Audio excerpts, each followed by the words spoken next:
All right, welcome to the Queensland Drag Racing Championships. It is the second round of the season. We are moving now into racing.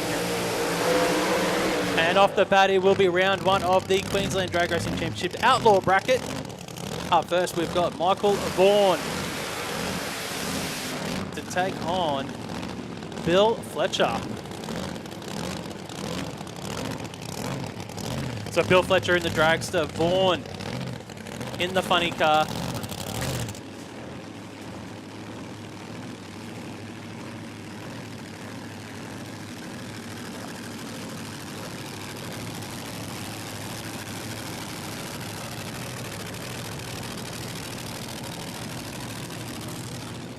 Let's have a look at the dial-ins. This is, of course, these are dial your own bracket. Vaughan is dialing in at 6.95 seconds, so he will leave first. Bill Fletcher is dialing in at 6.79 seconds. Waiting for our computers to set up here. Right on cue, Mark. Yeah, so Vaughan will leave first, and then 0.16 of a second later, we will see Bill Fletcher do the chasing in the dragster. Ran in the low 680s in qualifying Fletcher. Vaughan's already in full stage. Vaughan only got down the track once in qualifying. He had issues on the first qualifier, so he's only had the one lap of data so far.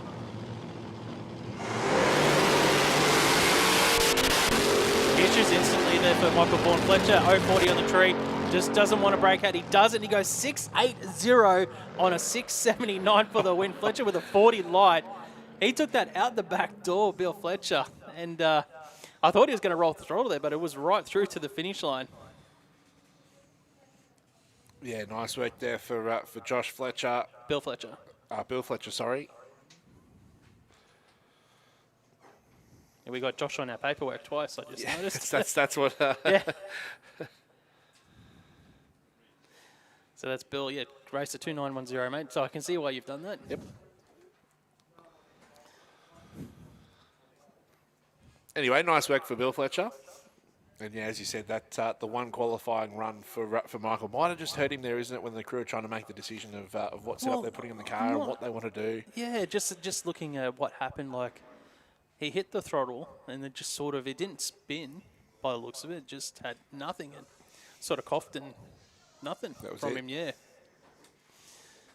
So anyways, but it is Chicago shootout, so we will see Michael back out in round two later on, as long as there's no issues with the funny car, the American Direct Parts funny car.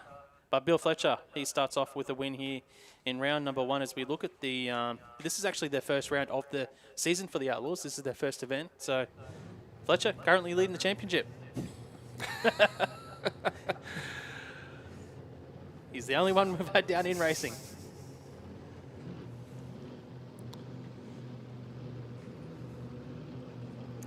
Yeah, good shout there, Mark. You take that out of the first round. It won't last for long because we've got our next pairing coming forward. It'll be Barbara Drassian in the altered coming forward. He has dialed in a 978, and he will chase down Josh Fletcher. He's dialed in at 678. 678? 678. Fletcher will do the chase. Will leave first with a 720 dial in. So similar as we saw the first race. Bart only got down the track in one part, or one run in qualifying. Had issues on the other. And Josh Fletcher, well, he was our number one qualifier in QDRC Outlaws, based on reaction times, the qualifying order.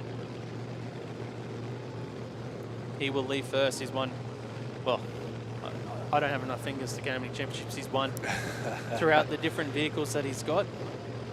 Obviously, he ran a junior dragster, he's got Super Street car in the Street Series, runs in Outlaws, won championships everywhere that he goes. One of the best off the bottom bulb in Australia, in my opinion, Josh Fletcher.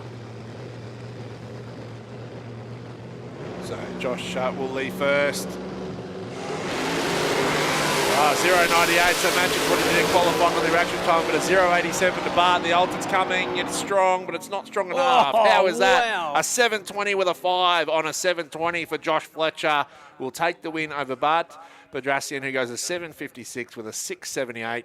But Josh Fletcher is not going to lose too many races with that on your dial-in. Well, he's actually backed off. So he got lucky that he rolled off the throttle there because he may have broken out. Dead on 720 on a 725 they have the dial in off the throttle for Fletcher early there to get the win. He was actually behind on the start line, but Bedrosian actually had the better reaction time of the two drivers. And I thought, I was like, we might have an upset here. But then Bedrosian went away and ran half a second off the dial in with that 756. Anyways, so Josh Fletcher, Bill Fletcher with wins so far here in round 1 of Outlaws. We've still got another pairing to come forward. That should be Kelly Kidd and Shane Atkinson.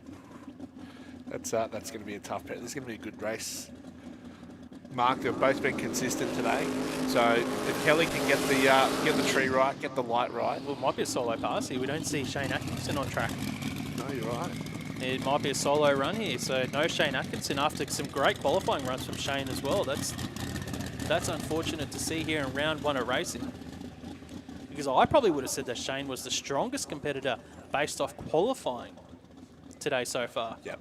Yeah, he had 2 really consistent runs. Car looked smooth, looked fast, looked good. So what this does is actually releases some pressure from Kelly Kidd with the... Obviously, she's had 2 red lights so far in her first event in Outlaws, reacting off the bottom bulb here. So this gives her a shot. No pressure. Trying to find that green light. And she was a lot closer on that second run. See what happens here for Kelly Kidd. Solo pass Dolling at 6.81 seconds, the TBRE Performance Dragster.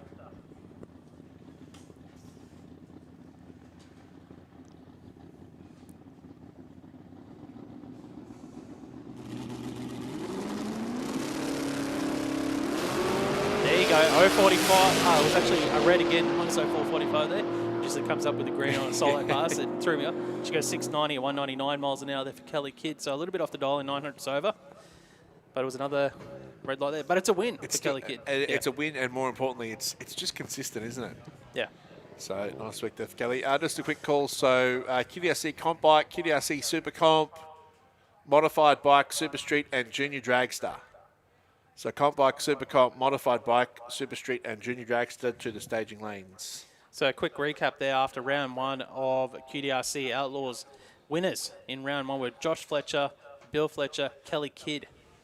So they're three drivers with W's beside their name. We will see them again. All the drivers back out in round 2 later on for QDRC Outlaws. Next up should be round 1 of SuperComp.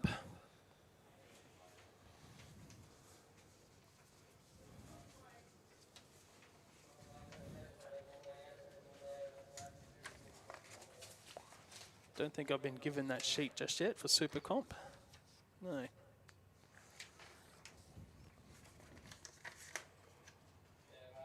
So I'm just looking at the conditions that we've had. It's still getting a lot warmer than what it was this morning. So I think pretty much round 1 will be very, very, very similar to what you ran in Q3. There hasn't been much. I don't think there'd be any changes really at all. Maybe it might be 1 degree hotter or something, but it yeah, you'd be using that pass in Q3 for the dial your own races as your baseline for this first round of racing for your dial-in side of things. And it gets it's interesting that this round of racing, as you just said, Mark, is probably going to be as close to Q3 weather-wise. But then it's interesting as we get into the afternoon, air's going to get colder. And then as soon as the sun goes down, the track will keep a bit of heat, but then those conditions change vastly to what we've qualified in. Yep. So you would think that around 5 o'clock, 6 o'clock, as the sun starts to set, you've still got warmth in the track, and it's starting to cool down. That should probably be one of the quickest passes of the day for a lot of people. So the dial-in should be around what you probably had, what you ran in that first run this morning, maybe. But I haven't looked at any of the weather today, so this is all just assumptions and guessing. But would you, where those conditions change so vastly to what you qualified in, as you said, close, it's going to most resemble your first qualifier this morning with the cold air and because this morning was really cool. So are you going back to previous data that you've got to have a look at what conditions were similar, or are you just looking at today's qualifying session? I usually just look at today's runs. I don't really go back and look at previous events because the variables are, you don't know how the track was prepped compared to last event to this event. You just don't know. You don't know. You're comparing, You could always look at the weather and the changes and how much the car changed in ET, but I wouldn't be taking what the car ran at that previous event. I'd be looking at the change, like, okay, I gained 100th. Yep. Not what it actually did, just the difference in between the runs from Q1, Q2, Q3 to racing, not the actual what the car ran, if that makes sense. So if it went 100th slower, I'd be looking, okay, it should go 100 slower in theory. In theory. Yeah. Everything's always in theory.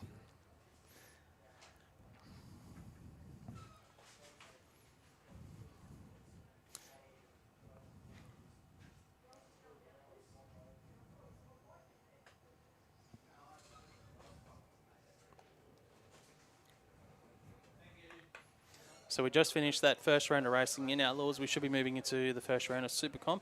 Then we'll have Comp Bike. And then we get into our, we got another qualifying session of Modified Bike in there. It's a Q3 Modified Bike. Missed that. But yeah, those vehicles should be in the lanes. So we should have SuperComp in the lanes, Modified Bike, Super Street, and Junior Dragster should be in the lanes, please. Junior Dragster, Super Street, Modified Bike, SuperComp, Comp Bike to the lanes, please, if you're not already there.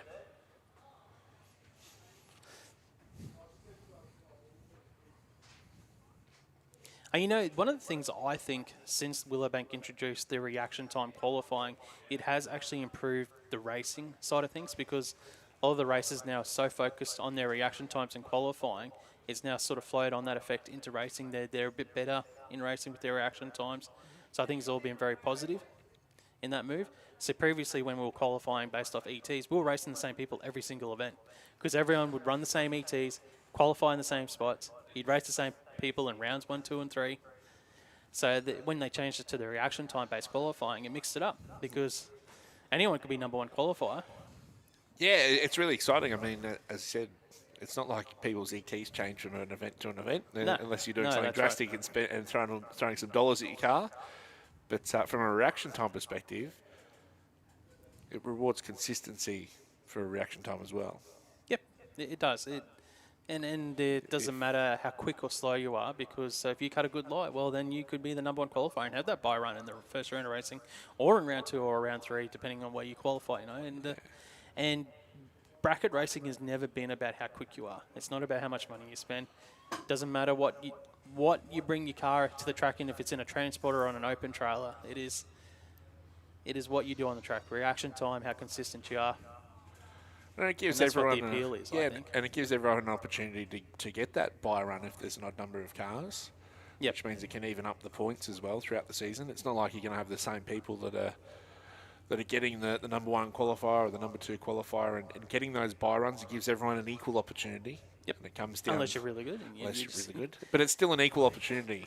And a lot of people do risk it in that first qualifier. They will put their cars, especially the delay box people, they'll take some delay out and risk it to try and get that trip zip or low 00 and get that top 3 spot. Yeah, yeah. And I think from a fan perspective, as a spectator's perspective, it adds an element to the day as well. Yep. That first qualifying session, it makes it a little bit more interesting. It adds a little bit more spice to the mix. I agree. You're just coming out and watching a car go down the track, you're going, oh, hang on, he's got to pull a good reaction time here. Well, previously, you could look at an event and look at the cars that were entered. You could go, well, they're going to be 1, 2. You could work out the qualifying order, and you already knew who you're going to race first. Even before the event started, you could tell.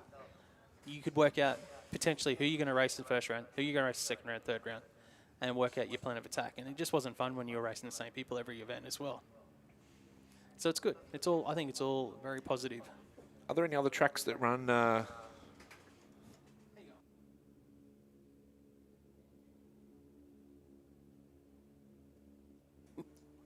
Yeah, he's asking if there are any other tracks. Are there any other tracks that run Sydney, that format? Sydney do the reaction times as well. Yeah. Sydney actually allow you, so they go one step further and they take it over all 3 qualifiers. Where I like Willowbank having it on the 1 shot. Just, that's it.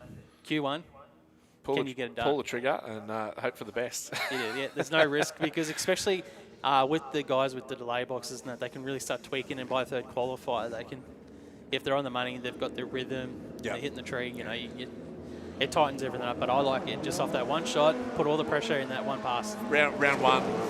of the QDRC, Dave Golding and Top Sportsman 000 in the first round of qualifying. That's good. Can't be beaten. Yep. All right, now we're moving into round 1 of QDRC Comp Bike. On track it will be Ken Collin, our number 4 qualifier, to take on Dave Finlayson, our number 5 qualifier.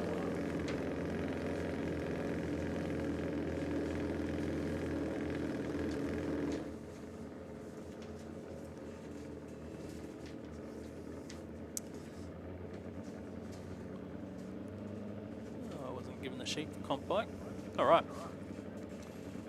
So both bikes in full stage. Dave will lead first. Gets a good light, 0.42. Ken Collin not too far behind with an 0.87 Collins record of a 7.86 on that A-altered bike. But Dave Finlayson was going to get the win. He gets there first. Collin runs off with an 8.40. Upset here in round 1. Dave Finlayson gets a win 9.11 at 159 miles an hour. Upset, round 1. Yeah, that is an upset, Mark. And nice work there for Dave. He'll take the win. Doesn't matter how you get them sometimes. The win light comes on. Yeah. Good race. Good pairing there. Then I thought it was going to be a foregone conclusion there when Collin got out and they were pretty close on the reaction times, and I was like, well, Collin's running under. And Finlayson was a couple of tenths over. There you go. Definitely evens it up, doesn't it, when the reaction times like that sort of are in favour of the guy that might be slower, but then you got the guy that's quicker to the record.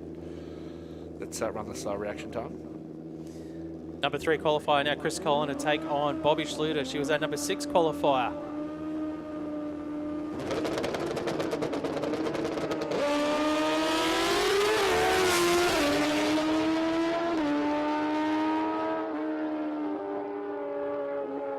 Yeah, Chris Collin will get the win there, 8.45, rolling off of it early, 118 miles an hour. Bob Schluter goes 11.49 at 127 mile an hour there. Yeah, Collin with just too much power. He was a number 3 qualifier, nearly 2 tenths under that B-altered bike record. Next up, Aveen Autor. He was our number 1 qualifier, and he was nearly half a second under that B street bike record of a 9.51.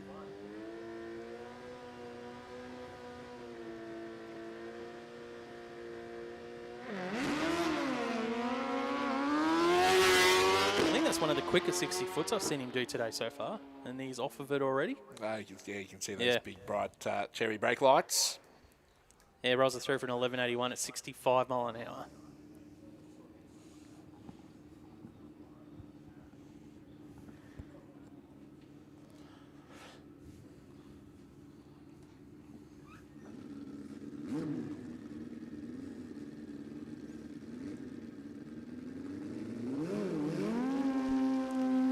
Now, is this for a debut event for Pete Farnell, number 2 qualifier on this new bike, the Hayabusa for Blazecraft.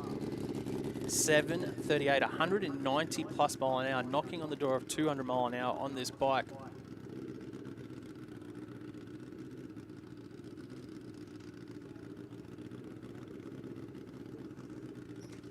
Yeah, we saw it at testing at the last QDRC. Mark, so good to see it out here in competition. I had issues in one of their qualifiers earlier today.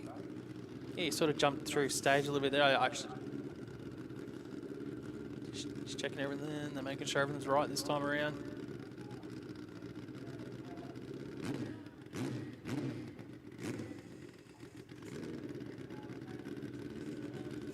There you go, Pete Farnell on the AA Comp Bike. Record of a 7.57, went 7.38 in qualifying. Still learning the craft. Just baby steps for Pete. But I tell you what, there's some potential with this bike.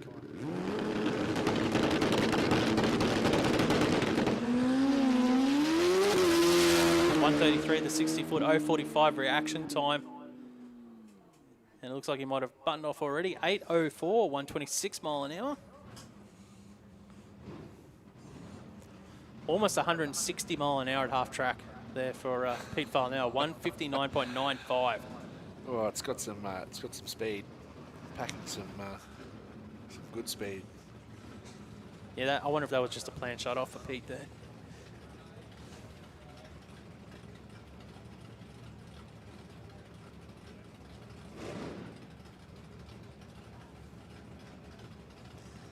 And that brings a close to round 1 of Comp Bike.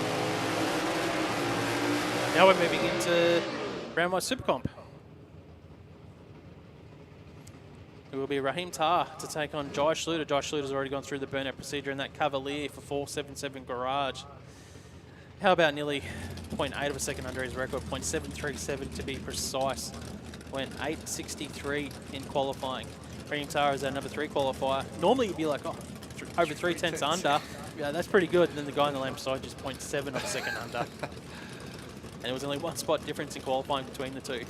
And you got to think too, it's no mean feat to be running quicker than that record. That's always even if you're just under it, you're still quicker than the record that someone's given to you to go out and beat. Yeah, so Raheem in the AMSA Ute 992, so he will leave first. And 0.6 of a second later, we'll see Jai Schluter to start the chase. He's got the huge advantage, Jai Schluter, in performance.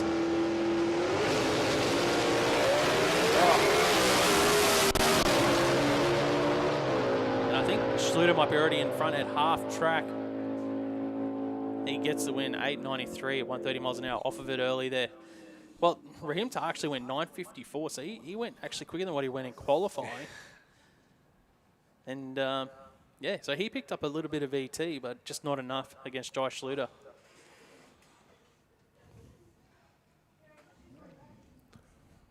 So just a call for Super Street. Super Street, if we can have you guys around to the staging lanes, please. Super Street.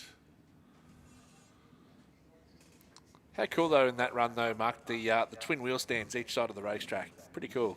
That was cool. That's one of the good things about the appeal of like SuperComp.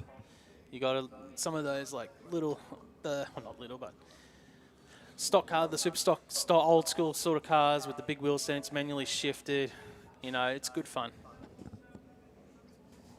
It's a real tinkerer's class as well. Like the guys that, well, it is. They're tinkering, they're changing things. It's the engineers class and the engineers class. Tinker. It probably sounds better, engineers class. Yeah, I'm sure they like that better than tinkering, but. Yeah. Anyway, well, that might be the only pairing we have in SuperComp round 1. Now we got we do have one more qualifying session left for one of our classes, which is modified bike here on track. We do.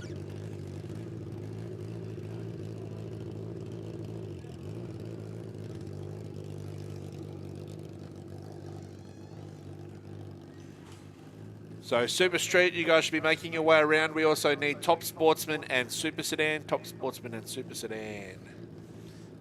Yep, Super Street's up next after modified bike. So on track, Johnny Lewis and Alex Redmond.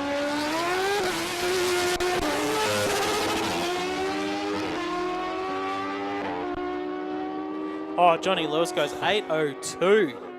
Knocking on the door of a 7-second bar set, 167 miles an hour. And Alex Redmond goes 10.33 at 143 mile an hour. Johnny Lewis. That's a quick bike. Found the sweet spot, hasn't it? It's a happy chappy. As Jason Clarkin comes forward in the rocket lane. Full bore motorcycles from the north side of Brisbane at Kalinga. Jamie White from Berserker. Fleet Path Technology, so a pair of high boosters going at it for Q3.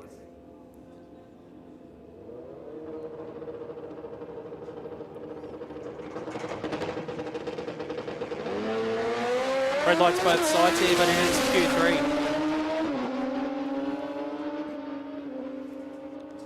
And we see Jamie White goes through 9.05, 150 miles an hour, and Jason Clarkin goes 9.25, 158 miles an hour.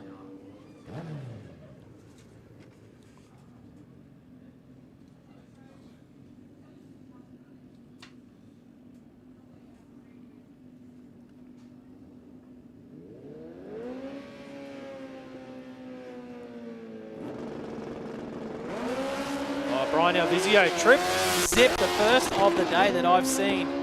Trip zip for Brian Alvizio. And has he had issues down there? He goes 10.17, he has. Yeah, that's You've been very consistent outside of that. Good light, and 11.16 for Jason White, 127 miles an hour. But Brian Alvizio, I wonder if he couldn't shift gears there towards the end of the track. Yeah, Jason White in this lane looked like he had a couple of problems off the line as well. Bike just kicked out towards the Christmas tree, but was able to get through. But yeah, second perfect light of the day. It is the second, is it? It's the first one I've seen. John Munro in Modified earlier today. Oh, there you go. So our trip zip count moves to 2. Tammy Goldthorpe now for Powerhouse Dyno Tuning on the Suzuki to take on Rebecca Marsden.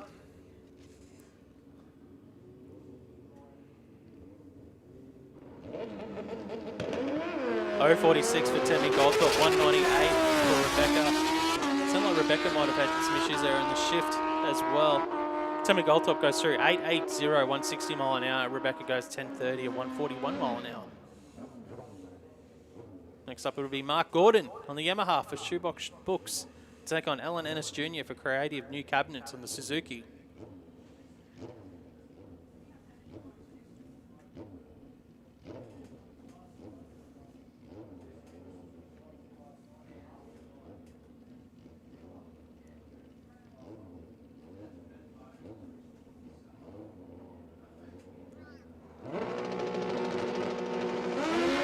Red lights, both sides. Ennis goes 11th hour red, 74th hour red for Mark Gordon. Alan Ennis will go through 8:59, 155 mile an hour, and Mark Gordon 9:41 at 146 mile an hour.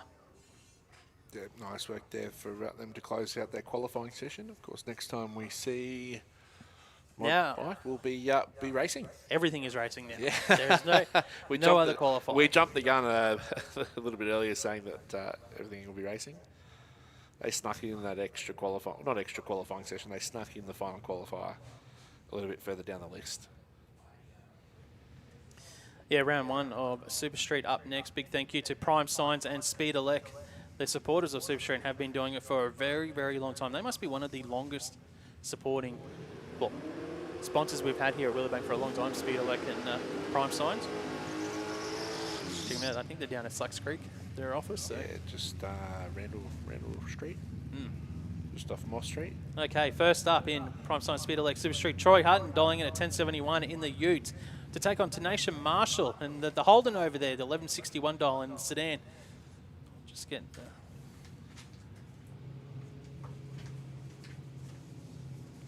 So Troy Hutton was the reigning track champion for Super Street. Red light for Tanisha Marshall. So that'll hand the win to Troy Hutton in the Holden, who did 0.54 light, so it would have been tough to beat had Tanisha not gone red. And a breakout for Troy Hutton does a 1070 with a 9 on a 1071. So so close to a perfect dial-in, but just under. I swear we see less of the dead-on dial-ins than we do a perfect light. So I think it's tougher to run dead on your dial-in than get a perfect light. Up next, Bud Kelly, 1085 dial-in, take Wade Moran in the Mustang, 1148 dial-in, so Wade will leave first. Reaction time, advantage goes to Bud Kelly HQ. He goes 0.27. Wade Moran was 0.83, 600s advantage for the Holden. The win light will go to the Holden, a 1090 on a 1085. Wade Moran breaks out. Have a look at Wade Moran's win margin here. He got there first by 0.0007 of a second there, but unfortunately he did break out by 5 there. Yeah, he was pushing and pushed too hard. And that's what happens if you pull a slower reaction time than your competitor. You're already on the back foot. Well, we've already got a win here in the next pairing with Travis Reeves, Dreaded Cherry on the start line, Darren Pennington. Automatic winner in the Capri, dial in at 1092, freebie here. And what's it do? Goes 1083, that's a big breakout. So you'll have to drop that dial in by nearly 10 per second next round of racing. So just a quick call for Top Sportsman. Top Sportsman to the staging lanes, and Super Sedan should be on their way around. Top Sportsman and Super Sedan. So we've got Sean Taskers coming forward in the Capri. So he has dialed in a 1099, and he will leave first to be chased down by the Ford of Darcy Korth, who has left red light. We're starting to see a few red lights creep in racing, but Sean Taskers will count his lucky stars because a 207 light isn't handsome at all. But he'll take the win light and go through an 1103 with a 4 on a 1099. Yeah, Darcy North there. leaving the red light. Let's see, can we get a race here with 2 greens this time? Cole Marshall in the Charger for RC Performance to take on Terry Glasby in the fair lane. So Glasby's dialing at 12.10 seconds, so he will leave first. He has a 0.85 of a second head start from Cole Marshall, who's dialed in 11.25 seconds in the Charger.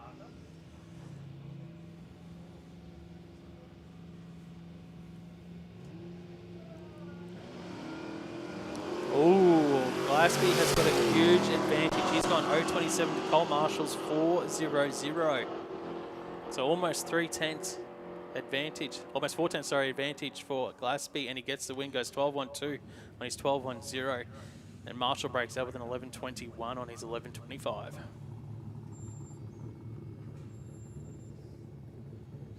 So William Keogh in the Falcon up against Samantha Yulton in the Commodore. So a good old Ford versus Holden battle. Yulton was the better of the qualifiers. She was 5th. Keogh was 9th in qualifying. So not too much between them from their reaction time. And Samantha Yulton gets the better of it there. 0.17, a 1.03 for Williams. So he'll be looking over his right shoulder. You'll see Samantha coming in the Commodore. Has Samantha got enough in the chase? No. So she goes an 11.69 and 11.50. And for William, he'll go through a 12.29 on that 12.20 and will take the win. 11 thousandths of a second win margin there for William Keogh, and the XC Falcon gets the win. And that's one of the things. That's a good example of that drag race. You know, you've got to be good at both ends of the racetrack. If you're a little bit off the dial, and even though you've got a 10th hole shot, you can't allow that competitor to get back past you. Mark Rosso now in the Camaro to take on Hunt. In the Maloo Ute, 12.15 dial-in for Hunt. Mark Rosso's dialing 11.61. And Hunt's going to get the automatic win here because Rosso's gone red by 6 thousandths of a second. So we did have one pairing without red lights.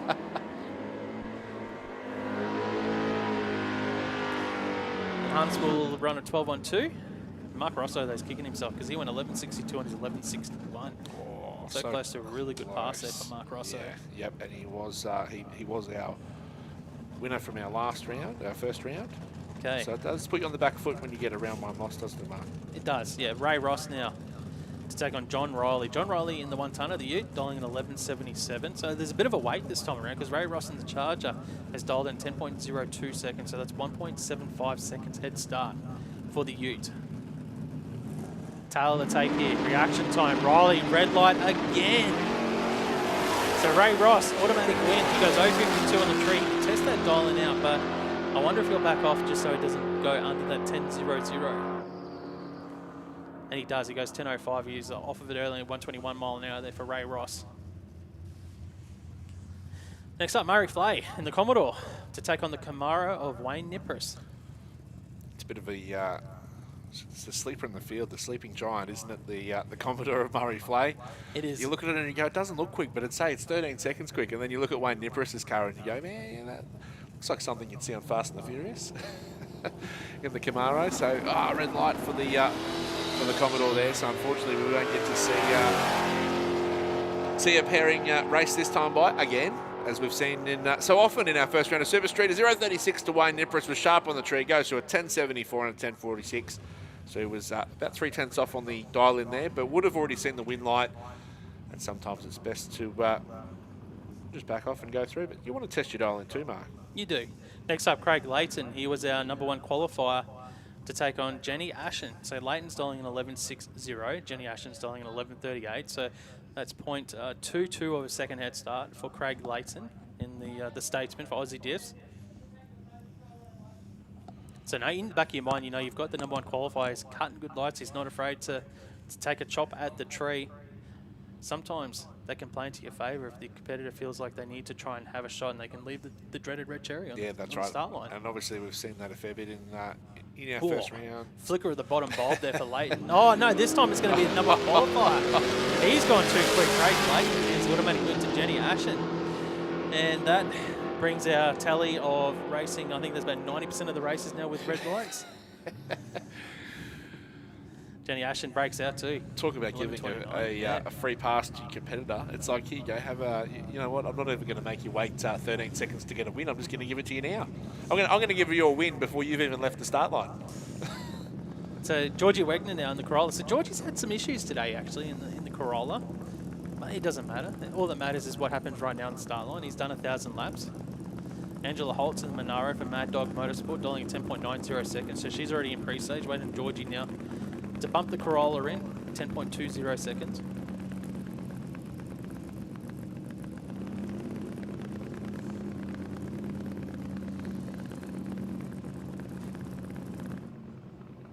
Georgie's in full stage.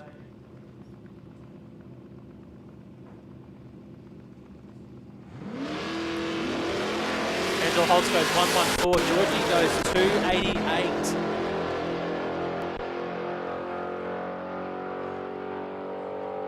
And the win light will go to Angela Holtz, a 10.97 on the 10.90 for the win. Georgie Wagner goes 10.33, 130 miles an hour in the Corolla on that 10.20 seconds. Angela Holtz with a win here in round 1. Next up, John Massey in the Hornet to take on Christine Thompson. Yeah, so it'd be Christine Thompson to do the chasing. 1.2, just over 1.2 seconds. So we'll have to be patient. We'll see the Hornet.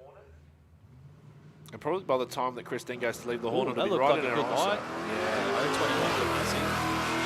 0.21 for spin for Christine Thompson, 123.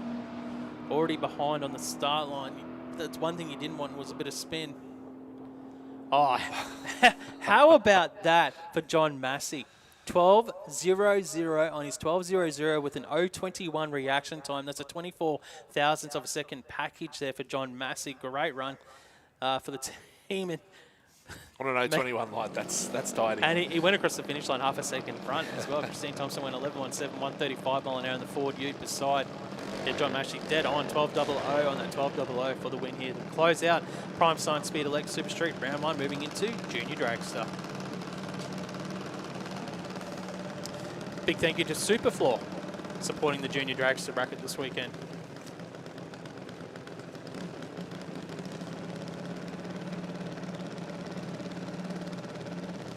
So the juniors, if round one of the QDRC is anything to go by, it's going to be a tough battle to make yourself a final appearance today in Junior Dragster.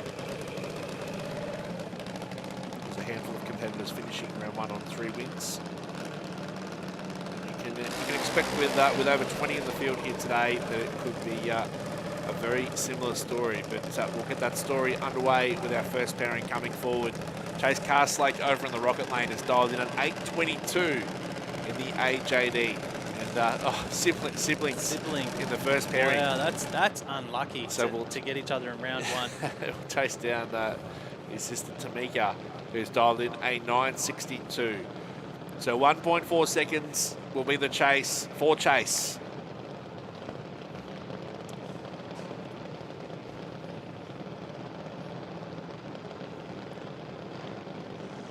Oh, that's unlucky. Tamika, another red light on the start line. Chase goes 129, for the win.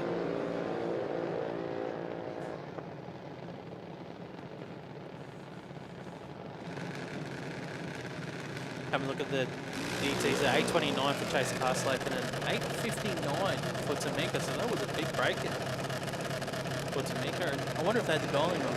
It says 9.62. I wonder if it should have said 8.62. Next up in Junior Dragster, brought to us by SuperFloor, it is Nevaeh McDougall to take on Carl Schultz. So Carl, our reigning track champion. Had some tough luck in the first round. So he has dialed in a 7.99 for A-Civil, ECG Racing Parts. Nevaeh McDougall, SVO Transport and Towing. Dialed in at 8.55. So Nevaeh to lead first.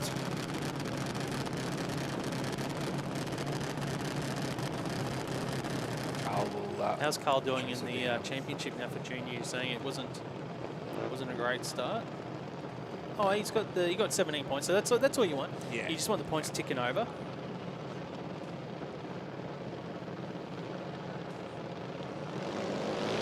Oh, this is a race. it will be. So we'll have 0.27 to Nevaeh, 0.38 to Carl Schultz. So Carl will be chasing hard to the 8th mile.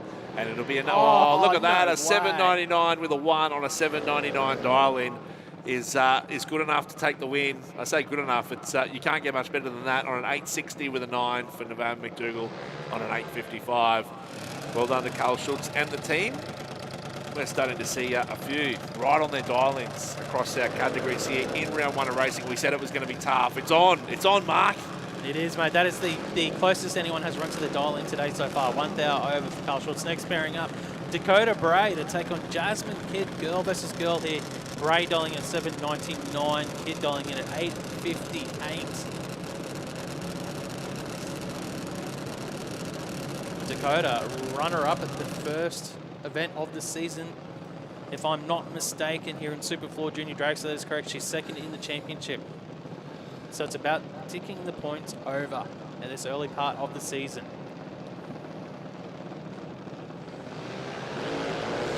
Another race, 104 for Jasmine Kidd, 126 for Dakota Bray.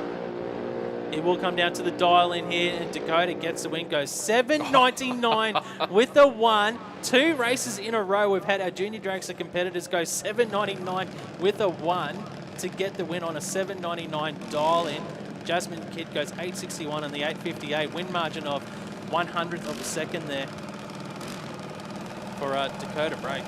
Great pass. So just a quick call, Top Sportsman Modified, Super Sedan and Mod Bike. Top Sportsman Modified, Super Sedan and Mod Bike. You guys should be in the staging lanes. Oh, Junior's turning it on, round 1. It's tough. Man, that is incredible what we've just seen back-to-back on the dial-ins for these two. You were saying too, Mark, it's not often you see them go. They haven't been bang on their dial-in, but I mean, hey. 1 now. That's 2 passes in a row. Alex Kidd dialing in at 8.55, Jacob Schultz 8.57. Virtually going to be heads up. Jacob Schultz goes 0.30, Alex Kidd goes 1.24. 900's advantage to Jacob Schultz in the yellow Junior Dragster. And he gets the win. He goes 8.60 on an 8.57. Big breakout for Alex Kidd, 8.33 and he's 8.55 for the loss there. So Jacob Schultz gets a win here in round number 1.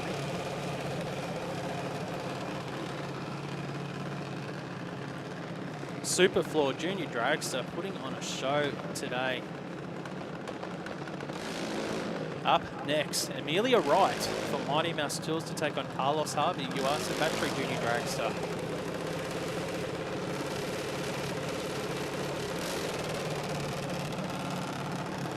Amelia Wright come into the event with 14 points.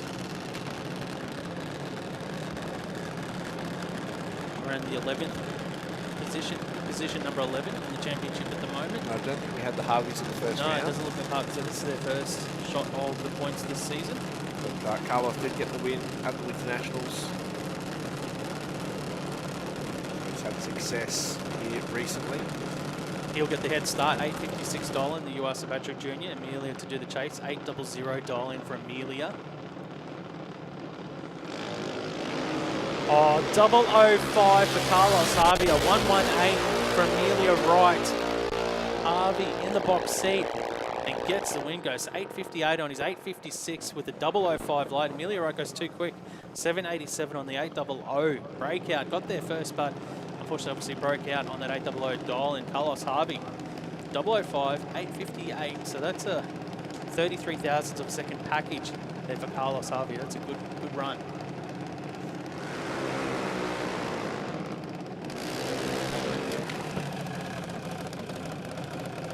Next up, Tyler Bellett to take on Dixon Canuli.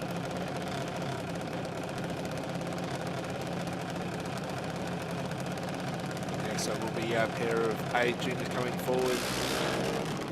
Dixon Canuli is dialed in at 8.02. So just under a tenth of a second to leave first for Nixon. Tyler Bellett. The A junior TDRE performance on board. Has dialed in a 7.93.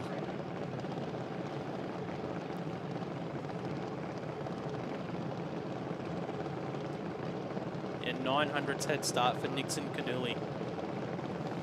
Tyler Bell is in full stage, waiting on Nixon now. Nixon's in full stage. Reaction times. 0.79 for Canuli, 0.59 for Bell. Bell at 200's advantage. Win light will go to Nixon Canuli though. 8.05 on his 8.02. Bellet goes 7.99 on his 7.93. 15 thousandths of a second win margin there for Nixon Canuli. Gets a win here in round 1. So he was behind by 200s on the start line there, Nixon Canuli, but ran closer to the dial, which allows him to get the win by that 100th of a second.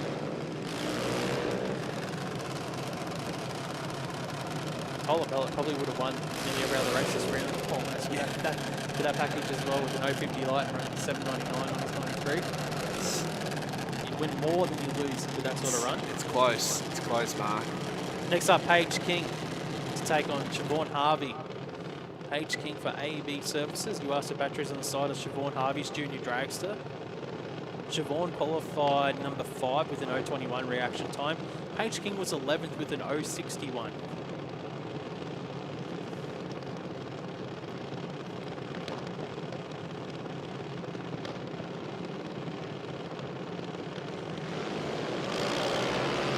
Unfortunately, it's another one of those cherries on the start line. This time for Paige King. Siobhan Harvey will get the automatic win.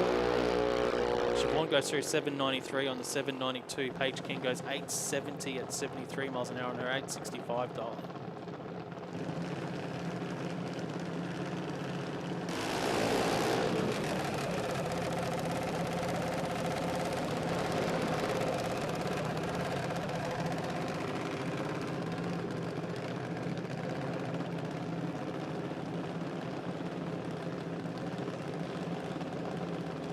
So we had 24 junior dragsters qualify today. And 2 more of those coming forward. Cody Sedmak, Christian Canuli. 8.01, a 9.15 for Cody. JTS Racing B Junior.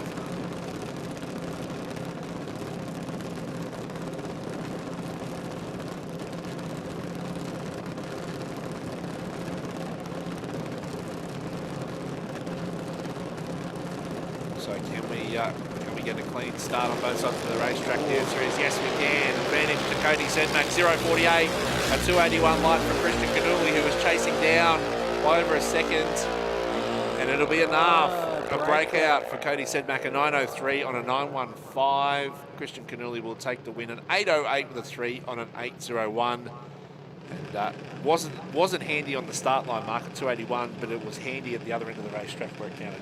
Yeah, that's unfortunate for Cody Sedmak. He did everything right on the start line, but drag racing is all about the 200 metres, the full track for the juniors. He needs to be good at both ends this time, though. Cody Sedmak too quick, 9.03 and a 9.15 dial. Next up, Nixon King to take on Max Rowling. Nixon King from Nick King Transport, Max Rowling for Rowling Repairs. King dialing in 8.98 seconds. Rowling stalled at 7.90. Rowling was our number 3 qualifier. He went 0.07 in qualifying. King was our number 12 qualifier. He went best of an 0.72 on the reaction times.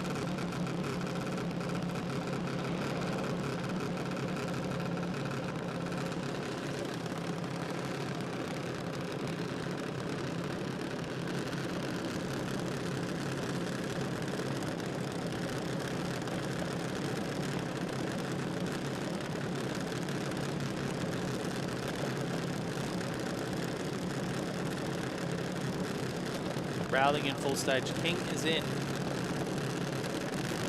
175 for King. 0.18 for Max Rowling though. Big advantage for Max Rowling. He's gone at 7.90 seconds. And he goes 8.02 for the win at 78 miles an hour.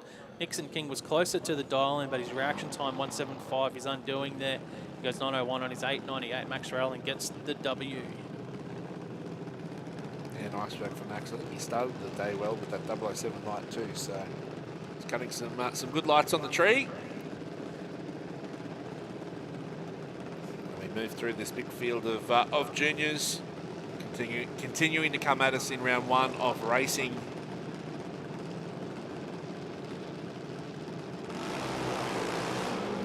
Looks like it'll be one of the Puranos coming forward over in the rocket lane. Followed in an 861 for Vans. So runner-up to Winter Nationals, winner in round 1 of the QDRC. He's going to chase down Taylor Canuli, dialed in at 11.90. So Vance has got to be, and this is where you've got to see the different juniors. Vance is going to have to be patient here, Mark. And that's something that it's all part of the learning process. So it's over 3 seconds.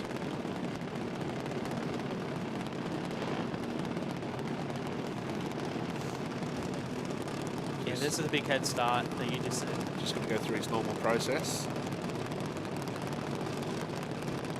Yeah, Taylor Canuli, 11.90 dial-in. CJD. Oh, he's gone deep stage as well. 2:18 reaction time for Taylor Canuli. Vance Brown, championship leader, goes 0.16. Psychic like on the tree there for Vance Brano. You can hear him whomping it as well, and he goes 8.67 on his 8.61 for the dial-in. And Canuli goes 11.99 and he's 11.90 in the lane beside him. Yeah, but Vance, our championship leader, just too good here in this round.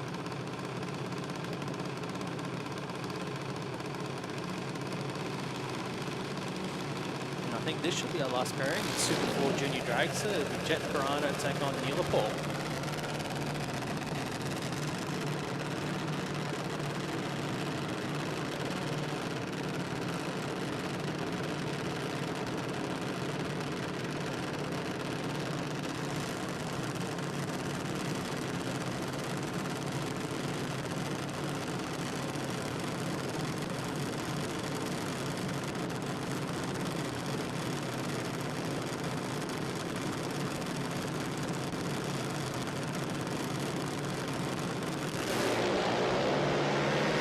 Oh, 0.47 for Jet Pirano, 164 light to Neilapol.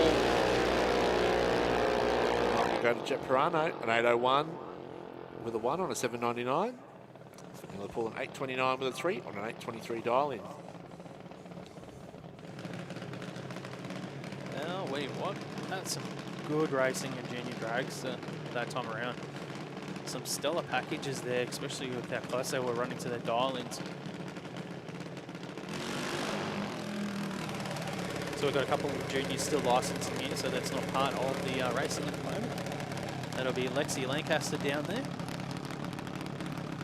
from Springfield Lakes. Lexi, in her first ever event in a junior dragster.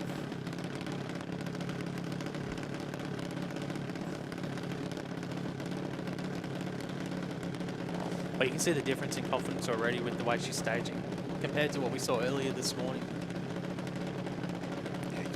Getting familiar with the car, familiar with the surroundings as well. About understanding the process of staging the juniors.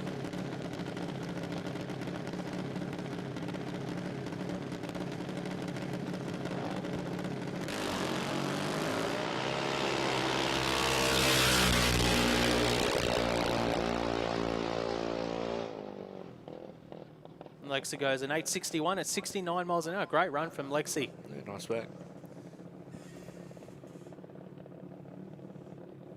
She's a B junior dragster competitor, so that's right on the money where they're allowed to run. Yeah. PT wise. And all of the processes that the juniors go through, they're all different, aren't they? Yep. Aren't they, Mark? So even though ultimately the goal is to bring on the 2 stage lights, how you get there, everyone's got their own process that they're familiar with, feel comfortable with, and that's the most important thing. What might work for one doesn't necessarily work for another.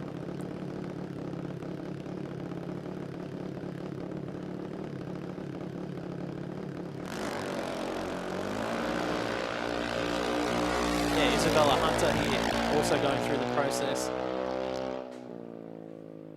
And goes through for an 8.82 at 66 mile an hour. So SuperFloor Junior Dragster, round 1 done and dusted. And next up, it should be round 1 of Top Sportsman, brought to us by Horsepower Solutions.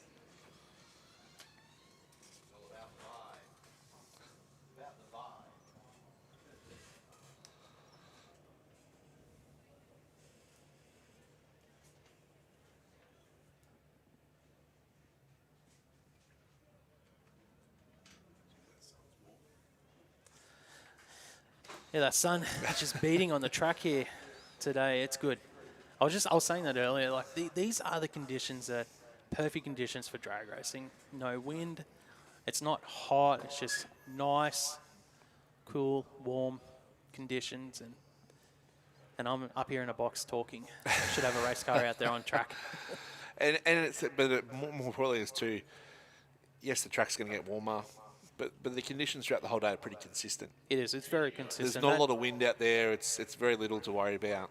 The results speak for themselves. The way that the drivers are hitting their dial-ins and what they're predicting is just been, it's been outstanding there in that first round of racing so far. And we've got more. Top Sportsman's going to do the same.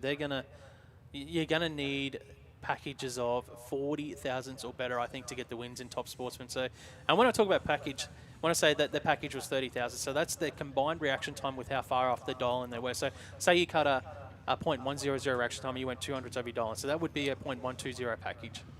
You know, if you cut an 020 light and you go 200s over your dial, well, that's a 40,000s package, 40 package.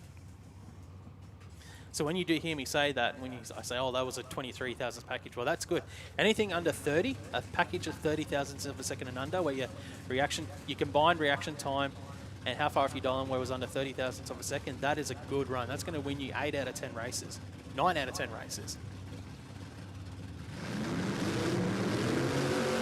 And that's why I'm thinking in Top Sportsman, you'd be looking at, as a driver, you want to be 40 package and under, at minimum.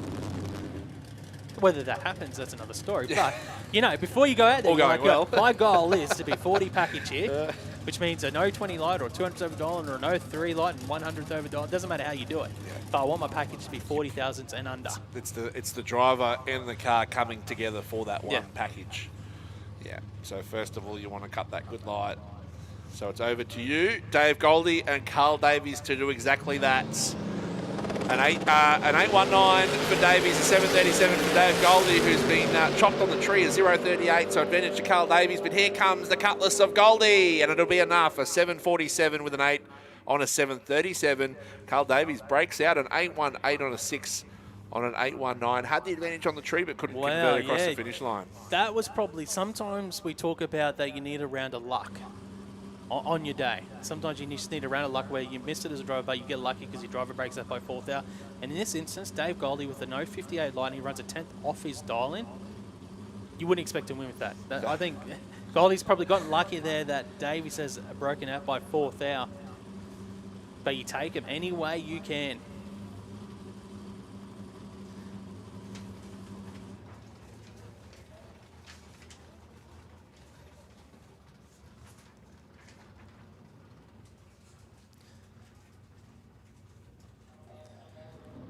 So we've got 6 vehicles here in Horsepower Solutions Top Sportsman. Next up, it will be Porter Blaine and Kayleen Gurley.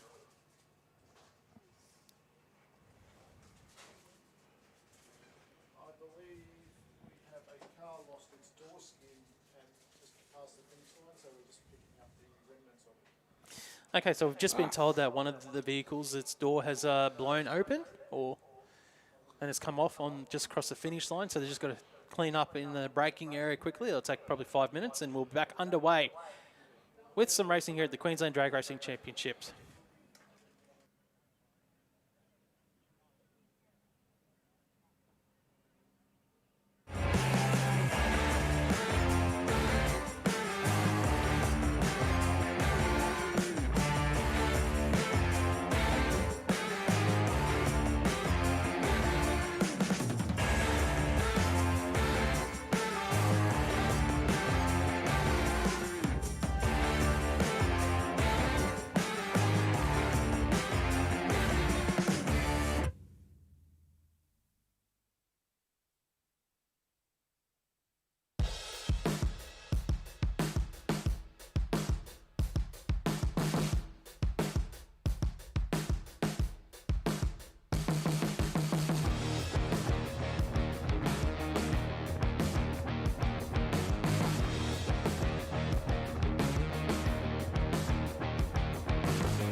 And we're back into a round one of Horsepower Solutions. Top Sportsman, Paul DeBlane, dialing at 8:48 in the Ute to take on Kayleen Gurley. She's dialed in at 8:10 in the LC Tirana.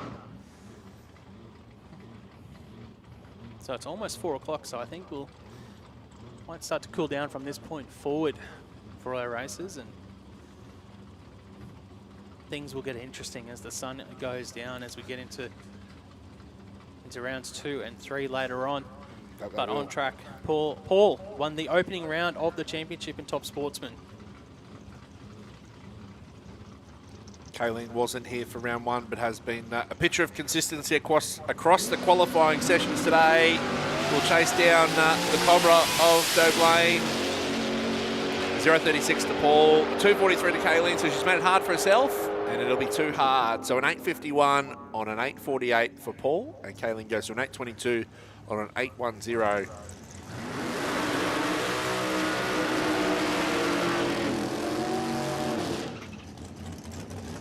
It's interesting. Steve Horvat and Patrick Barron on track. I don't have Steve on my paperwork, so let's add him. So Steve in the big Monaro is dollar 8.39. Pat Barron in the Beretta 8.52. It's interesting. I don't think Pat actually ran into the 8-second zone in qualifying today. Very interesting. We'll see what tricks they've got up their sleeve. See what they can deliver. See what the Aussie Diff Machines has got. We'll leave first. Only just. Chase is on, a 0.35 to a 0.36.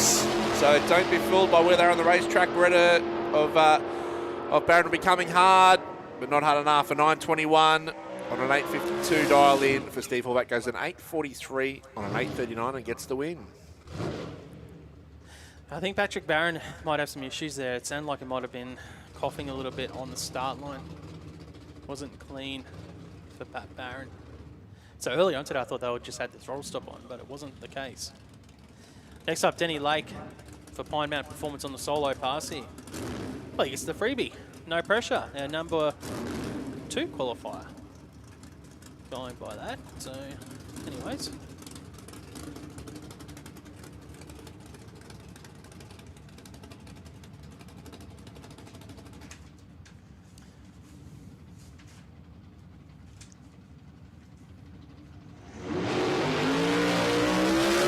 .63 light for Denny Lake. Dollar 779. Goes a little bit off the dial. 600's over the dial and it's 785. So you probably want to adjust the dial if that wasn't out the back door pass, because you don't want to be giving up 600s against some of these competitors in Top Sportsman. But it is a win here in round 1 for Denny Lake. Yeah, that's the important thing, isn't it? And that's what you get for getting a buy. You get a free stab at it, see how you go. He was our number 1 qualifier. I think the sheet that I was just looking at it actually includes every round of qualifying, but obviously only Q1 counts. Next up, we are moving now into Super Sedan.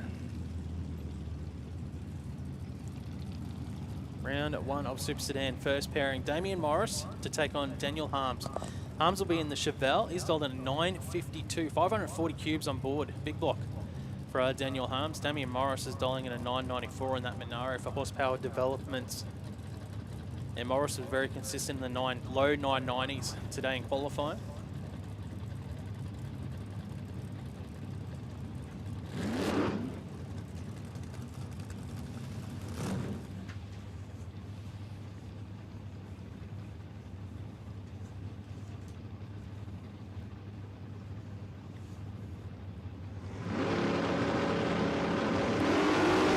It's an automatic win for Damien Morris. Daniel Harms has gone red on the tree.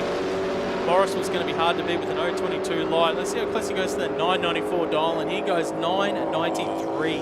Breaker. So that's pretty much dead on what you want anyway. Yeah. For Damien Morris. So that was a good run for the team. Daniel Harms goes 950 on that 952, also breaking out. And if you do see that win light as well, you can keep the foot planted. You don't have to worry about breaking out because you've already got the win light in your lane.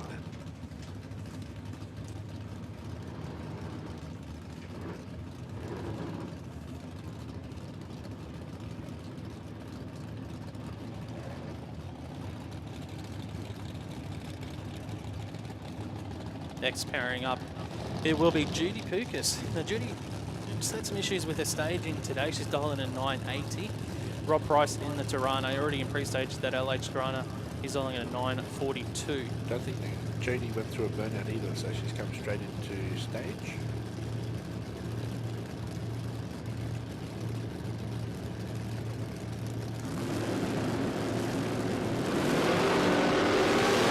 Good life for Rob Price, 036. Judy Pukas goes 262. Oh no, Rob Price has broken out. A 939 on his 942. He got it to the finish line first. And Judy Pukas gets the win here in round 1. Safe, a 1021 safe on that 980 dial in. Next up, Kerry Rayner, Autobahn in Maroochydore. In the Commodore, take on Mitchell Bauer in the fair lane. Bauer's dialing in a 926. So that's 0.74 of a second head start for Kerry Rayner with a 1000 dial in.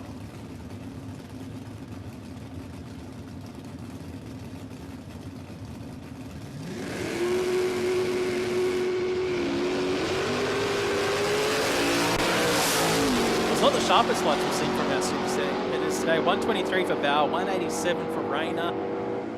And the win light will go to Bauer, 933 safe on his 926. Rayner goes 1009.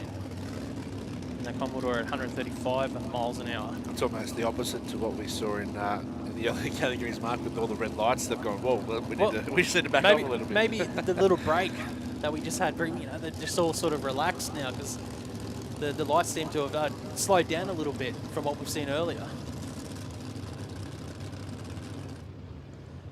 Gary Clark now to take on Hamish Strachan. Strachan? What do you think? Strachan? Strachan. The Matt Black Commodore up against Gary Clark in the Tirana. Strawn. There's a few different variations we're throwing around up here for Hamish. Sorry, Hamish.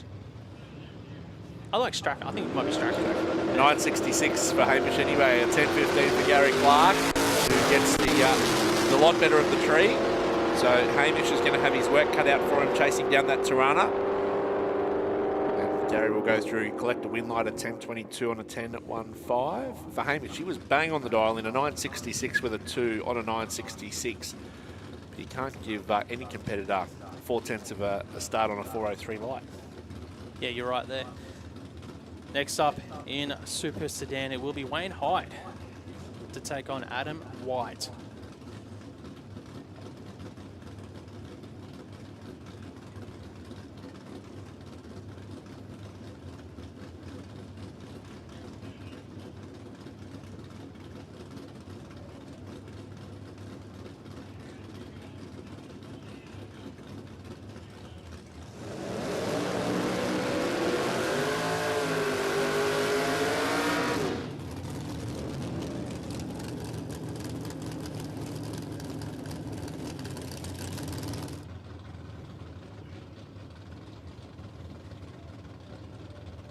So a couple of smoky burnouts both sides of the racetrack as Wayne and Adam roll forward. It's the battle for Ripley.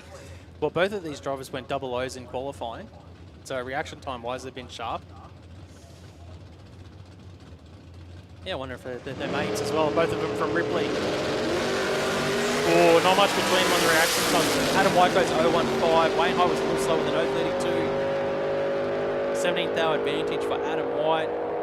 Wayne Hyde will get the win. 920 on a 920. That's a 38 thousandths of a second package there for Wayne Hyde getting the win. White goes 949 on his 947. Have a look at the win margin. We need to get a photo of that before it goes. 0.0001 of a second win margin there.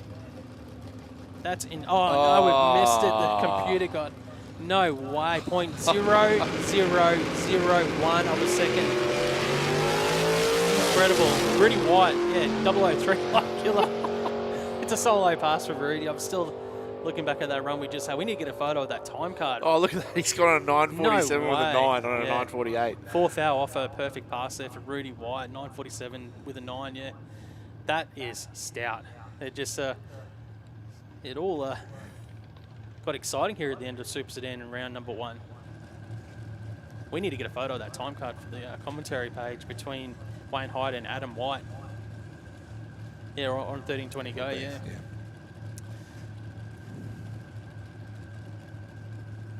And I suppose that's the advantage too, isn't it? We've got the live stream on overtaking lane. You can pull up the laptop with 13:20 go on the other screen. You can have the live timing and the stream up together.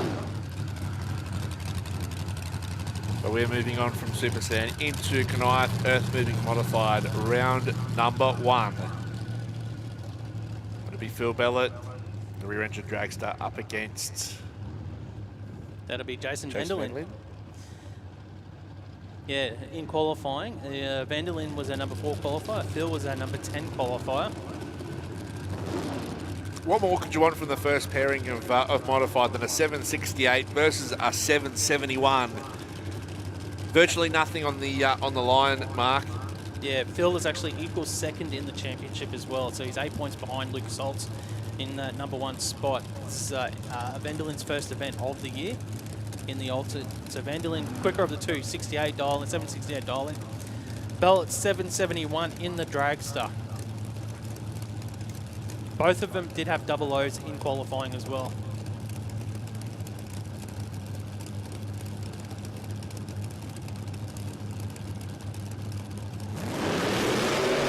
Oh, Phil Bell has not clinched on the button there because it's a 377 red. Vanderlyn goes 0.21 on the tree for the automatic win. He goes 772 on his 768. Bella goes 776 on his 771. But Vanderlyn gets the win here first up.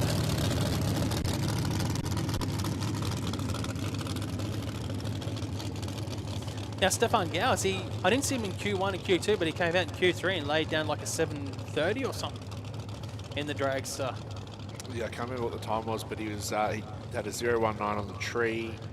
The engine's only been in the car for about 7 passes, so they're just and they've gone to the EFI as well, the Hotley EFI. So they're still working out what they want to do with the car. He was our number 5 qualifier, Stefan, and Andy Driver was number 11. But Andy, you know, he is a former champion in Modified. He is.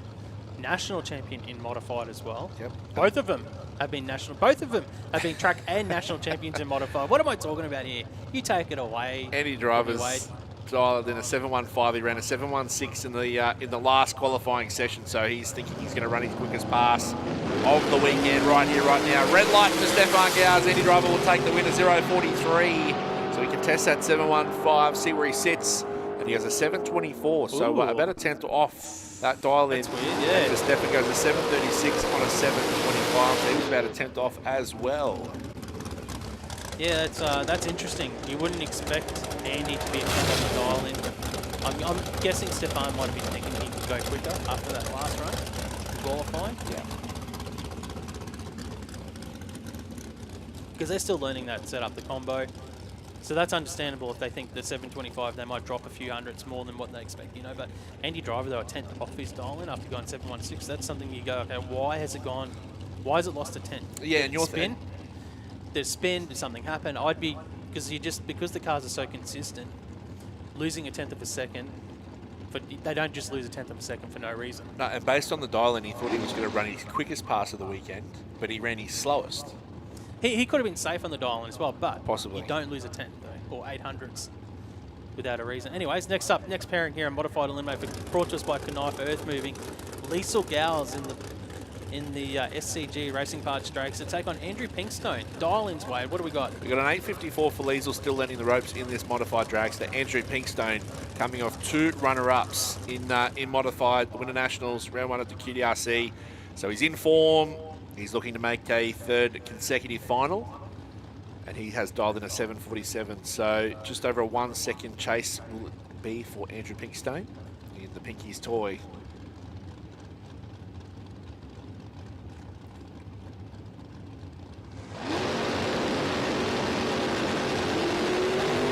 Oh, 016 to an 017.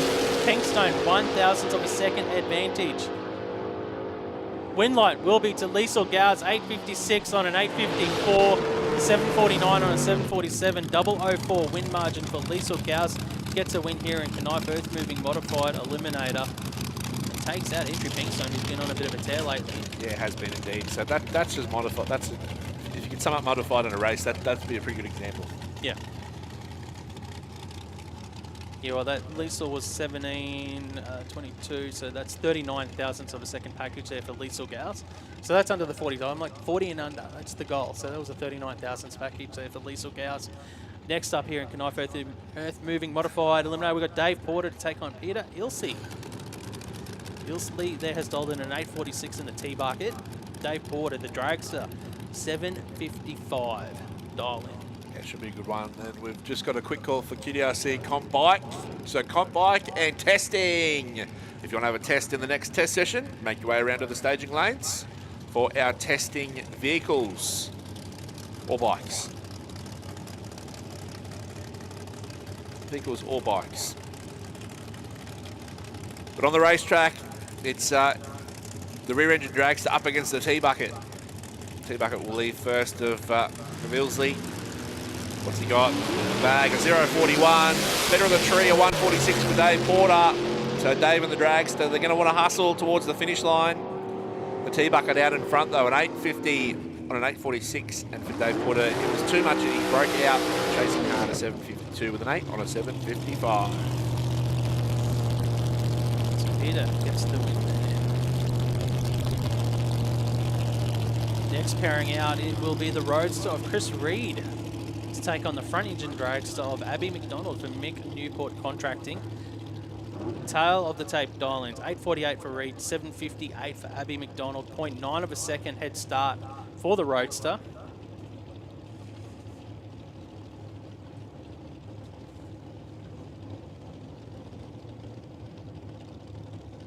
Abby finished the last QDR season the end of last year, or sort of the middle of last year, because we didn't race the end of last year.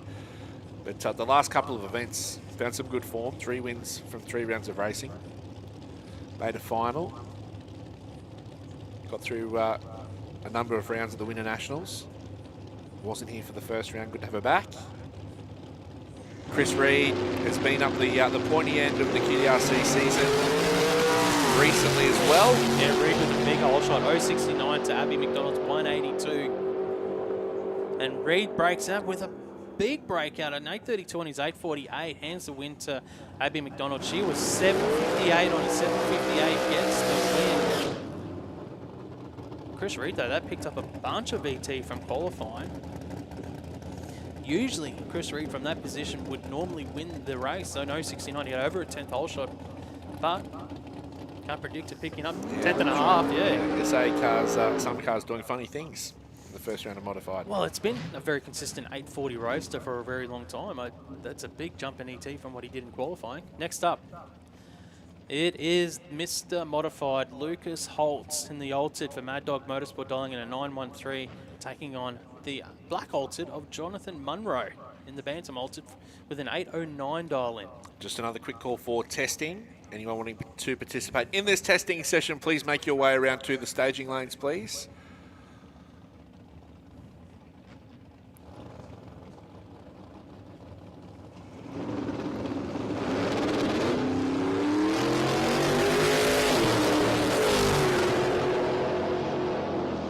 Automatic win for Lucas Holtz. A red light there for Jonathan Munro. Lucas Holtz goes 019 with a 914 and a 913. Another great run there. So that's a 33,000 some second package there for Lucas Holtz getting the win. Champion. Just keeps on keeping on. Yep. Hasn't lost a round of racing yet this season in the QDRCs. Lucas Holtz, undefeated. Only driver to be undefeated in the championship so far. Hasn't lost a race since the track reopened after taking out the Winter Nationals as well. There you go, some stats from us. On Lucas Holtz, has not lost a race since the track reopened. Actually, we should ask Lucas how many rounds of racing in a row it is. Well, it'd be 6 at the winners, 4 at the last QDRC. That's 10. That's 11 today. Who's he? Have you got the seating sheet there? Who's he got for the next 2 races? Chris Reed and Liesl Gauss for Lucas Holtz. Brett Farnell, number 1 qualifier, gets a solo pass here in round 1. 8.20 dialing for Brett in the front engine dragster. Races for Team Bray Racing. 0.22 on the tree for Brett Farnell.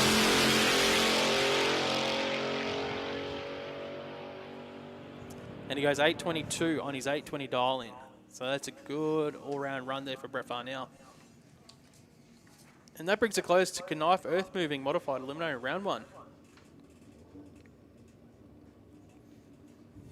It does. We saw a little bit of everything in Modified for the first round. Bit of a mixed bag. But it's been tough racing in the first round across all of our brackets, and that will continue into Modified Bike. The two-wheel brigade coming forwards, and first pairing in Modified Bike.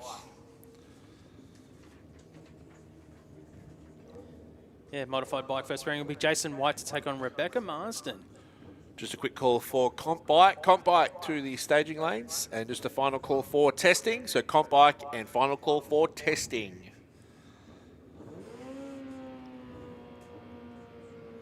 So Jason White's dialing 10.95, Marsden's dialing 9.75. 081 reaction top at White.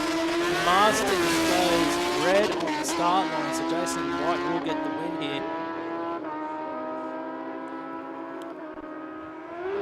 And he takes it through, breaks out as well, 10.81 on his 10.95. And Rebecca Marsden, well, she went 9.74 and a 9.75, so red light breakout for her. Next up in Modified Bike, Johnny Lewis to take on Mark Gordon. Oh, should be a good race, this one in round 1. Mark Gordon dialing in a 9.30. So on the pink bits bike, we'll leave first on the pink leathers, the pink and black leathers. Johnny Lewis is in the pink and black leathers as well, or is that black and pink? Either way, he'll chase down Mark Gordon on the Yamaha. An 801 the dial in for Johnny Lewis. Always means business when he stages. Gets down. Oh, trip zip from Mark Gordon. Johnny Lewis not too far behind, 0.32, but 0.00 for Mark Gordon here in round 1 of Modified Bike. And the win light will go to Johnny Lewis, so 8.05 on his 8.01. Gordon goes 9.42 on his 9.30.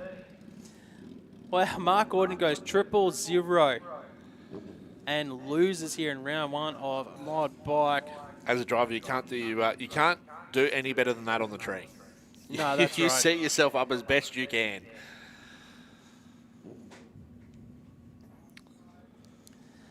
Next up, Jason Clarkin to take on Alan Ennis Jr. Alan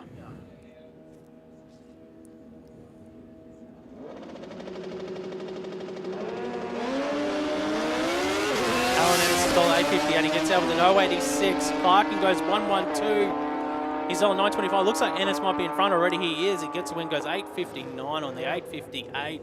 Jason Clarkin goes 9.30 on the 9.25. That was a solid run from Jason Clarkin.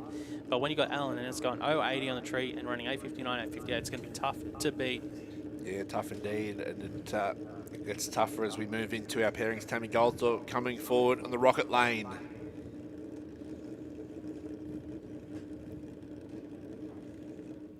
So she's dialed in an 8.79. Jamie White alongside has dialed in a 9.05.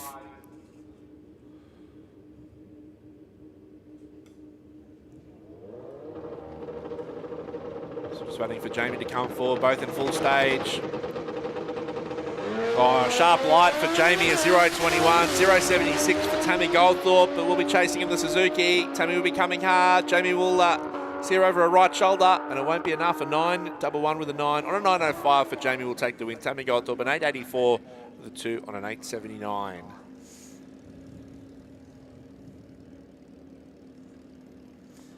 Next up, championship leader Brian Alvizio on the Kawasaki for DeWalt to take on Alex Redmond.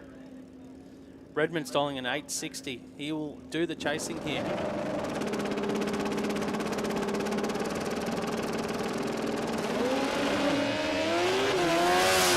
Reaction time, Alvizio, 74, 3.59 for Redmond. Alvizio is way out in front at the moment, and he rolls off for the win, 9.17 on his 8.86 and 9.97 for Redmond. Dial-in was wrong on the board.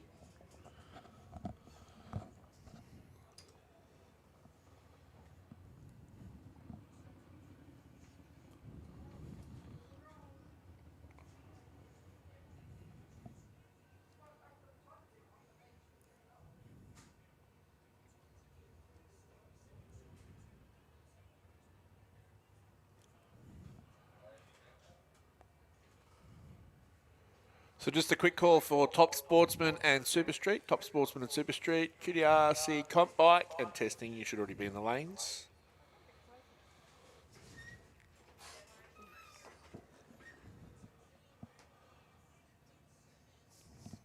And it does look like that will round out round 1 of Mod Bike, which means we'll be moving into round 2 of QDRC Outlaws.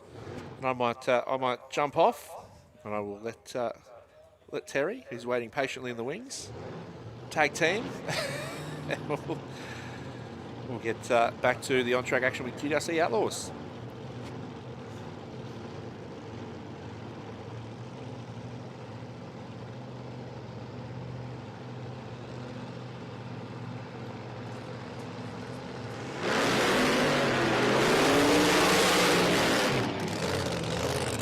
Moving into round number 2 of QDRC Outlaws. And we have got in front of us Bill Fletcher to take on Mark Bedrosian. Terry Dale joining me back on the microphone. Teletype round 1, Bart Bedrosian had a loss. Bill Fletcher had a win. So what do you reckon, Bill? The big long car. It looked efficient. It looked good. It looked good in qualifying. It looked good in round 1. Will Bill be able to make it 2 from 2? And I think Bart's got something to say about that. He most certainly will not want him getting there. Mate, she's been some interesting categories already. It's been in that first round. There was how many red lights in Super? Was it in Super Street? There was lots in all of the brackets. Yeah. What is going on with that? So a $689 dial-in for Bart Bedrosian, a $678 dial-in for Bill Fletcher in the Styromax composite panels dragster, the Bart's Automotive 23T altered. So not much between these two, Mark. So it's a pretty tight race. Oh, Bill gets out with a 0.41. Bart leaves a little bit on the tree. Will Bill make the most of it? He most certainly will. A 681 and a 678's good. A good win for Bill Fletcher.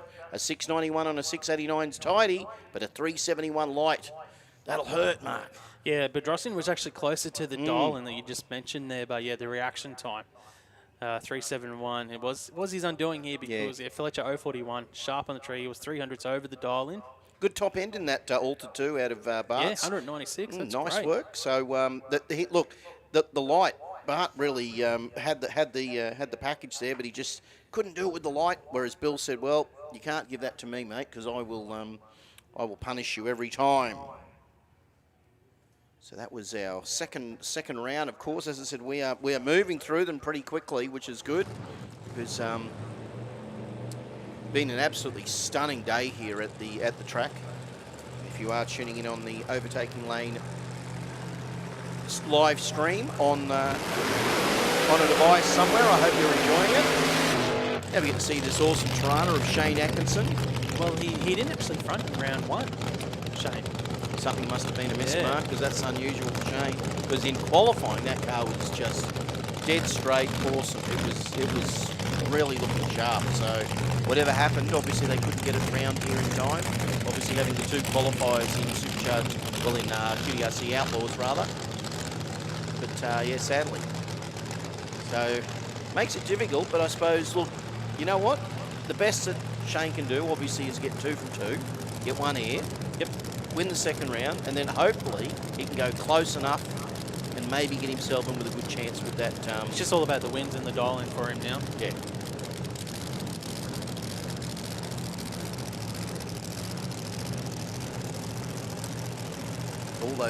All that paint, and then all that beautiful paint you see on that car. And you can see the big Winner National sticker on that front guard.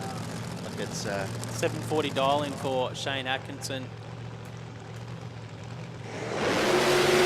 246 on the tree. It's not lifting, so it's sounding strong. Look at that, 745 and a 740 at 187 mile an hour in that Tirana. Just got to work on that 246 mark. Yeah, but it's a win. It's a W in the win column for him. So far, Bill Fletcher has gone win-win. Shane Atkinson's gone win-loss.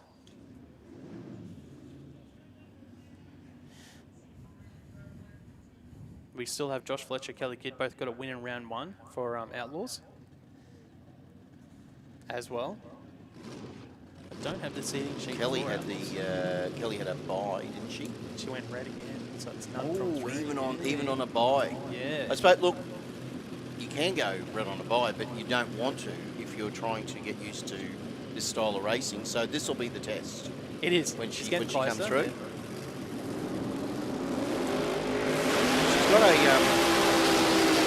She's got a tough customer to race against as well with Josh Fletcher. Yeah, welcome to Outlaws. Here's Josh Fletcher. Yeah, that's exactly it. So Kelly Kidd with a dial-in of 688 in the twin-turbo dragster. 717 for Josh Fletcher in the Styrofan Australia. 361 cube V8 blown, of course. So choose your power adder. Do you want it turbocharged or do you want it supercharged? You know what? Why can't we have it all? Mark? I say give it all. Yeah. I like it all. It is good. So Kelly has dropped the dial-in down to a 688. He went 690 in round 1. Josh was very consistent. He went dead on that dial-in actually from memory. Yep. So he's dropped his dial-in by a couple hundreds there, 717. No, this is going to be tough, right? This is a really good race. It really will come down to the fact that if Kelly gets away, if she can cut a good line, it'll be anybody's game. Red again, 013 for Josh Fletcher. See the big dragster of Kelly's moving around there. 694 at 193 mile an hour for Kelly Kidd, but a 715 under the dial-in, but a red light from Kelly. 013 for Josh Fletcher, so he got it all right. Yeah. And even gave his dial-in a bit of a test there. So we've got 2 drivers with 2 wins now in Outlaws. That's Josh and Bill. They're the only 2 drivers in Outlaws with 2 wins. So dad and son. 2 starts, and then we've got 2 drivers on 1 win, 1 loss in Shane and Kelly.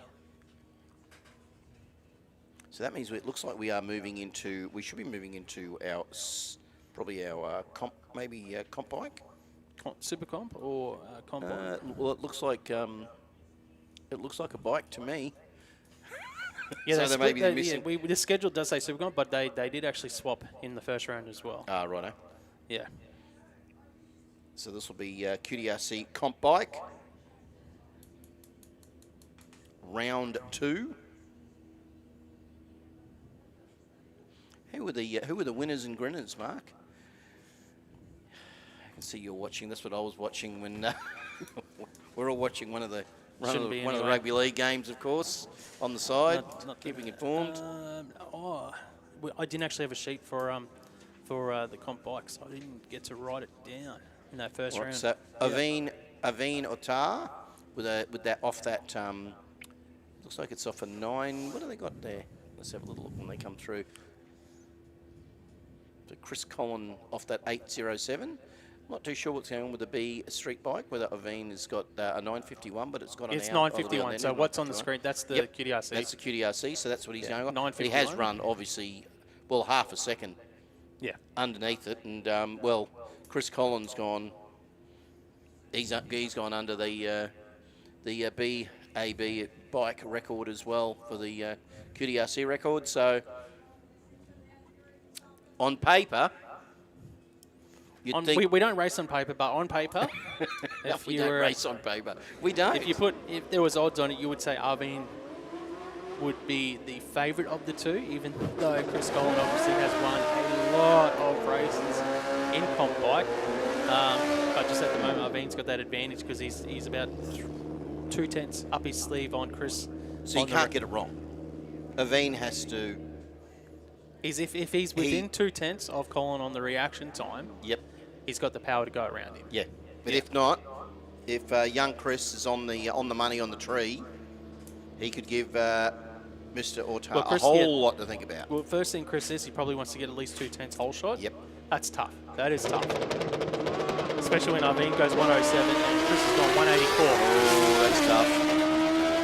Aveen has a lot. Aveen has a big look over. As well, mind you, had a big look over, like he was looking back. He almost gave it back to him. He almost gave it back to Chris Collin because he backed off that much. He got across the finish line first by 17 thousandths of a second RB. Mark, I'll tell you what, if you're watching it home, that would have been impressive to look at how far back Aveen had to look back to see where is Chris Collin. And he just looked forward and he just he played the game and he got the win. But yeah, so Dave Finlayson and Pete Farnell, 7.57 Pete is off and an 8.91 Finlayson is off. So yeah, Dave had a big win in round one. It was a bit of an upset, Dave. Finlayson got the win. So Dave on the Marshall Mountain Motors Suzuki, and of course the Hayabusa Blazecraft of Pete Farnell in this return to racing, and what a great return to racing it is on 2 wheels. So well done to Pete. Good to see him here. Oh, gets out with a 110. Oh, red light for Pete. I'll tell you what, he'll still give it a dice and a slice, and away he goes. And yeah, look at that, a 7.62 on 100 at 155. Backed it out, but Dave Finlayson will get the win, courtesy of the red light. But also, he goes 9.03 at an 8.91. Well, he's 2 so that was pretty good. Dave, he's gone 2 for 2 now. He'll be happy. He was a number 5 qualifier. And P. Farnell was number 2 qualifier. So there you go. So we Two talked upsets. about Yeah. we talked about the finishing higher and the qualifying. It gives you the distinct advantage, but you've still got to make the most of it. But and the thing is, it is a real advantage in the performance classes because you are the quicker of the vehicles compared to your record. So you've got you literally have an advantage up your sleeve. Yeah, without a doubt. So here we got Ken Collin, Bobby Schluter. Bobby gets out with a 156. Ken gets out with a 0.61. Here comes Ken Collin. He'll back out of that surely. Maybe not our Ken. Not our Ken says no. I'll just lean on it a little bit. A 7.96 off that 7.86 QDRC record. I reckon he just leaned off it a little bit, Mark, because we know the bike can go a little bit quicker. But, Yeah, I think he went impressive. 780, low 780, or was it high 770 early today for Ken Collin. So Rick doing a little bit of... He's getting some cardio in. Yeah. Our volunteer official Rick down there. Must have spotted something on the track. Or he's inspired by the Olympic Games and he knows that He wants the track to and see field what are his coming. 200 metre. Well, he's hit the 100 metre now, so that was about I thought he was just going to 30, half a minute to get to the 100 metre mark for Rick. I thought he was just going to go over and kick that timing block over. Look at that. Unfortunately, mate, it is heads up at the Olympics. They don't give you any head starts. No, they're pretty brutal, really. Oh, this looks like we've got some... it looks like we may be into some testing. Side-by-side testing. We've got a Commodore, we've got a Mustang, because that's what you're going to see. You've got Nick Baxter, you've got Tony Webb. So Webby, what's Webby's been? His best today has been an 8.78, and Nick's has been an 8.56. So 155 miles an hour for Webby. He said he's heading in the right direction. Nick Baxter, that car has looked really strong. 175 mile an hour on that little 3RZ powered Fox body Mustang. Big purge. So of the both of nitrous. these guys, be running campaigning in the Radial series. Testing here this weekend. And you'd think that Nick will be getting ready for probably Jamboree as well.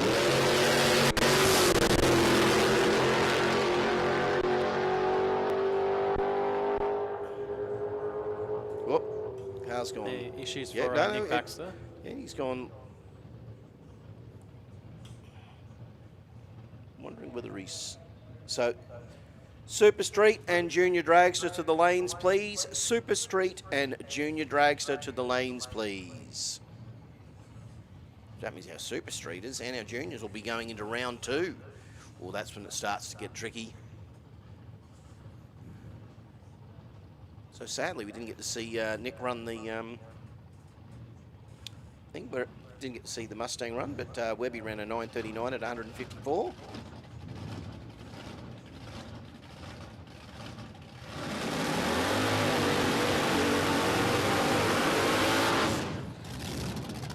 Here's his Ford, who we don't know who it is. I really wish we did, because this thing is a tidy piece of gear. Picks the front wheels up, goes well. What's his best time? I think it was a 9.4 at 106, obviously backing it out. But this thing is pretty tough looking car. It is a cool car, yeah. Look how good it is. Just wheelie bars set high too, so Well, he's got Super Sedan on the side, so he's going to campaign in Super Sedan by the looks. And if anybody's looking at that, it's got double SAA, which means obviously because it's got a power adder. As you can see, it has a power adder. There's no hiding. There's nothing. Wheels up and there. Oh, look at that. It's doing it nice and easy, isn't Holding it down this time. It'll be a better run. Look at that. 894 at 152. There we go. We got that thing cooking now, Mark. Into the 8s. They look pretty happy on the start line. That looked easy too. I'm talking about easy. I'm talking about. Yep, here it is. Here's this. Mr. Cooper in it. But Yeah, Trevor Cooper. Yep. Yeah. In the Tirana, and this thing just. I'll tell you what. She launched and picks the front wheel up, and it's angry. It's aggressive. It's blown. It's a Tirana, and it's tough. That's been one of our favourite things to see. The Ford's just done a big wheel stand, but this thing just carried the front wheel probably at least to the 60-foot mark, didn't it? It was pretty impressive. Further, it was about 100 metres. Yeah. Look at that. Drops him down just before the 330-foot mark. Trevor Cooper goes 793, 169 mile an hour. And that was a back off too with the pedal too. So car was nice and straight. It might have picked the front wheel up and carried it for a fair way, but the car was still tracking nice and straight. So I think they'd be pretty happy with that. I wonder whether Trev's in it for whether he's in it for the half track shenanigans or whether he's here for Jamboree. She can run all manner of things. So Hopefully he races a lot because it's a nice looking car. most certainly is. That's Mr. Palm, I do believe. Yep, Sean Palm in the Hilux. Doing a bit of licensing.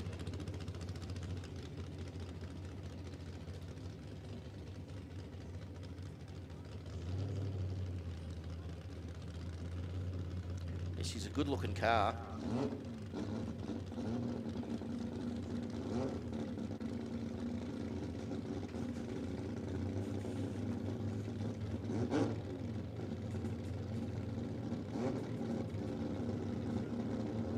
So as I said, Super Street and Junior Dragster to the lanes, please. Super Street and Junior Dragster to the lanes. If you aren't there already. You can see the little dance, because the track is sticky. We do like that. Because otherwise, yes, you stay still, you can get stuck there.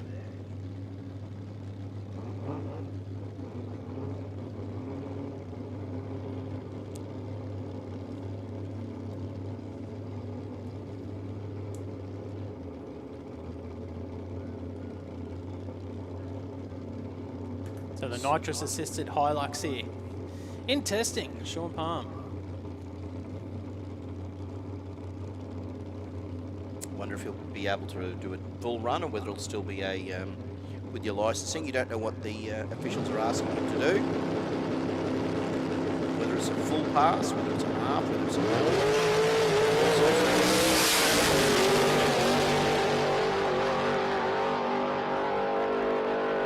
All the shoot. A little bit early, goes through for an 892 at 150 mile an hour. That's the closest I've seen to it doing a full run, Mark. Yeah, that was the cleanest pass so far today. Obviously his quickest run as well. So that sounds like it might be Sam Afcal in the Sam in the RX-8 by the look of it, by the sound of it anyway. I think you might be right, Terry. Whoop. It's gone quiet. It has gone quiet.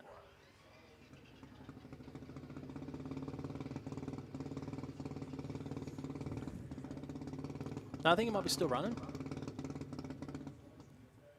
Maybe not now. Maybe not with three blokes. No, back up again. Hang on, Sam says no.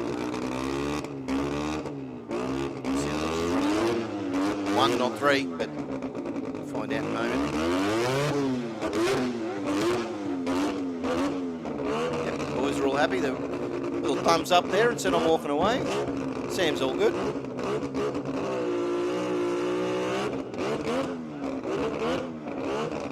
need Super Street and Junior Dragster to the lanes, please. Super Street and Junior Dragster to the lanes, please.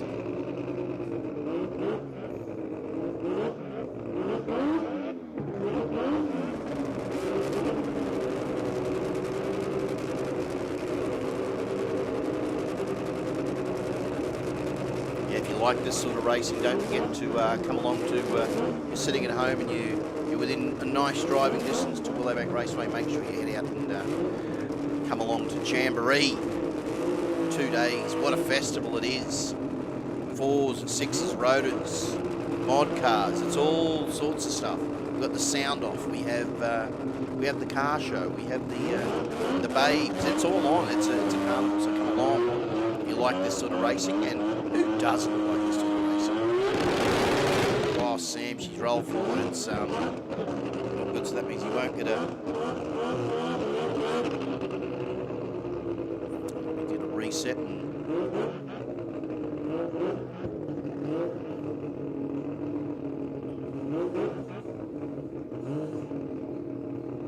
Always difficult to get a lot of these cars up on the bump, isn't it, Mark? You always see a lot of them trying to build up the boost, trying to get them on.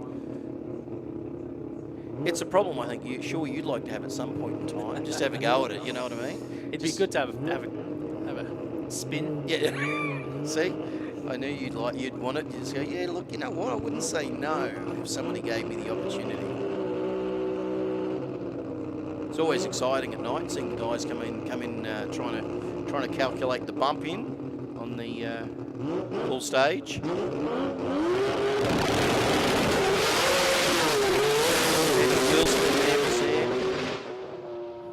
He's got off it at half track.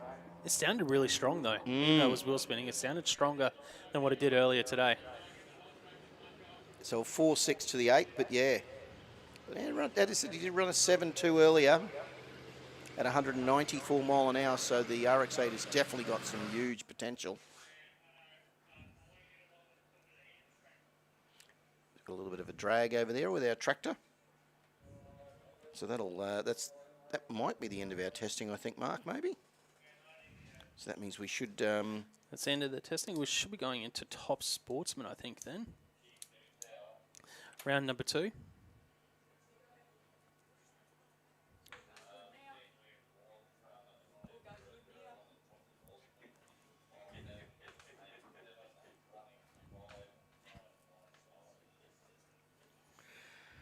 Ah, dear. This is what happens when you watch another sport while you're calling one sport, and one's depressing. You said it, Mark. You called it. Yeah. So anyway, as I said, look, a big thank you to Overtaking Lane for doing the live stream today. I hope wherever you are watching in or tuning in, I hope you're enjoying it. Hope you're sitting there with a snack and a beverage and enjoying it, because it's pretty good. It's been a good day of racing. Everybody who's come out here to the track is having a good time. So a big shout out to everybody who's over there on the grassy area. Hope you are all well. Thank you for joining us today. And everybody over in the grandstand. Hope you guys and girls are having a good time as well. It is good to see everybody out here at Willowbank Raceway. The track is looking resplendent, all nice and neatly trimmed, and looks very sharp. It's almost like, looks like it's actually ready for the Winter Nationals. It's so nice and neat and tidy. Looks awesome. So I do hope you are all enjoying it this beautiful day in our Queensland sunshine. So, but everyone who's sitting at home, I do hope you are enjoying the Overtaking Lane coverage of Donnelly Blasting Services QDRC Round 2. And as I said, we've had some really interesting racing already. We're into round 2, and the way the racing works is we'll see who gets the best out of the 3 rounds, and then we'll have a final of each category, and that will bring us our winners. So we are tracking pretty well along. We're just doing a bit of a drag down there. So what I might do is I might take a quick break. We might get the lads from Overtaking Lane to play a little bit of music. You can quickly rush to the fridge, or rush to do whatever you need to do while we have this quick break. And we'll be back in just a moment, ladies and gentlemen. Thank you.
someone to save.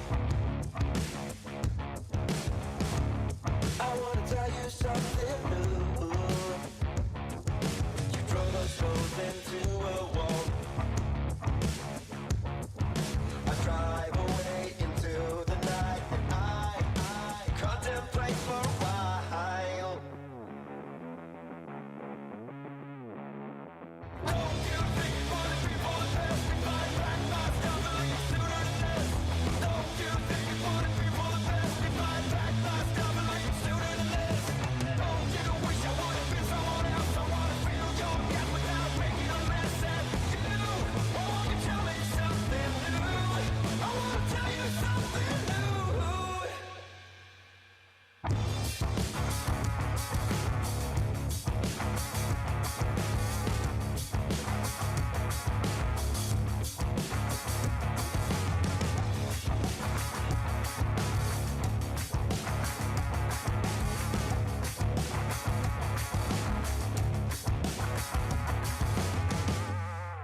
I wish you all the best I can, and I stop myself for a while.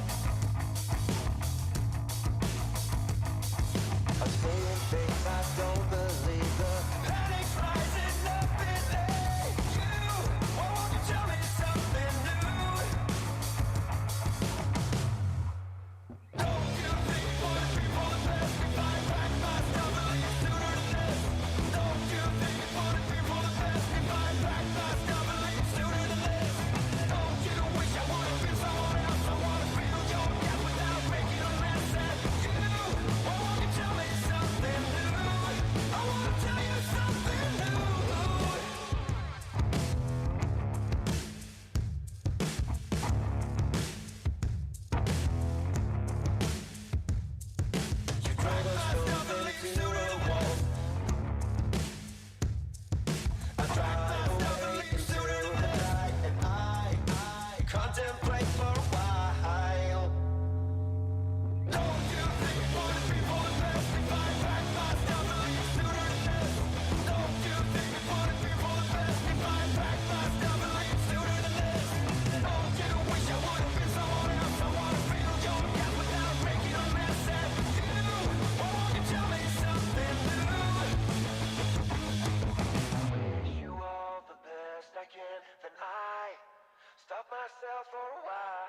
And ladies and gentlemen, we are back here. We are back at Donnelly Blasting Services QDRC Round 2 at Willowbank Raceway. Big thank you to all our sponsors. Big thank you to Overtaking Lane for sending out the live stream to the world. We are loving it. We hope you are enjoying it sitting at home or wherever you are. If you're at another sporting venue or something, just watching it. We are still in QDRC Outlaws. Steve Horvat, Kayleen Gooley. Sorry, we are in Top Sportsman. So the Monaro and the LC Tirana of Kayleen Gooley. Yeah, the track has been sprayed. It's been dragged and sprayed. I'm just wondering, like, I'm just trying to know, there could be some breakouts here with the sun setting. It's starting to get a little bit cooler. Horvat dialing at 842. Gooley 810. Horvat had a win in round 1. Gooley had a loss. Yeah, wasn't, did Kayleen, was she racing Dave Goldie? Maybe? Not too sure. I think you might be right, actually, yeah. So let's have a look, see what Steve and Kayleen can do. Oh, nice work with Horvat at 0.35. Kayleen's got some work to do. The Tirana coming on strong, but is it enough? It most certainly is, because as Mark predicted, Steve Horvat has broken out with an 8.37 on an 8.42, and an 8.17 on an 8.10 is safe, even though Kayleen cut a, well, let's just say not her best light of the day at 2.65, but Horvat did everything right except go too quick. Yeah, that's it. That was a bit of a breakout. Yeah, 38 thousandths of a second breakout there for Steve Horvat and Kayleen Gooley. So You both these predicted it, drivers, Mark. yeah, win-loss. Let's see what happens with the next couple of pairings. See if it's a pattern that might follow. It's got some stick. So Goldie and Barron. So Patrick Barron, Dave Goldie. Goldie dialing in at a 7.38. Patrick Barron at 8.52. So the Aussie Diffs Beretta up against the Master Art Designs Cutlass.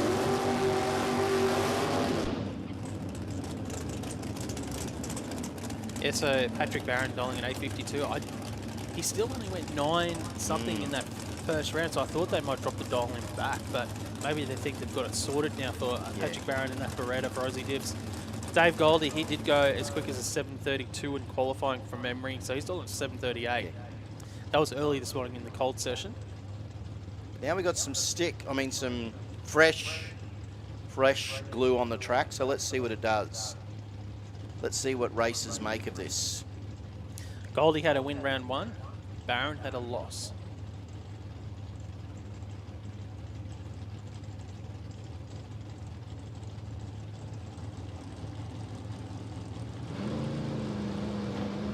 You can hear the car. For Barron, he's going to get the win because Goldie's gone red on the start line. Patrick Barron gets a get-out-of-jail free card here, but there was issues for Barron's car. Well, I'll tell you what, a 3.99 red too. That's a big red. Dave, just obviously the car crept forward. And Patrick Barron will say, look, you know what? 9.17 on an 8.52 with a 5.18 on the tree. Yeah, Patrick Barron will keep that time slipping, so that's how you win races. Super Sedan to the lanes, please. Super Sedan to the lanes, please. Not a pretty way to win, but I'll tell you what, it's a win, Mark. There's a lot of chat down there, actually, over in Dave Goldie's lane. I'm just wondering if they think there might be other issues there, questioning what's happened there. Because we obviously, just up in the commentary box, we got to call it as we see it. Just got to call what it says in front of us. Yeah. So we got Danny Lake and Paul Doblin. 8.47 for Paul, 7.84 for Danny. So Pine Mountain Performance Cutlass up against the Lockyer Engine Reconditioners BF Cobra of Paul Doblin. Another couple of regular races, so this will be interesting again, Mark, to see will it be under, will it be a lift? How's that track? We're just about to find out. A couple of consistent players. Wow. Sat there with a 280 light. DeBlaine, though, no issues, 017 on the tree. And DeBlaine gets a win, 8.51 on an 8.47, safe for the win. And Lake breaks out by a bunch, actually, 780 on his 784. So Paul made the best of the situation, cut the light, close to his dial-in. Well, at the moment, Paul is the only driver that's going to go into round 3 with 2 wins.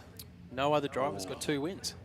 You know what? I can tell you now, Paul will be liking that, and the Douglas family racing crew will like that very much. They'll be very happy with that. Now, that brings it close to Top Sportsman for us there for Horsepower Solutions. Now we're moving into Prime Science Speed Elec Super Street, round number 2.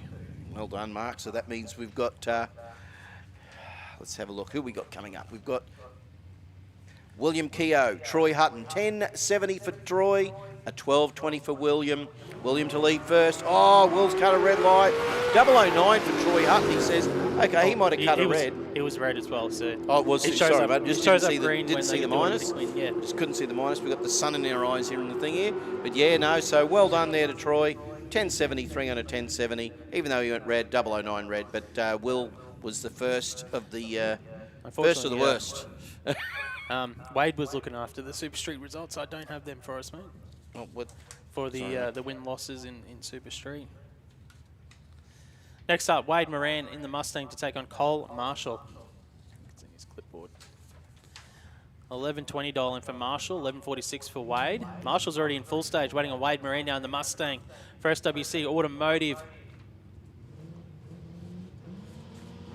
0.97 for Moran, 1.14 for Marshall. So Moran's got 17th advantage at the moment in the Mustang. $11.46 for Wade, and gets the win, goes 11.48 on his 11.46. Cole Marshall goes 11.21 on the 11.20. He's closer to the dial in win margin for Wade Moran, 0.009 of a second, 9th thou win.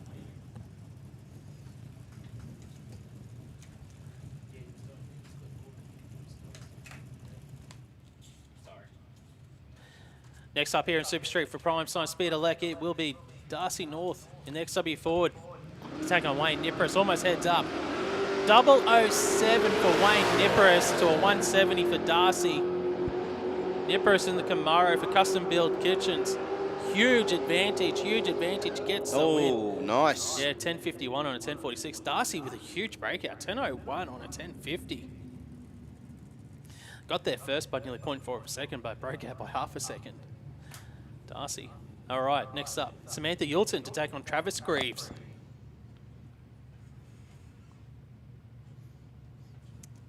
Dial-ins.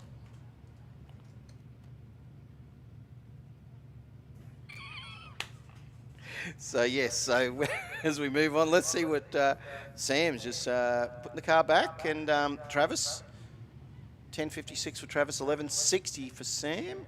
Not too sure what's going on here, whether there's...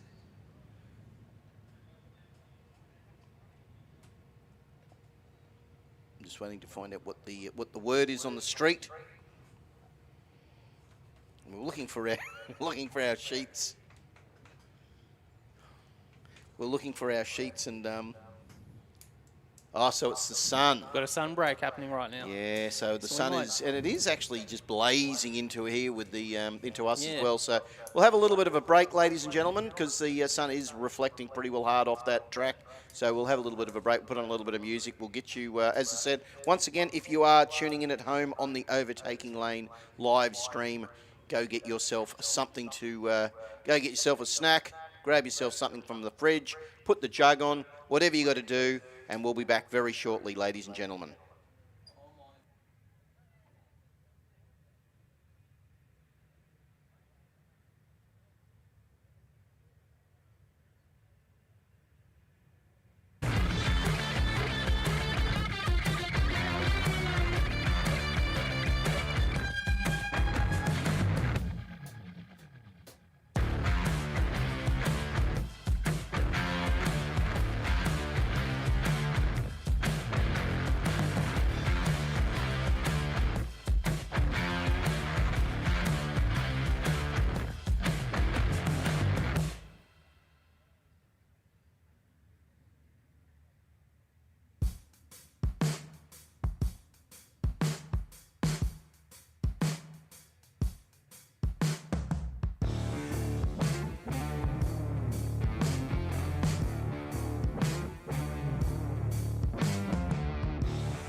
All right, the sun break has been completed. We're back into round number 2 of Super Street. Samantha Yilton on track in the Commodore take on Travis Greaves, the XD Falcon. So the big question is, the sun has gone down, it is cooling. How will it affect the race cars? Well, just before that, Mark, you and I had the big discussion about when they put the, they drag the tyres, they put some glue down. It's got fresh glue, it's so, cooling. So let's see what happens. We'll know very quickly over the next 2 runs. If anybody breaks out, it's still the track's still running hot, but we'll know very shortly. Just waiting for Sam to put the Commodore into full stage. Cuts a red light, sadly. A 197 for Travis Greaves. Probably not going to get a good gauge on it this time, Mark, unless Travis goes under his dial-in, which he doesn't. A 1062 and a 1056, and Sam a 1185 and 1160 with a red, a 052 red. So Tanisha Marshall and Christine Thompson. Christine in the Ford, 1078 dial-in to an 1155 of the RCE Performance Holden of Tanisha Marshall.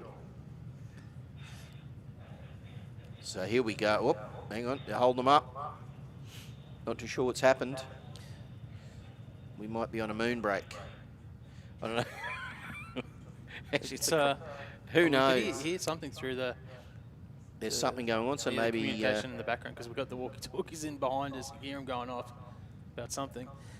So they're holding them up. This is the point where if I was Tanisha Marshall, I would reverse out of stage. Just to go through my routine again. This is something I've spoken about before. And and I'm just a fan of, in a hold up like this, just reverse it. Because she's sitting there holding on, and you don't know what procedure she's got where she Yep. launches this car, whether she's a left foot breaker, you know what I mean? You don't know. So the zero didn't matter. She had a good light, a 066, and Christine a 099. But here comes Thompson in the top end. Is it enough? No, it's not. An 1158 on 1155 is safe, and Christine with a 1091 on a 1078 with 135 in the top end was not enough, Mark. Yeah, it sounded like she spun a little bit on the hit there, Christine. Next up, Craig Layton in the Statesman take on Angela Holtz, the Monaro. So Holtz and Monaro is dialing at 10.90 seconds. Craig Layton will leave first in the Statesman. He's dialing 1174, so 0.84 of a second head start for Craig Layton. So we'll see him leave first in the Silver Statesman. You can just see him edging forward. Look at this. This is what you'd call meticulous staging there. Yes. That was Craig's millimetre by millimetre Craig there. is pretty fussy, which is good. 089 light was well worth the slow stage there, Mark, because he got the good light. But will it be enough? Will Angela Holtz be able to reel him in that Monaro? No, not this time. 1191 and 1174 is safe for the win. 1097 on the 1090, but the 240 light will hurt you every day of the week. Yeah, Modified and Super Sedan, you guys should be in the lanes. Please, Modified Super Sedan should be in the lanes. Terry Glaspie in the fair lane now to take on Mark Rosso, the Camaro. Rosso, 1161 dial, and Glaspie, 1210. So Mark to chase. Around half a second thereabouts. So there's a couple of lights on the tree. Have a look at this. A 010 for Glaspie, a 078 for Rosso. So Terry's got the better of the tree. Will the fair lane be enough? The big block Camaro's coming on strong. Rosso's leading the championship as well. He ekes it out with an 1161 on an 1161 championship leader. Mark Rosso gets a W here. Glaspie 10 on the tree, breaks out by 13 thousandths. Wow, I tell you what, nice work there from Mark Rosso. That's tidy. Good work. So our next pairing will be Jenny Ashen and Bud Kelly. Bud Kelly with a 1080, Jenny with an 1127. Bud to do the chasing. Jenny to lead first. Jenny gets out with a 057. Bud Kelly with a 070. Both good on the tree. Will the Commodore have the legs over the HQ? Is she going too quick? Nope. Well done. 1129 and 1127 for Jenny Ashen. A 1087 on a 1080 with a 070. So that was a good race there, and Jenny got the win. Georgia Wegner now in the Corolla to take on Sean Taskus, the Capri Taskus for 477 garage and tuning, dialing in 10.99 seconds. Georgia Wegner is dialing in 10.30 seconds. Georgie said just some issues today with that Corolla.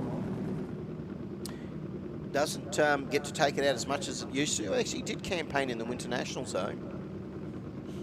And we did find out earlier today, Mark, that he is 88. 88 years old, still competing. You can see he's just trying to move up on this pre-stage area. I think the Corolla should be like a standard Corolla with a louver in it, and a dolly in the back that's got, you know, like one of those dolls in the back that's got whatever. Oh, he just almost jumped through, Georgie. Oh, you got out the 122 light. That seems like they might have. Yeah, I think it's not happy. Yeah. But Sean says, I don't care, and Sean will back it. Yeah, he's on the brake already. Sean goes, whoa, where's Wagner? I don't care, because I'm just going to run 11.72 off my 10.99. Yeah, he gets the win here. Sean Task as Georgie Wagner rolls through for a 19-second pass. Yeah, there was issues there for Georgie's Corolla. Yeah, didn't look like I was having a good time there, did it, Mark? No, it wasn't. We'll probably have to wait for George now to just get off the racetrack. It's obviously a bit longer than the braking area is actually longer than the racetrack itself. And there's a reason for that, Mark. Yeah, have you ever tried to pull up a 300-mile-an-hour top fuel funny car? I can't say that I have, actually. But you've seen it plenty of times. I've seen it a few times. I can pull up a 170-mile-an-hour dragster. All right. That's still motoring. When you first drove your modified and it was quick, how did that feel? Were you pretty chuffed? You know what I mean? Yeah. Obviously the launch is hard. You don't realise how fast you're going because you're concentrating so many things until you pop the parachute. I can see here John Riley in the white time gets out the 092 light to Murray Place, 2:49 reaction time. Riley's in front. You'd think that John will be just going be out on the brakes about now, maybe, or just off the pedal. Yeah, makes it easy. 11.92 and 11.70. John would have been off that throttle just to make sure that was safe and he didn't go underneath that dial in. Well, we haven't seen the breakouts, Mark. What is that saying? We haven't seen anyone really getting close to the dial in either. No. It's been a really weird transition since the sun's gone down. Like I did expect to possibly see some breakouts, but they're not even running close to their dial in. It's been a bit weird considering what we've seen earlier today with how everyone was just absolutely banging their numbers, and right now just a little bit off. So third round will be interesting then. If you've had a good win on the first and it's been a little bit indifferent in the second, you'll have to be on your game in the third to get that 3 from 3 if anybody does. So Ray Ross to chase. Oh, Darren Piddington in the tree says, how about a big red? And a big red too, a 221 red. 0.54 light for Ray Ross. He'll get the win safely. Well, something's gone through the... Did that go through? Did you see that? Yeah, it was something. That was weird then. Yeah, the wind light came on about 1,000 foot in Ray Ross's lane. And so 10.15 under 10.00. Anyways. Well, we just, so here we go. Strange. We got John Massey and Hannes Ice. Hannes with a 12.09 in the Maloo. The Hornet of John Massey with an 11.91. He's having a good day. Let's see if he can continue the good fortune. He actually can, because Hannes says, oh, here's a red light. Yeah, you can see Hannes moving really early then on the tree. So a 0.92 for John, and John will put the Hornet through for an 11.99 on 11.91. So I guess John's saying, well, Brianna can't have all the fun all the time. And he's managed to wrangle her out of that driver's seat. And he's in behind the wheel of that Styromax Hornet. As I said, the car's done some kilometres recently. It's really, or some miles, depending on whether you want to put it a quarter mile or a 400 metre, I don't care. But it's done some track time.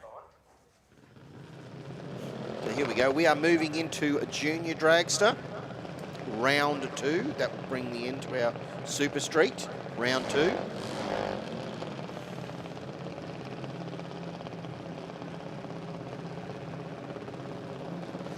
Junior dragster time. Round number 2, as you just said. Have you got the? Yeah, I've got the junior dragster. You've got the junior drag, so that's yeah. good. You'll be able to do the deed. First up, Chase Carslake to take on Paige King.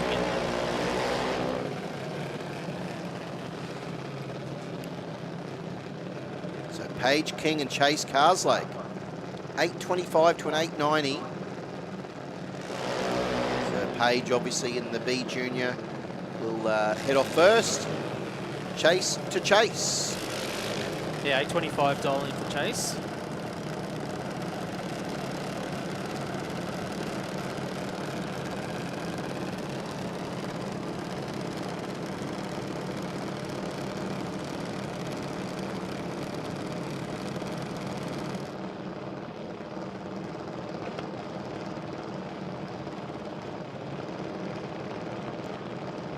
Waiting on Paige King now.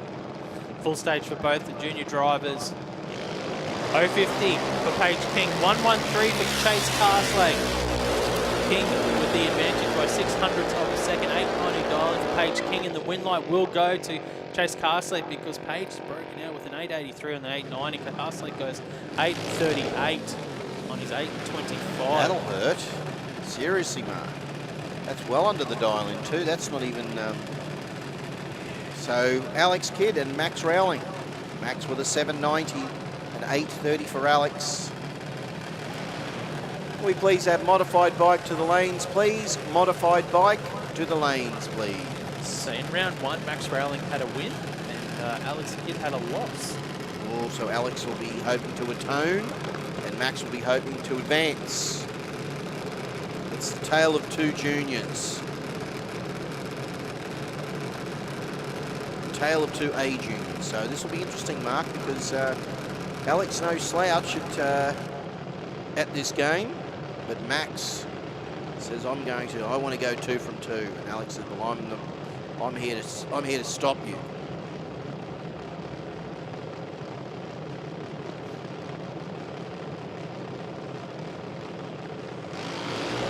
Oh, gets out with a Rowling with a 0.35 and 1/22 kid. Max getting the better of the tree. Will he make the most of it? He looks like he may, and he certainly does. A 7.97 on a 7.90 is good for the win for Rowling. An 8.33 and an 8.30 is good, but is it a 1.26? Max got Alex on the tree. Yeah, 2 Max, from 2. Yeah, Max Rowling goes 2 from 2. Chase Carslake has also gone 2 from 2 already here in round 2 of Junior Dragster. Big thank you to the guys over at SuperFloor supporting the Junior Dragster bracket. So Vans Pirano, 8.62 dial in. Tyler Billette with a 7.94. So Tyler to do the chasing. Vans to lead first in the B Junior Dragster.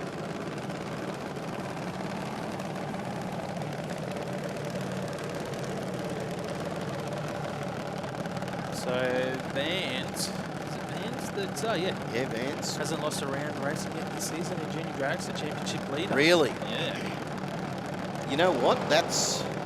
No pressure. Tyler Bella had a loss in round 1. No pressure whatsoever. Vans, you just got to keep winning. That's as simple as that. There's the call went out. Got given a piece of paper by the crew. Just win. Who won juniors at the Winters? Carlos Harvey, that's right. Yeah. Vans Against Vans, and then Vans won the first round of QDRC so he, to kind of even it up. So Vans in a purple patch, so to speak. Gets out with a 157, a double 1-2 for Bella.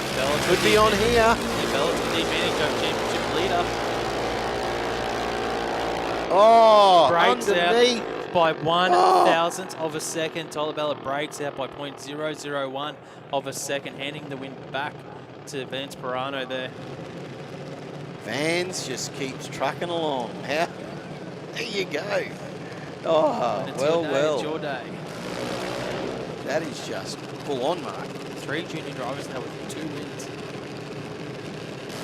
So it looks like we might have that's strange, we'll have a bye.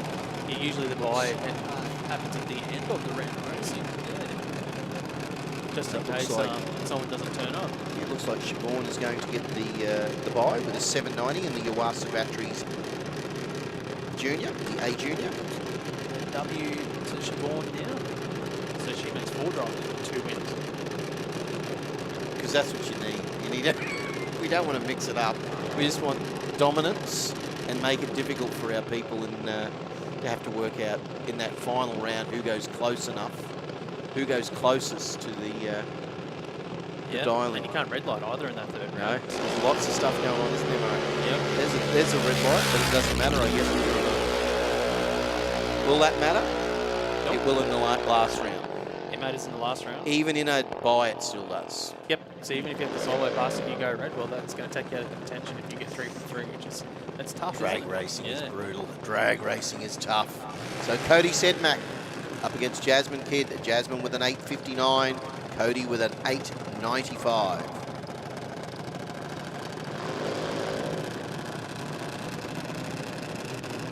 one of these drivers is going to pick up their first win of the weekend here in round 2. SuperFloor Junior Dragster. Cody Sedmak will lead first for the JTS Racing Junior Dragster in the Speedflow lane, $8.95 dial-in. And the Balance Bobcat Service Junior Dragster, Jasmine Kidd, will do the chasing here with an $8.59 dial-in. So one of these kids will leave this round with their first win. The other still looking for their first win of the day.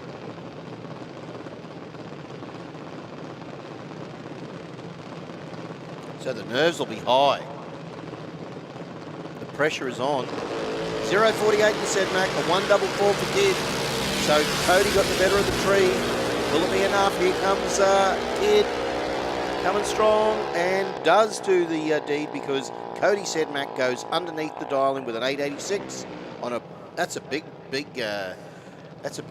bump out too, Mark. And a 8.71 on an 8.59 is good for the win for Jasmine Kidd. That's a big breakout. That's not even a half. Yeah, that was a 10th and a half there. Yeah, that's big for him. Okay, next up, Nixon King to take on Nevaeh McDougall. There's actually been a few little big breakouts in this round of racing for Junior Dragster, but I haven't seen really any sort of pattern forming. No. And like you boys were talking before when you were calling Super Street, there was definitely a pattern. Yep. There was definitely a pattern of breakouts, and it was almost like the cards were just being dealt the same every single time. So this time we've got Nixon King with an 8.97 to Nevaeh McDougall with an 8.59. Let's see what happens this time. Will we get a... Well, similar to the last round that we just had, one of these drivers is going to get their first win of the day, and the other will still be looking for their first win. All those races are on 2 already. Well, we have 4 of them already on 2. Yep. They'll be sitting in the box seat. Lots of races to go, though. Look at the lights here. 0.11 for Nevaeh McDougall, 0.61 for Nixon King. And the win light will go to Nixon King. I looked at that, I thought McDougall is out in front, but that might be too quick. Yep. And guess what? It most certainly was. A 9.02 on an 8.97 with a 0.61 for Nixon King is good for the win. 8.58 on an 8.59 for McDougall is too fast. How many juniors that have had the whole shot have lost in this round of racing? That shouldn't happen. Yeah. If you got the whole shot, normally they convert to a win, but we're just seeing a lot of the kids breaking out in front. But it's also a learning experience for a lot of the drivers. Neela Paul now to take on Carl Schultz. She go back to the pits and it's like, okay, why did I go so quick? Why was my goal not? You know, why did I break out? What did I miss in the conditions? What did I miss with the car? What changed?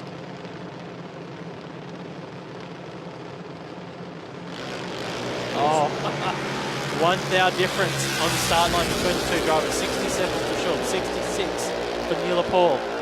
And the win light will go to Carl Schultz, an 8.04 on the 7.99 for the win, 9,000ths of a second win margin. Neela Paul goes 8.32 on the 8.26. good to see no breakouts there from Paul and Schultz. Well done. Good to see. Yeah, so Schultz, that's his second win of the day as well. So we've got 5 drivers now and 2 wins. So Dakota Bray and Tamika Carslake. Carslake with an 8.67, Dakota Bray with a 7.98.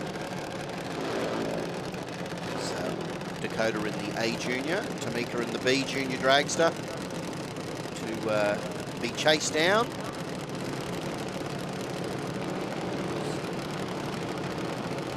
I'll tell you what, that will make it a very interesting final round, Mark, with all these races who are on 2 for 2. So that's how you'll sort them out. Well, Dakota has a chance to go 2 for 2 here. Tamika lose first round. Yes. So Tamika has a chance to say, well, Brother in the first round. look, a 163 for Carslake, a 0.33 for Bray. Dakota getting the better of the tree. Will she make the most of it? Dakota coming on strong. Is it too quick? It is not, because Tamika's gone too quick with an 8.61 and an 8.002 on a 7.98 with a 0.33 for Dakota Bray is good for the win, making 2 from 2. Next up, Jet Pirano now to take on Carlos Harvey. This is a big race. That it is. Pirano had a win in round 1. Carlos Harvey had a win in round 1. So a 7.98 for Pirano and 8.57 for Harvey. So Carlos get the advantage of heading off first in that white B Junior Dragster. The young Jet Pirano in the flamed A Junior will do the chasing. That's not an easy task, having to chase down Carlos Harvey, Mark. Well, Harvey's been going all right here at Willowbank Raceway as of late.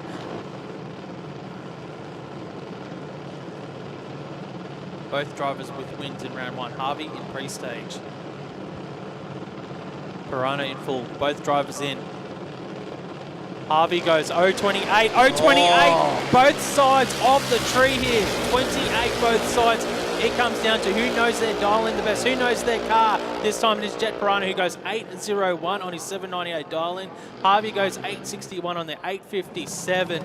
12 thousandths of a second win margin. They're great race there at Junior Dragster. Wow, that was good, Mark. That was tough. That was tight. That was good racing from both Carlos and Jet. And Jet getting the win.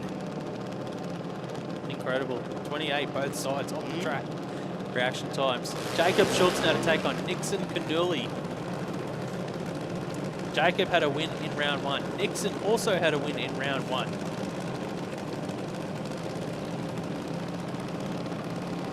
So I think this will give us 8 or 9 drivers now with 2 wins from 2 starts.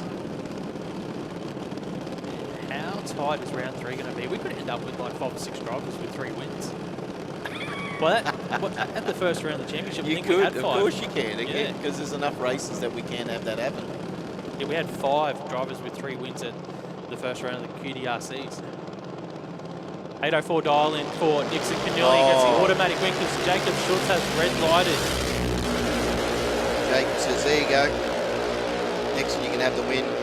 Goes under his dial-in as well, does Jacob, with an 860 and an 861. An 807 and an 804 with a 120. Nixon Knijff will get the win. So that, by my calculations, we should have 3 more drivers still. We haven't seen Amelia Wright, Taylor Knijff and Christian Knijff yet in this round. But that might be it, because that looks like Lexi Lancaster down there that's going through the... Yeah, maybe. She's going through the licensing procedure. Maybe maybe problems with some of the juniors or something like that. Yeah. You don't know? Modified bike to the lanes, please. Modified bike to the lanes, please. Be their second round of racing. Super Sedan modified, you should already be in the lanes. Modified bike, if you can make your way there now.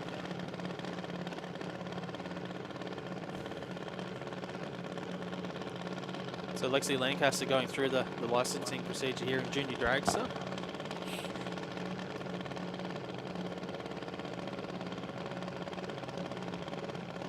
And obviously might be a first time for Lexi racing in the evening too. So Yeah. under lights, get a different spin on it altogether again, Mark. That's something you'll have to see how the new lights are when you get back. Yeah, that'll be modified. interesting. 5.57 reaction time there for Lexi Lancaster. Because it does look good here with it lit up now with the new lighting system. Do you guys have anything to do with the lights here? No. They got a third party in when they did the big project, when they did the track and they did the lighting and they did all that, everything that they did, all the toilets, everything. So That's nice, yeah. Yeah, 871 for Lexi Lancaster at 71 miles an hour. The B Junior Dragster driver. well, there's still a couple more juniors. Yeah, the So Isabella Hunter, maybe it's not licensing as well.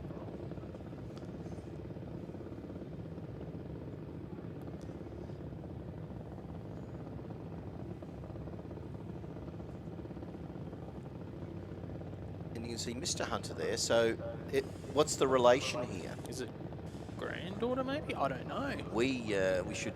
We don't. We know, don't, we should guess. But we know that it's a. We know it's a Hunter and we see Rob on the start Yep. line. And we've got.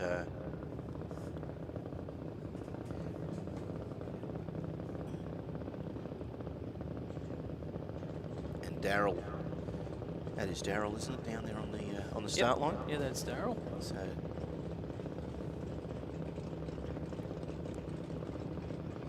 So Isabella Hunter. Licensing the Junior Dragster. Gets over the 281 reaction time.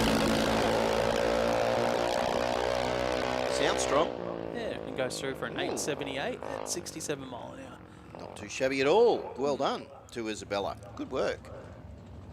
Oh, it's always good to see these juniors when they come through, because really the last thing all those other races that are doing okay is they need another couple of races just to throw it into the mix. You know, oh, there's another couple coming. It's like, yep, it just gets harder and harder when the field gets bigger and bigger, Mark. Okay, we're moving now into round 2 of Super Sedan. And let's find the sheets here for Super Sedan.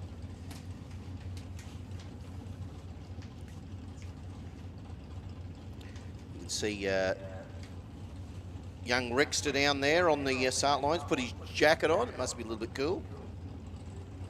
Here we go. Oh, we've got Top Sportsman rerun for Dave Goldie and Patrick Barron. This is a Top Sportsman rerun. I am not kidding you. This is something I don't very often get to say, but this is a rerun because something went amiss. So this will be Barron and Goldie. Is that right from memory? Yeah, it should Mark? be Barron and Goldie. Yeah. So $5 for the swear jar. So I don't know if they were allowed to change their dial-ins or anything, but I would assume that it'd still be the same mark. I don't know. But it'll be Patrick Barron with an 852 dial-in and Dave Goldie with a 738 dial-in. And this, as I said, we don't do it very often, but this is a rerun. Because something went wrong because it tripped the beams when Dave Goldie was there, and it tripped it by a big way too. It didn't even look like there was something wrong there. And obviously the two races have had a discussion, and there they are. So let's see how is it in the win-loss situation with the Sportsman. So okay, so Patrick can No. Goldie went red. Yes. So that's why we've got the rerun. So none of these guys obviously have. because it's Yeah. Oh, yeah, round 2, sorry. Yeah. Double. Dave Goldie's gone red. He's gone like, well, Patrick Barron's is probably going to get off and go like, 001. Dave Goldie has just gone 738 with a 0 on his 738. I've got to tell you, that's a cluster, and you know what I'm saying here, because that was just like a total shebang of what's going on. Pat Barron, 001, still got issues with that Beretta at 926. I wonder if next round they'll just dial in 899.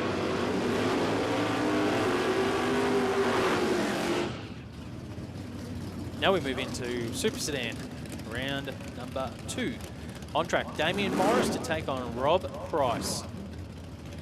Rob Price had a loss in round 1. Morris had a win. Morris is dialed in at 990. That's where he's been living all day in the low 990s. Rob Price is dialed in at 934 on that LH Tirana. So we'll see the Monaro lead first for horsepower developments.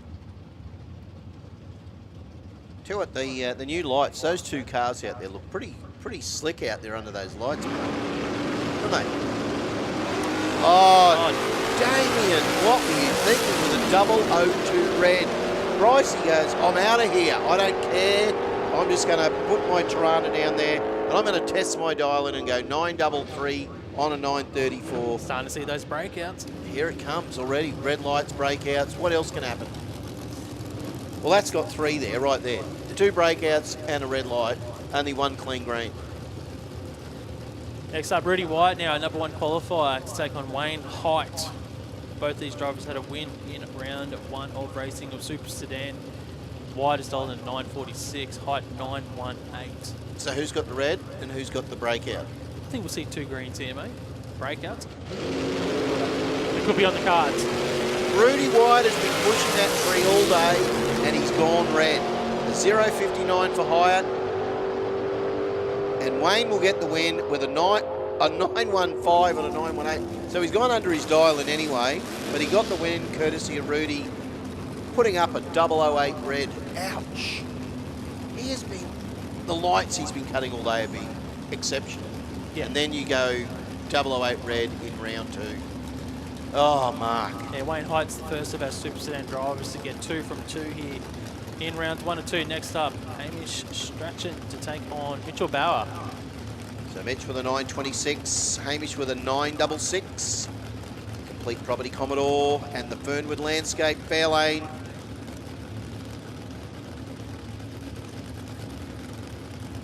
That flat black really pops, I reckon.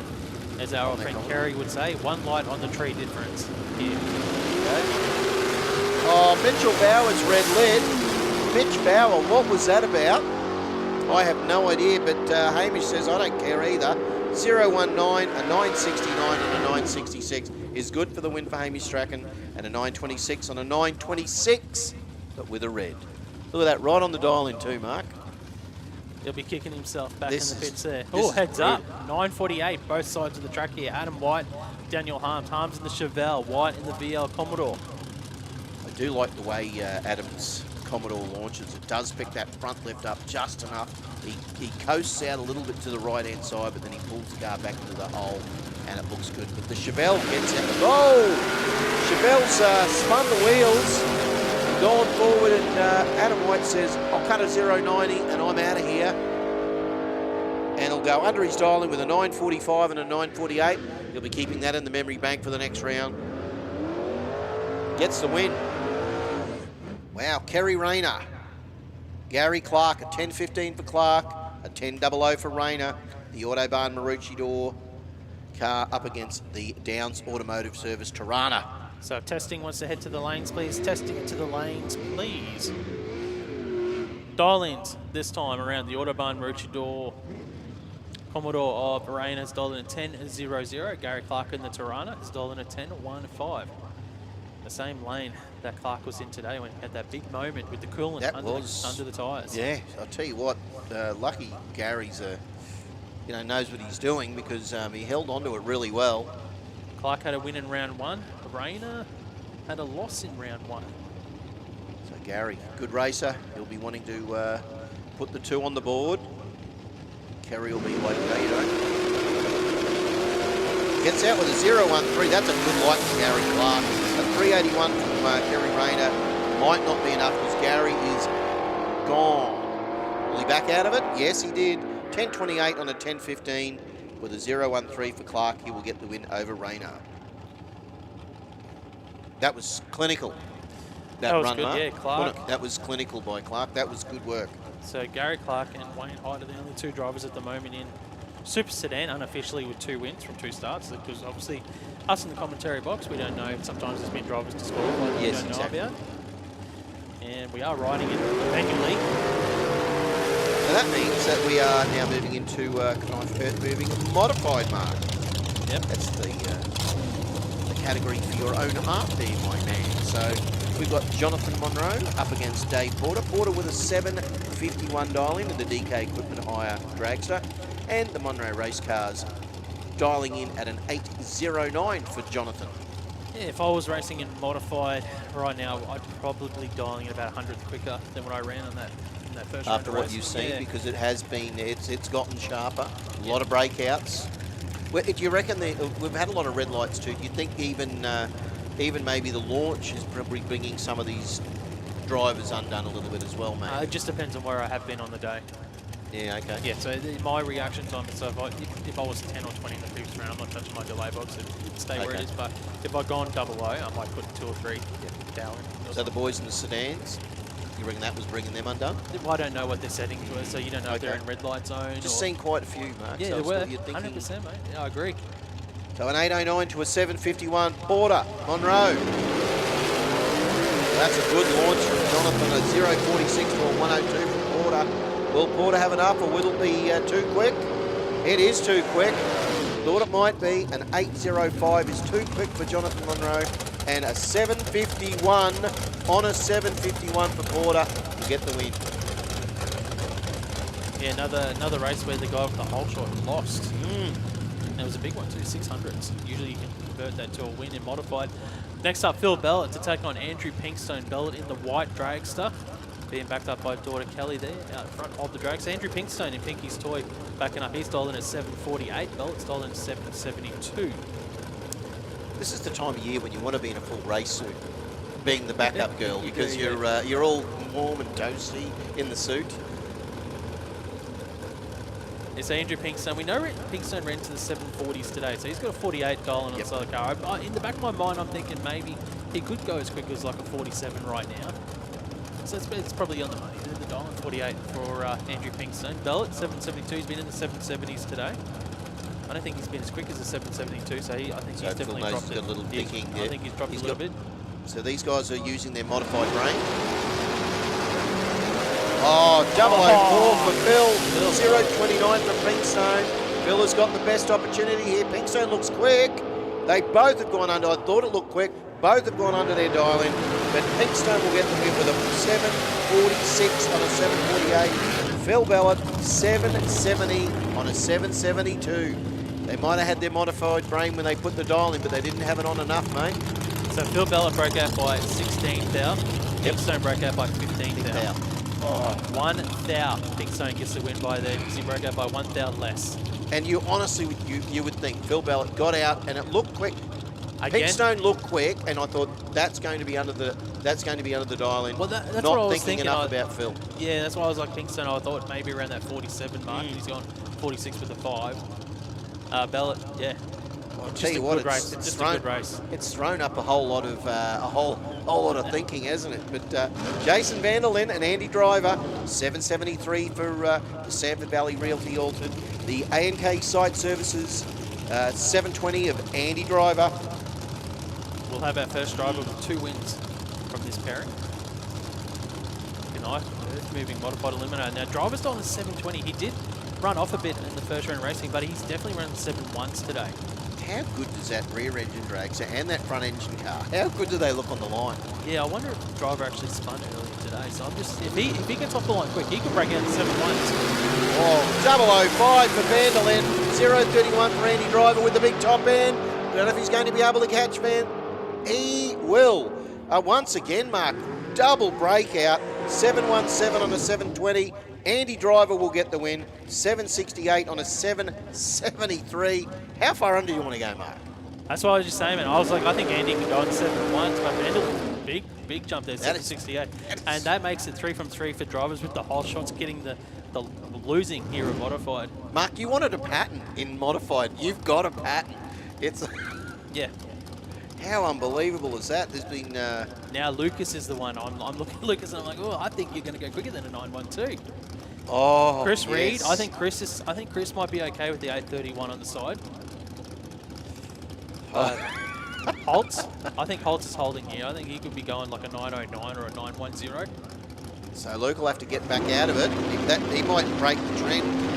Oh, 091, but Chris Reed put a big 335 on the tree. Lucas will be able to back out of this, surely. No! No! Can you believe it? I'm thinking yes, but no. Lucas has gone under the dial-in with a 911, and Chris Reed under the dial-in with an 830. He gets the win because Lucas, as Mark predicted, Mark, what do you say about that, mate?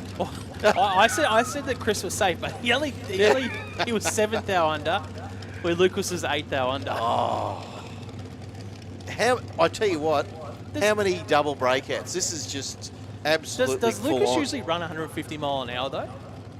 Oh, actually, that speed is seems 148? up. Yeah, just the speed seemed up there for a Lucas, I thought. Well, I tell you what, Anyways, that is just, yeah. well.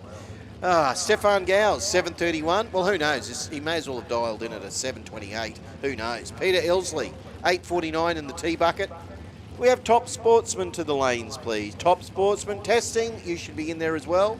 Let's see what the little T-bucket can do up against this big Spitzer of SCG Racing Parts. The prediction is they'll both go under. That was 4 races in a row with the whole they're all the whole shot. So that would mean if it's a pattern would continue, Peter Ilsley's going to get the win here over Stefan Gowes. But Gowes is down in front and he gets the win, goes 760, backs off. The tide has turned. Gets the win there, Stefan Gowes. Tell you what, that was a soft dial in then. 760 to a 731 for Stefan. And an 856. He rolls off. He was able to control. So that's why we talk about controlling the race, because he was the quicker car. He could see where the car was. He caught, backed off, controlled it, closed it up, That's exactly what you do as a modified racer. Well, the Where- trend has been bucked. Yeah, where That's all that matters. with Lucas, his issue was he can't see the driver because he was being chased. Even Yes. though he had the whole shot, it's a gamble when you back off because you can't see them. And you're thinking they could be coming on, yep, and you're thinking if you they're back right off on your late, tail, yeah. and you don't see them. If you can't see them in your peripheral, it's not that easy. So Brett Farnell and Liesl Gowes, an 854 for Liesl, an 818 for Brett. The Team Bray Racing front engine dragster, the SCG Racing Parts rear engine dragster. Yeah, I can't remember what Oh. Liesl ran earlier. I know she ran in the 860s today. I just can't believe how much I've never seen this much red on our screen for like just breakouts. I think breakouts, double breakouts, double breakouts. Freddie Stolen at 818. He went 818 in qualifying. Yeah, this is a good race. This is an even match-up race. Freddie's been doing really well lately. He won an event, one of the National Drag Racing Championship rounds. And Liesl, the new kid on the block in Modified. So this will be a good lesson. Gets out with a 0.25, gets better of the trio to Farnell. Brett's got some work to do. Liesl might be going too fast. No, Brett was going too fast. An 8.16 on an 8.18 and an 8.56 on an 8.54. Liesl Gowes, that is a safe, good win, young lady. So Junior Dragster to the lanes, please. Top Sportsman, you should be around there on your way, and the test vehicles, you should be in the lanes. What do you reckon, Mark? Gowes and Farnell, how interesting was that? That was a good race, yeah. I was thinking that was Brett because I knew he went 818 qualifying, and we'd seen everyone's going quicker here in this session from what they'd run early today, so that 816 follows the trend. Next up will be Abby McDonald. She's told in a 756 as a solo pass, so this is perfect. This is when you want a solo pass, when the conditions have changed a lot from what we've seen earlier. So it's just a freebie, no pressure on the team. I know she did go 768 in that last round of racing, which was a bit off what the car had run all day. It's a tough gig out there in Modified. How the pattern that we've been seeing, very interesting. Look at that, Abby with a double 09 in that front engine drag, so that is impressive. Goes through for a 756 on a 756. Well, that's a 13 thousandths of a second package right there for That Abby is McDonald. just I think that's the sensational. best package I've seen today in racing. 009 on the tree, fourth out over the dial-in. Congratulations, Abby. That was very, very. I am very impressed. good. Yep. We are all impressed. I'm going to post It that was up a on solo the pass. commentary. It was a solo pass, so there's no pressure there. You know what? You still got to do it. You still do have to do it. That's You right. still have to do it. It's like saying, I should be able to cut a 000 because I'm on my own. It doesn't work like that, Mark. Come on, Absolutely come on. You not. know It it doesn't doesn't. work like that. So it looks like we're moving into modified bike. Yes, we most certainly are. Johnny Lewis, Brian Alvizio, an 884 for Brian, an 801 for Johnny. The 5-Star Motorcycles bike of Johnny, and the DeWalt bike of Brian Alvizio. That's a couple of tough characters on the start line there. This will be tough. How are we going This with could the be my win favourite race ratio? of the day so far. Yeah, this will be good. So Brian. Two riders at the top of their game. Oh, Brian gets out with a 0 and 8. That's a nice light. Johnny's got to do some work with a 128, unless Alvizio goes too quick. And he most certainly doesn't. An 894 and an 884. Brian does it safely. An 815 and an 801 with a 128 for Johnny. And Brian Alvizio will get the win this round. Next up, it'll be the Battle of the Whites. It most certainly is. Jamie Jamie White. and Jason. Jamie White on the pink bike. Jason White on the black Hayabusa. So a 1083 for Jason, a 905 for Jamie. So Jamie to do a fair bit of chasing, close on 2 seconds, Mark. Both these riders have got a win today, so they both won in round 1 of racing. We see a good, 1.78 seconds head start for So Jason. Yeah, so the Fleet Path Technologies bike, the Hayabusa, will be coming on hard and strong in that top end. So Jason won't. We'll just see the pink blur.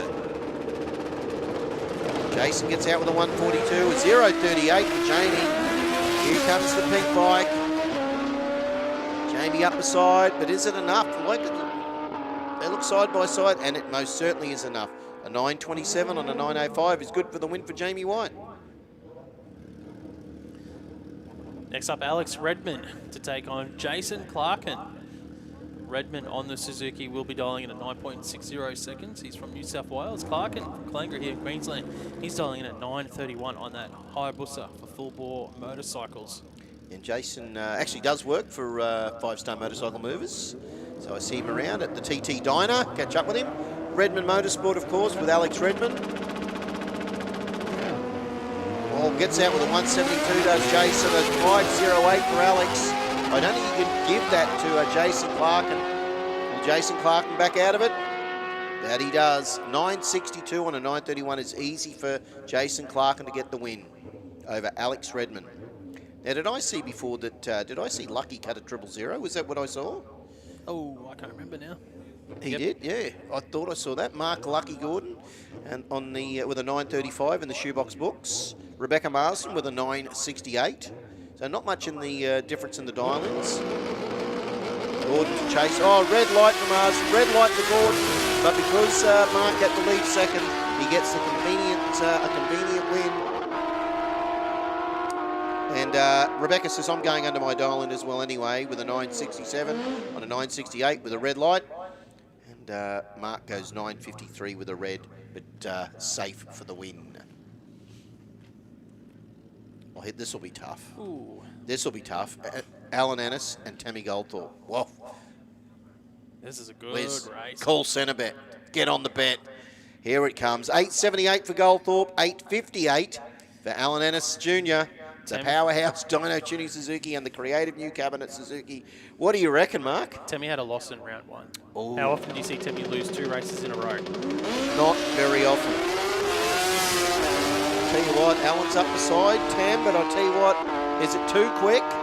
It looks too quick, but it's not. Tammy will get the win, an 884 on an 878, 861 on an 858 for Alan Ennis. Is a tidy package, but Tammy Goldthorpe, Mark, you are absolutely right. How often does Tammy Goldthorpe lose two runs in a row? Not very often. Yeah, the odds weren't good for Alan Ennis there. Well, Alan has come back from Alan's a bit of racer. a... He's a champion and he's racer come as back well, from so. a bit of a sabbatical away from the track. So it really is good to see him back here on the bike.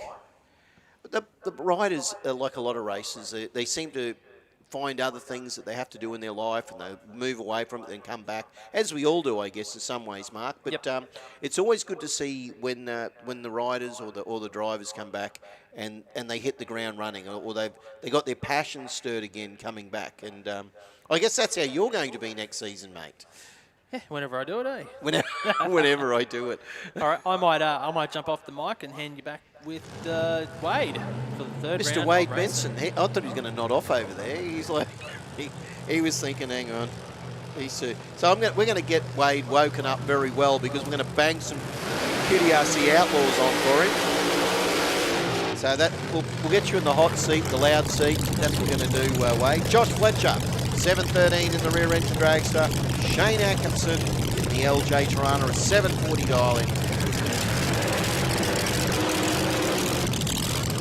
You got the cheat sheets for this, mate? You know who's won, who's going? Good question for Outlaws. I think Mark might have been doing it. just in this pile here. Oh, just in the pile here. There we go.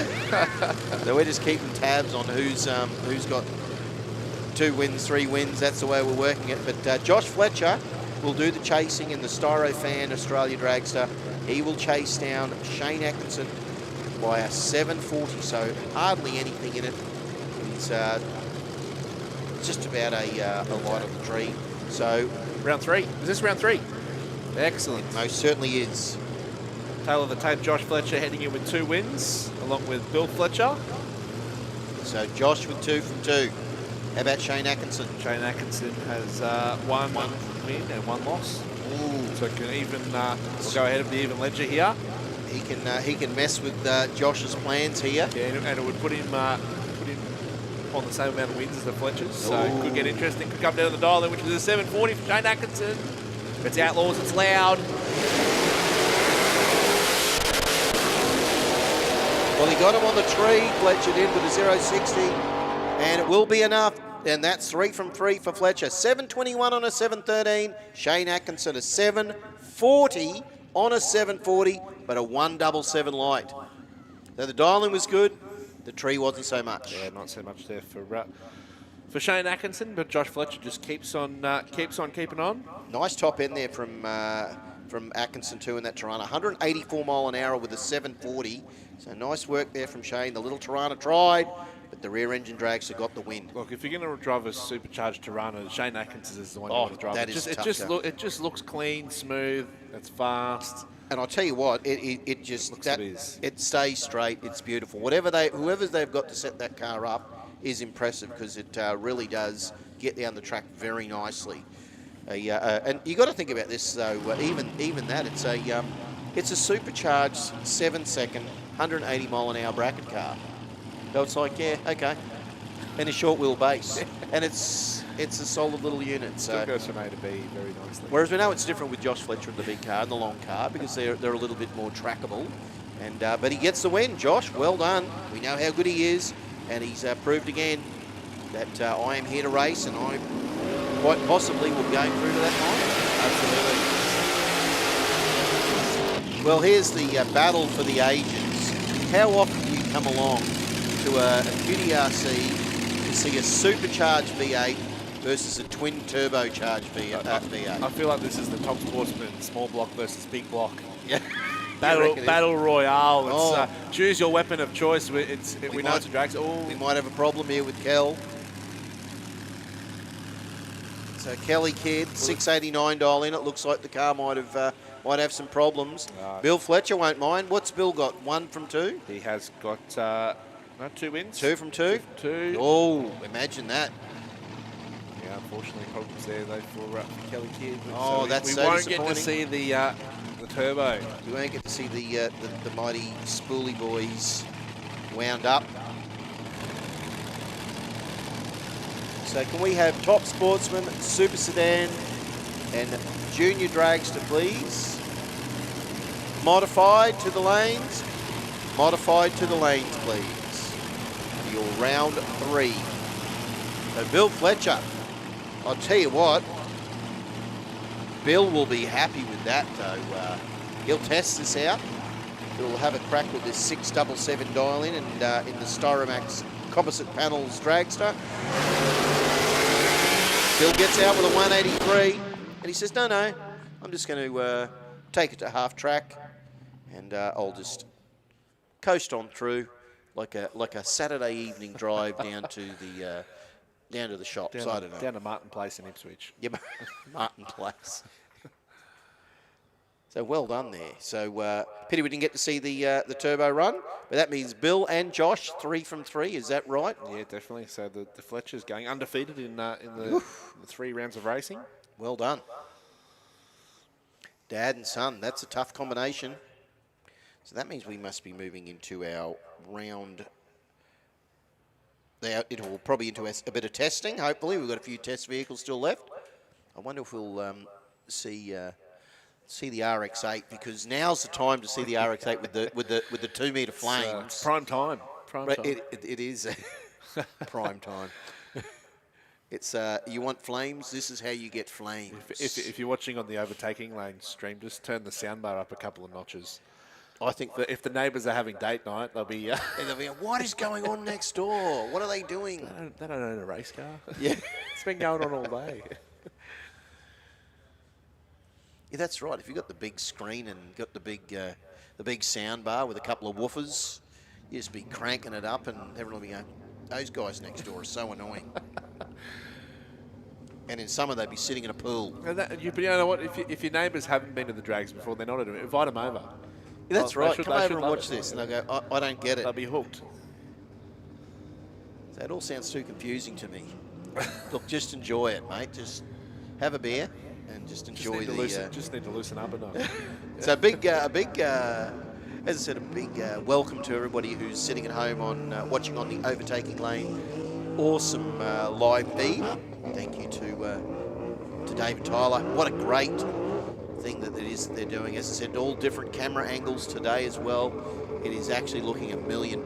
Really good to see. They've worked pretty hard to do what they do, and we appreciate it very, very much because it is good to see. So 92.53, who we got? Asking you shall receive. It's Sammy, Sam. Here it is. Big Oh, smoky bird out the road as well. Put on a show. so Sam has run 2.72s today already at 194 mile an hour.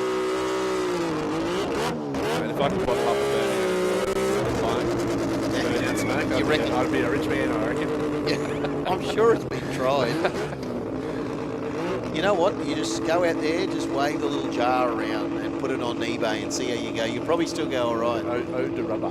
Ode to rubber. So here we go. This will be interesting. 7 2s.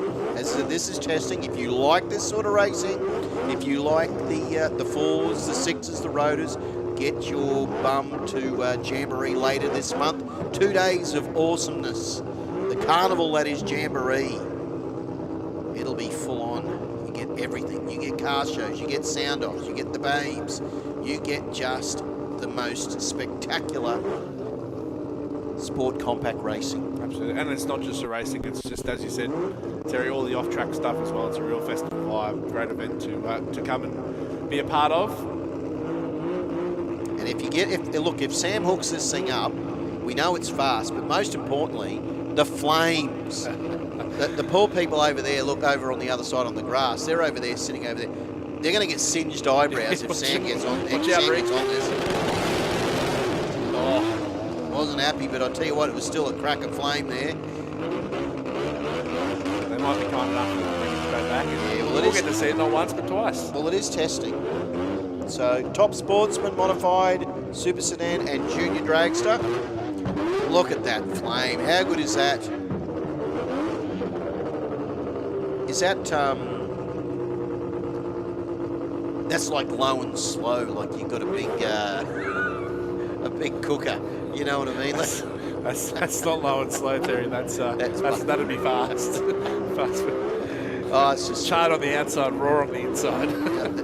Oh, just that flame is just I'm sure some of the guys on the other side of the grass are getting some great footage of this, because those flames are just kicking it out like a Sam's menacing flames. We love it.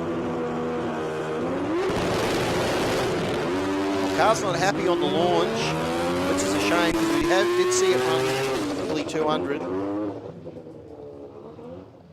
So we do know now who's going through to the final of Supercharged, well, not Supercharged, well, it may as well be Supercharged Outlaws, because we will in Outlaws, it will be, our finalists will be Bill Fletcher and his son, Josh Fletcher.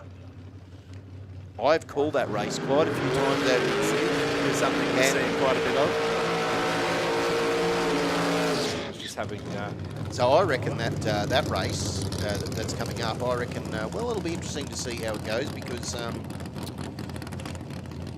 because I've called it many a time, and look, I don't know. Do I choose a favourite? We're going to have to think about this. Do we choose a favourite? Do we go for Bill? Do we go for Josh? Do we divide them? Look, rear-ended What do we do? dragster fans are the winner of the day. That is such a cop-out saying it like that, Wade. That is just... It's, we're not allowed to have favourites up here, are we? We've got to be non-biased. Now, we've had this... But, we had this car testing, licensing. So good to see Mr. Palm out here having a crack at that beautiful-looking Hilux. How good is it? Really can't wait till we get to see this thing in full flight. It has run an 8. Yeah. He did almost a full strength pass with an 8.92 at 150 mile an hour. So we know with an 8.9, 150 is probably a little bit more than that. But how good does it look? The car looks the goods, doesn't it? Sean and Claire's car looks good, doesn't it? Yeah, certainly very. And not shy of a bit of nitrous there as well. I love the scoop, the unassuming mild scoop on the bonnet that reaches all the way into the cockpit. It's like... not here to put socks on centipedes, Yeah. Terry. When you said that, I was waiting for you to say something else then. And I thought, hello, this is Wade's last commentary gig. So here we go. Let's see what Sean is allowed to do on this licensing pass. So as I said, it could be a launch, it could be just a short pass, it could be a full pass. We don't know. Script through the reams there, so unfortunately. Oh, tell you what, we talked about Sammy in the RX-8, but there was some cracker flames, some cracker nitrous flames there. Hold my beer. Yeah, it's like the rotaries don't get all the show here. Thank you. Yeah, so it wasn't a happy camper from when left No. the tree.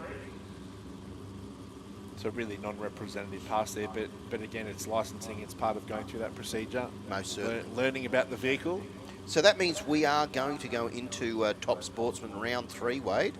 So that means that will be the our final testing for the day, I do believe. And how's Top Sportsman, Terry? The drama that has been Top Sportsman round 2. We had a rerun. Rerun. You and I have called reruns before, but not at this track. we So don't this like- is just wrong. We don't like How to does call that them, happen? but they happen.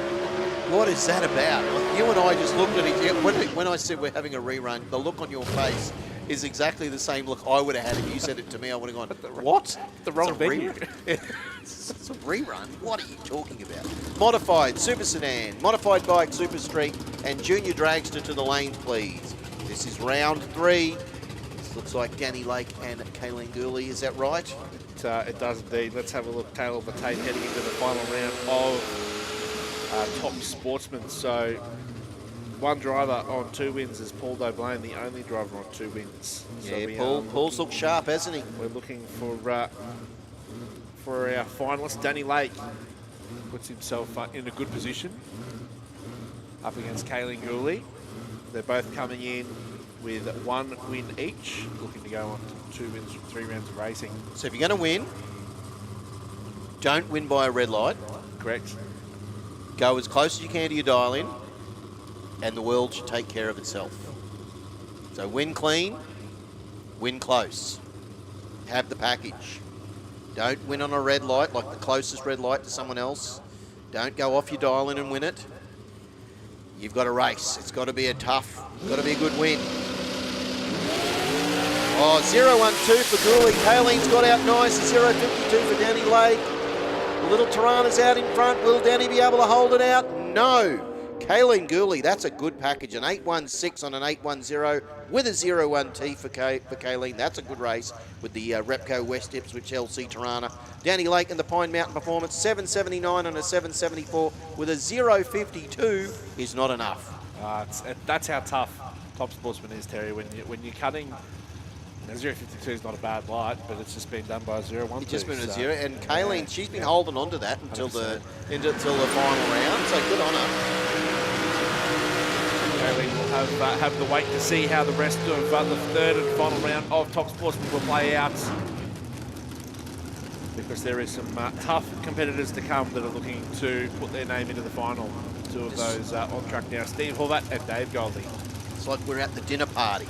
We're waiting for somebody to throw the wine at someone.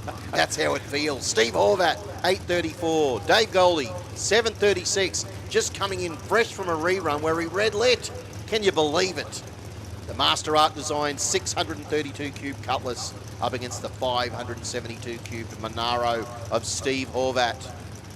Dave's got some work, Steve's got some work. Who did you say has got the advantage there, Wade? Well, they're both coming in on 1 win apiece. So someone's... It's anyone's game, Terry. It's an open field, Top Sportsman. Oh, there you go. Horvat's got a 0.36, a 0.59 for Goldie. Will Dave be able to reel Horvat in? I don't think so. Nope. And an 8.36 on an 8.34. Steve Horvat in that Monaro is safe for the win. 7.38 on a 7.36. But can you believe it? A 0.59 is not good enough. It's tough. How tough? It's Top Sportsman. Wow. Tough. That's some wine thrown. It's gone over the white shirt too. It's not coming out in a hurry. Now here's the bloke who can just say, look, if you've all come here to play, this is what you're going to be playing against. Yeah, well, Paul Doblin, will he be able to make it 3 from 3? Yeah, well, Patrick Barron can throw a real spanner in the works, couldn't he? By if he knocks off Paul Doblin, who goes into the final, we're going to handball that to next door. Exactly. Because they're going to be like crunching numbers. Let's make it easy so we know one person who is at least going through to the final. But Patrick Barron says, Terry, I don't care what you're saying, mate. I'm going to try and put Paul Doblin away. So the Aussie Diffs Beretta, the Lockyer Engine Reconditioner BF Cobra of Doblin, 8.99 to an 8.47. Away we go. Oh, 0-1-0 for Barron. 0-1-3 for Doblin. There is nothing, absolutely nothing in this. Paul Doblin says, ladies and gentlemen, 3 from 3, 8.52 and an 8.47. Paul Doblin, well done, mate. The man with the beard just throws a bit of shade and says, there it is, That's mate. it. 3 from 3. Licks the stand, puts it on the parcel and says, guess what? It's not coming back because it's through to a final. Well done, Paul Doblin. Well done. But a 9-1-0 and an 8-9-9 is close. Patrick Barron got the better on the tree too. He got a 0-1-0 to a 0-1-3. So there was nothing in it on the tree. And both those races, that was a good race. I enjoyed that exceptionally. Yeah, it'd be interesting between Kaylin Gooley and who's the other one? Horvat, maybe? No, it would be... Steve Horvat. Yeah, Steve Horvat, yeah. Between the two of those, it'll be close. It'll be close to who This makes is the where final. it's good that we're not next door, so we don't have to say anything. So Kaylin ran an 8.16 on an 8.10 and cut a 0.12 light. You know what? Stop trying to create a scene. Horvat ran an 8.36 on an 8.34, so it was closer to the dial-in, but ran a 0.36 light. You know what? If you keep working it out correctly, we're going to put you next door and you'll be off the commentary. I'm not trying to work it out. I'm just giving the facts. Now we've got 7,000 juniors on 2 from 2, and we're just about to go into Junior Dragster. Oh, dear. So you think it was tricky? You think it was tricky with a few cars in the field? Have a look at this. Have a look at this menagerie of Junior Dragsters. Are all on 2 from 2. How many? 5, 6? I thought we were going to make it easier, but we're not. So No, got, this is just like 4, these Junior Dragsters. 5, 6, 7, 8. We've got 8. 8 on 2. 8 on 2 wins. 8 on 2 wins. So we could end up with that situation. I just put them all up against each other and just sort this, make it even more difficult for next door to sort out. It's like Las Vegas. We're going 4 wide. Yeah. That's it. It's like, you know what? We get it done quicker, and that's the way it works. So, Cody Sedmak, Tamika Carslake, 8.62 for Tamika, 8.84 for Cody. Rightio. How are we going with these pairing? So Tamika Carslake is coming in, looking to get her first win of round 2 of the QDRC. Cody Sedmak is also looking to get his first win. So one of our competitors will pick up their first win for the round. So these two losses. 2 losses so So far. we know that that neither Sedmak or Carslake will be in the final, but we know this. They can go home with a win. They can. Someone's going to say, well, you know what? I finished the last QDRC, the last Donnelly Blasting QDRC. I finished on a high. I've got to win. That's right. That gives you a little bit of confidence heading into the next round as well. And sometimes that's the way the cookie crumbles, isn't it? That unfortunately you don't have the day you're looking for. Yeah, exactly. And you don't pick up a win. But hey, I don't think there's ever a bad day when you're in the hot seat with a helmet on. Well, exactly. That is actually very true, Wade. I'm sure they've all had a good time no matter what. Oh, that Tamika just nudged in there. She's gone in deep. Oh, gone red too. Cody Sedmak will get the win with a nice light through there for Cody. 0.49. Sedmak will go through for a 9.00 and an 8.84. Tamika an 8.70 and an 8.62 with a 1.04 red. The junior did lurch forward and did stage D. And Tamika sadly put up the red light. But Cody, That's it. So next pairing coming forward is Nixon Cannulli in the rocket lane. Dialing in at 8.06. He will be chased down by Max Rowling, who has dialed in a 7.90. Max coming in with 2 wins. Yep. He's been on a bit of a tear today, and Nixon coming in on 2 wins as well. So this does There we have go. ramifications. This will sort the boys out from the boys. one of these guys is going to give himself a chance of going into the final, because we've still got a lot to go. But one of these races will give themselves an opportunity. So here's the thing. I've got to win. I've got to go close to my dialing. I've got to cut a good light. I've got to do it all right. And it's interesting, those that are on 2 wins, do they want to be at the front of the field to be the first one on the 3? Sort of lay down a number, or do they want to be back in the field and they'll be crunching numbers back there going, Yeah, this is what you've got to run. Here we go, Cannulli out with a 118, a 0.98 for Rowling.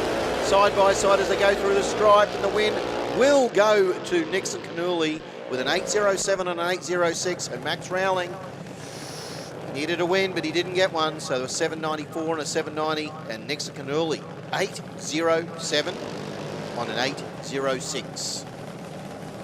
You're writing that down, because you're like intrigued. This is like a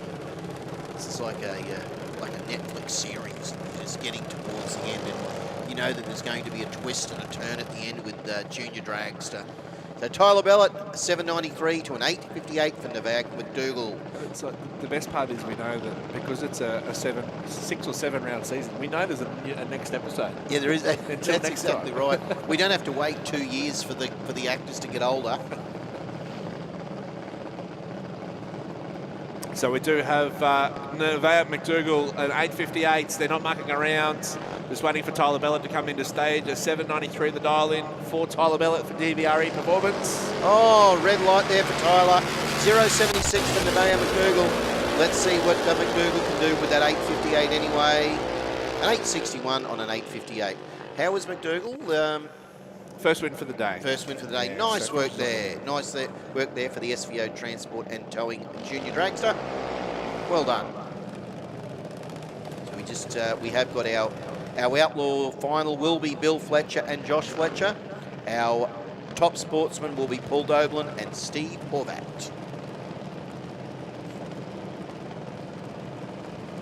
As we move towards what will be a pairing for our junior dragsters. So Vans Pirano in the Beck's Hair Lounge, 864. Dial in for Vans. Jacob Schultz and 859 in the A Civil B Junior. How are these? Here we go. Jacob Schultz, currently 1 win. And Vans. Vans. 1 win. He's on 2 wins. 2 wins. So he's, Vans has been in a good spot. We talked about this. He's undefeated in QDRC for 2024. 4208 represent. Jacob's well. Oh, here we come. Here it is. Will Vans make it?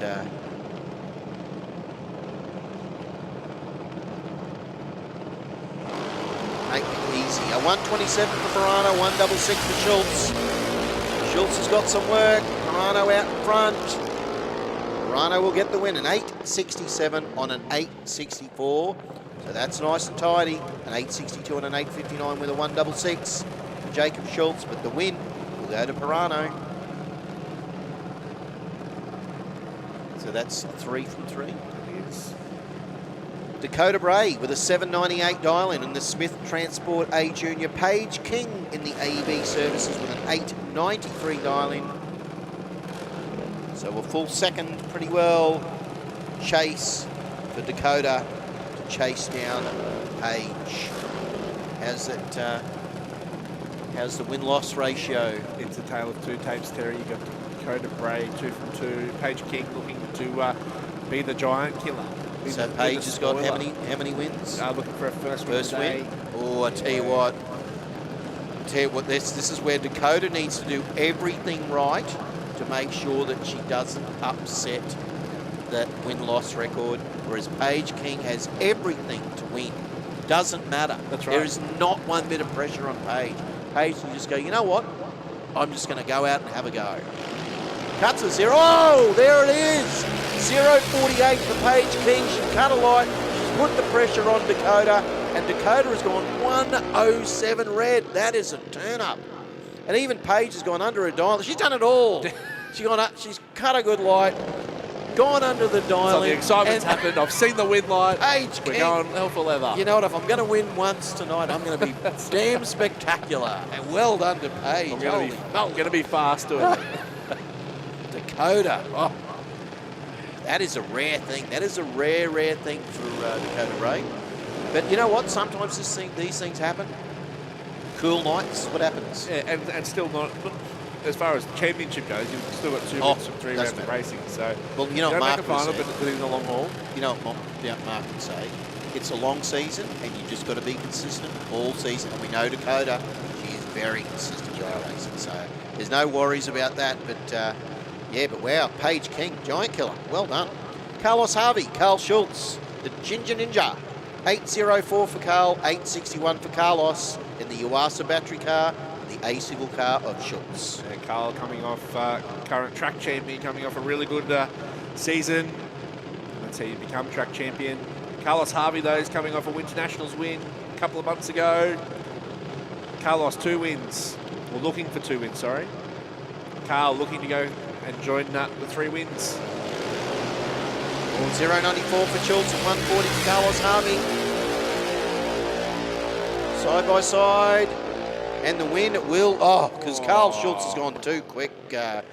Wade, an 8.62 and an 8.61 with a 140 is safe for the win for Carlos Harvey, but an 8.035 on an 8.04 is too quick for the A-Civil Junior of Carl Schultz. So what is that? Does that go? Carlos gets 2 and Carl got 2. Yeah, that's it. So Mate, far you need that 3. We've only got the 2 on 3 wins from what we can see. I'm sure our people in the our good people in the room next door are hoping that that's how it stays to make their lives easy. Can we have modified Super Sedan, modified bike, and Super Street to the lanes, please, for your final round? Oh, that is, I tell you what, Neil Paul, Alex Kidd, dead set. This is a fair dinkum drag race. 8.30 to an 8.30 dial-in. Heads up. Let's do this. Put the Pro Tree in as well. Let him go. Yeah. Let him The rip it. Pro Tree. Imagine the kids like, what was that thing? Oh, look at that. A 0.78 for Paul, a 110 for Kidd. Will the Max ECU car be able to do it, or will it be the Bellett's Bobcat car? I'll tell you who it's going to be. It will be Neil Paul with an 8.33 on an 8.30, and an 8.36 on an 8.30 is not enough. So Neil Paul will get the win over Alex Kidd. So that gives them just the one. Just win the one there for win? Neil. Yeah. Nice First work. win for the day. Finish the day with a W. So Siobhan Harvey and Jet Pirano, almost another heads-up race, a 7.98 for Pirano, a 7.94 for Harvey. So not much in that. So the Vex Hair Lounge, Jet Pirano, the Lassa Batteries car of Siobhan Harvey. This is big, Terry. This is 2 drivers coming in on that 2 wins. So it's going to be important. They do all those things we've already mentioned. Pull a good light. Be close to your dial-in. Don't go under. Don't pull a red light. Get the win light. There's everything. Did all that make sense? And you've got the other 2 drivers who are on 3 are sitting there going, come on, red light, go too quick, do whatever you got to do to win. They're sitting there and they're probably listening to 88 FM and watching it on the overtaking lane, and they're just sweating bullets, going, come on, we don't want someone else in the mix. We don't want Pirano or Harvey there.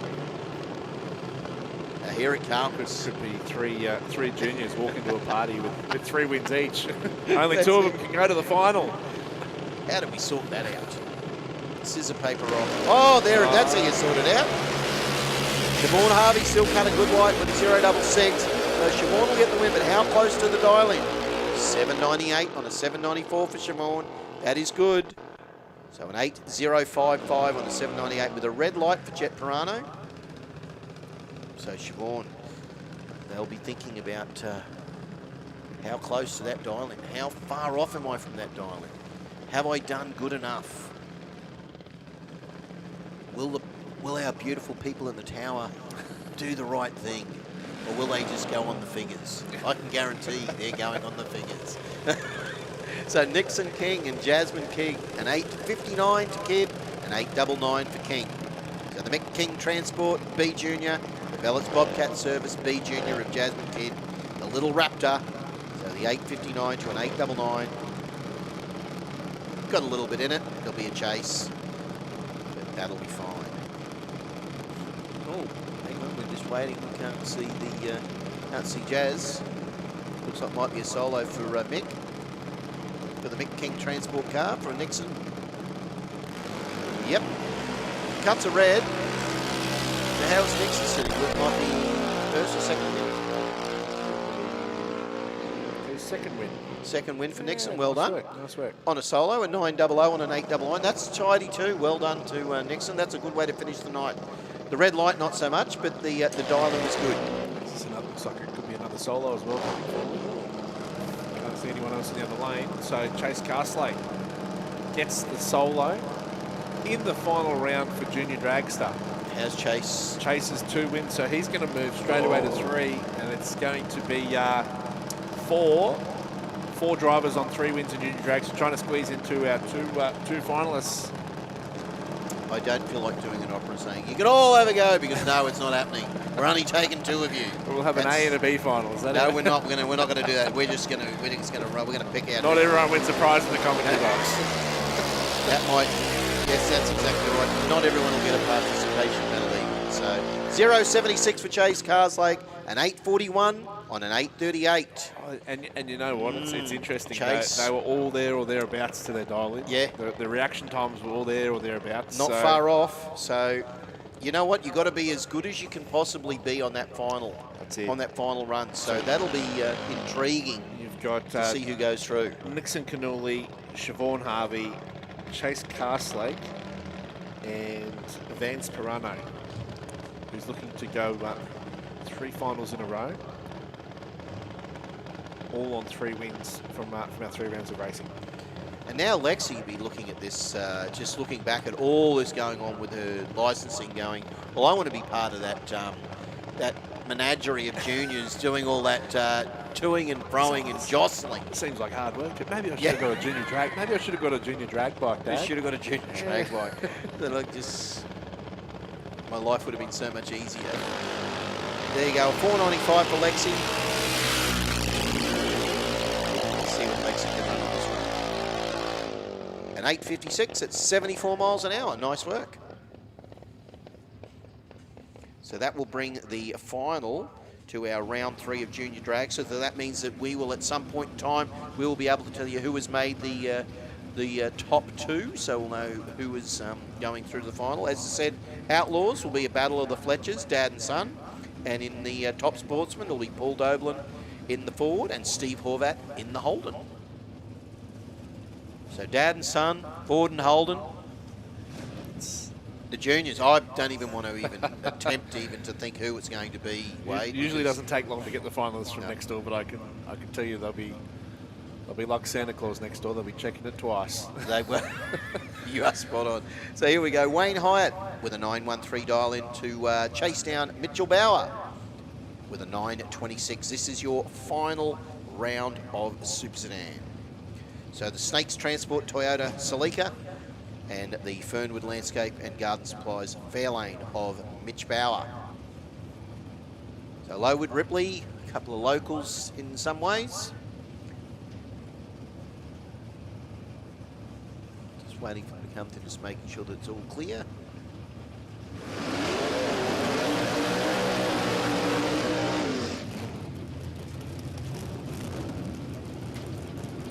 So all the finalists, all the final rounds should be in the lanes. Modified Bike and Super Street. You should be in the lanes. So this will be a tough gig. How's the win-loss? Yeah, Wayne Hyde in the little Toyota. 2 from 2. Mitch Bauer. 1 win, 1 loss. Ooh. So this is where you can upset somebody's party. Someone's either going to be very happy, which will be Wayne, or he's not. Based off what I've got here, it doesn't look like there's any competitors on 2 wins from 2 rounds of racing in Super Sedan. Sorry, I lied. So it's Wayne only Hyatt. So Wayne can be the Wayne can make sorry, and Gary Clark. on Gary Clark. So Wayne and Gary can make it. They can sort the whole box and dice out here by just winning their next race. So. Oh, and Wayne says, you know what? It's not that easy. I'm going to red light. And a 0.67 for Mitch Bauer. Why don't we just make the people in the tower make their work very, very hard? And Mitch has gone under his dial-in with a 9.23 on a 9.26, but he'll get the win. But that hurts too, because now that Mitch has moved on to 2 wins from 3 rounds, we're not going to have 2 competitors with 3 wins on the board. Unless Gary Clark does. Well, he's the only one that can go. He's the only one who can go. Who could, because that way there's going to be a lot of working out. Hyde just red light. Well, watching Mitch, he just he went under his dial-in. Yeah. So he should have probably backed out of it and gone close to his dial-in rather than under it. But Damien Morris, 9.87 to a 10.00 of Kerry Rayner. Oh, 4.74 for Rayner. I don't think you can do that, Kerry. You can't give that to Damien Morris, I don't think. And there it is. No, can you believe it? Damien Morris has gone 9.86 under his dial-in. He only needed to lift his foot by a fly's wing And Kerry Rayner says 10.09 under 10.00. I will, with a 4.74, I'll take the win. Thank you very much. Take that. Kerry. The Autobahn Maroochydore car says, how's that? What a way to finish. Bumped off the man who was the first one down the new track. Wow. Damien Morris, what were you doing, Damo?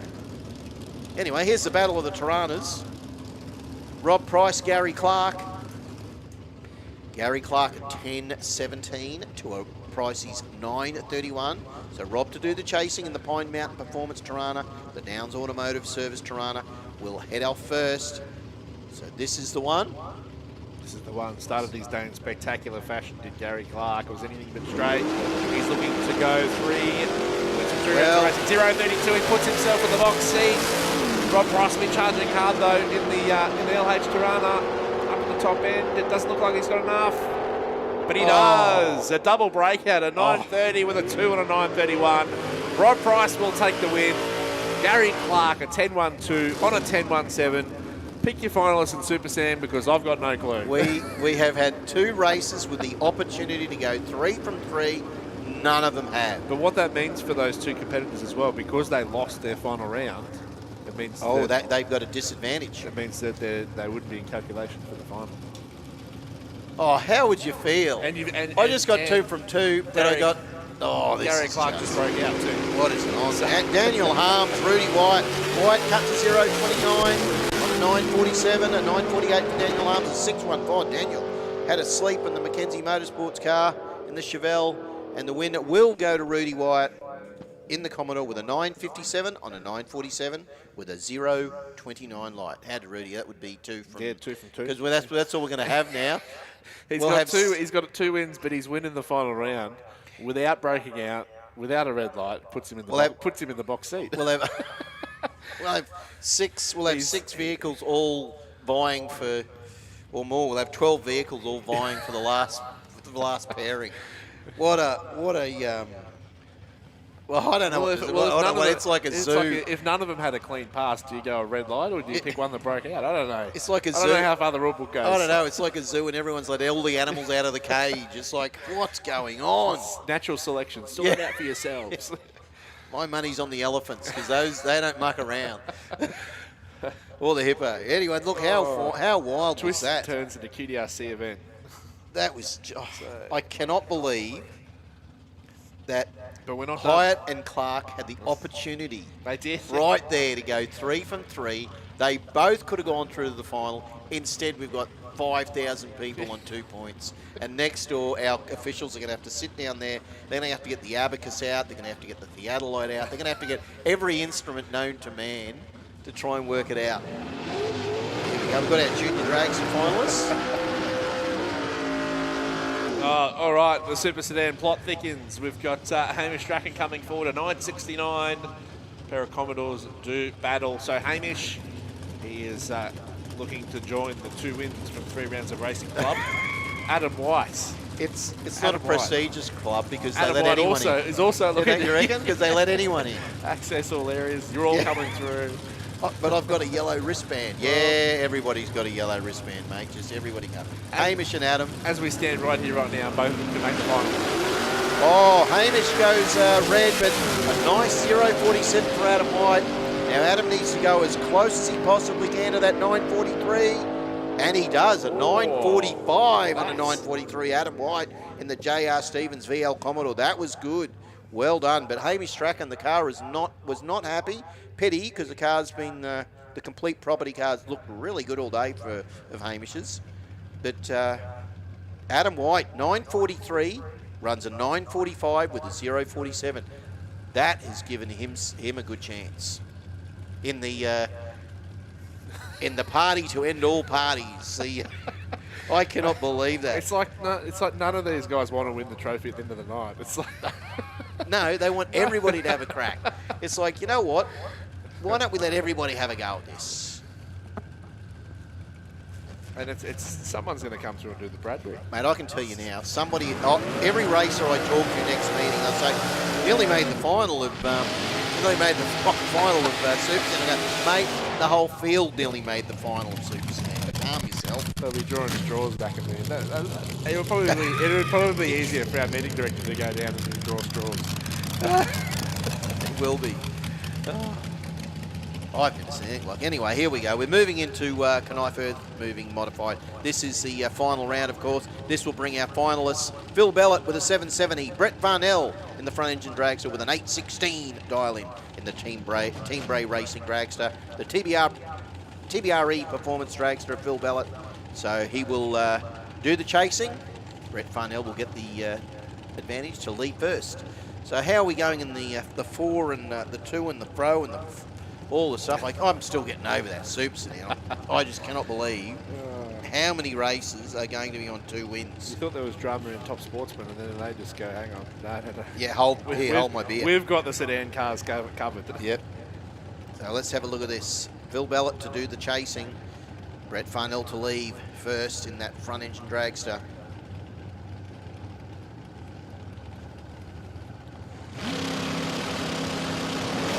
.017 for Brett Varnell. That's a good light for Brett. 0.73 for Phil Bellett. Will it be quick? Is it too quick? Nope. Brett Varnell, that is nice. 8.21 on an 8.16 will get the win. Phil Bellett, he was closer to the dial-in with a 7.71 on a 7.70, but a 0.73 light. Brett Varnell, he won that on the tree. Well done, Brett. Brett will wait for the wins. He's got two wins. He's got 2? He has 2 wins. So we do have a few drivers going into on 3 wins. So on 2 wins. On 2 wins, sorry, looking at the 3. So okay. Eddie driver, Liesl Gowers and Abby McDonald. All right, so we'll wait for their races specifically to come up, because that'll be cool. Chris Reed and Dave Porter. Porter with a 750, Chris Reed with an 829. Now, I would assume that these, I think Porter, they 1 from 1 from 2 for both these drivers, for Porter and Chris Reed. Yeah, Dave Porter and Chris Reed both 1 win apiece. Yep. And look, this could happen again. Just because the others are on 2 doesn't mean they're going to get 3. That's right. So these races still need to do the deed. They need to go close to their dial-in and win. Give themselves an opportunity. 0.55 for Reed, a 1.91 for Porter. How close to the dial-in will the winner get? I'll tell you how close. An 8.35 and an 8.29. And Dave Porter's gone, well, I'm going under my dial-in with a 7.49 and a 7.50. So the Kingaroy DK Equipment hire car goes under the dial-in with a nice 179 mile an hour at the top end though. But yeah, Chris Reed. Jonathan Monroe, Stefan Gowes, 7.34 for Gowes and 8.04 for Jonathan Monroe in the Monroe race cars, up against the SCG Racing Parts Spitzer of Stefan Gowes. How many? One apiece? Yeah, Stefan has got 1, and John Rowe looking to get his first win for the day in the altered. So Stefan can do the deed here. He can go out and he can go as close as he possibly can to that 70-34 and win. And that way, if any of these other guys who are on 2 wins don't get an extra win. That's right. You put yourself in contention. You open the door. I tell you what, it just... Open the door wider, let all the flies in. You got a better chance because the guys who don't get 3, they got to work very hard. Now look at this, 0.12 for Gowes. That's good. Here it comes, and he will get the win. A 7.35 on a 7.34. That is close. Well done. 175 miles an hour. Even Jonathan Monroe, an 8.08 on an 8.04 is good, but Stefan Gowes, that was tidy. That was really impressive. Yeah, for Jonathan, it'll win you more races than it does bring on a loss light. But, the dragster getting the win. Wow, how would that be if somebody comes from 1 from 2 and comes in and gets 2 from 3 and makes a final? So, but we're going to find out soon. Surely a couple of these other races are on 2 from 2 are going to do the right thing. So Jason Vanderlyn, Peter Ilsley, 8.50 for the T-Bucket, 7.68 for the altered. So, Wade, it's, you know what? It's drag racing. It's so easy. It's just in a straight line. That's what everybody says. Good luck to those people, you fools. There's no drama in drag racing. This is fantastic. This is great. That is just...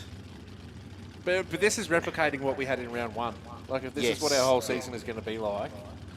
Yes, that's right. Don't miss it. like tune into overtaking lane if we get the stream for the remaining rounds. Come out and enjoy it, because it really is for those that are the die-hard sportsmen's fans.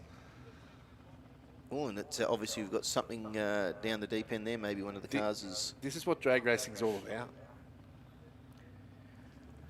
still getting over all the 2 from 2s that still can't believe that in Super Sedan. Do we have our Super Sedan finalists out?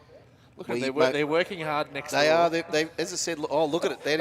They've got like 17 people working it out. As I said, it's like they've actually they've called in. What's that supercomputer?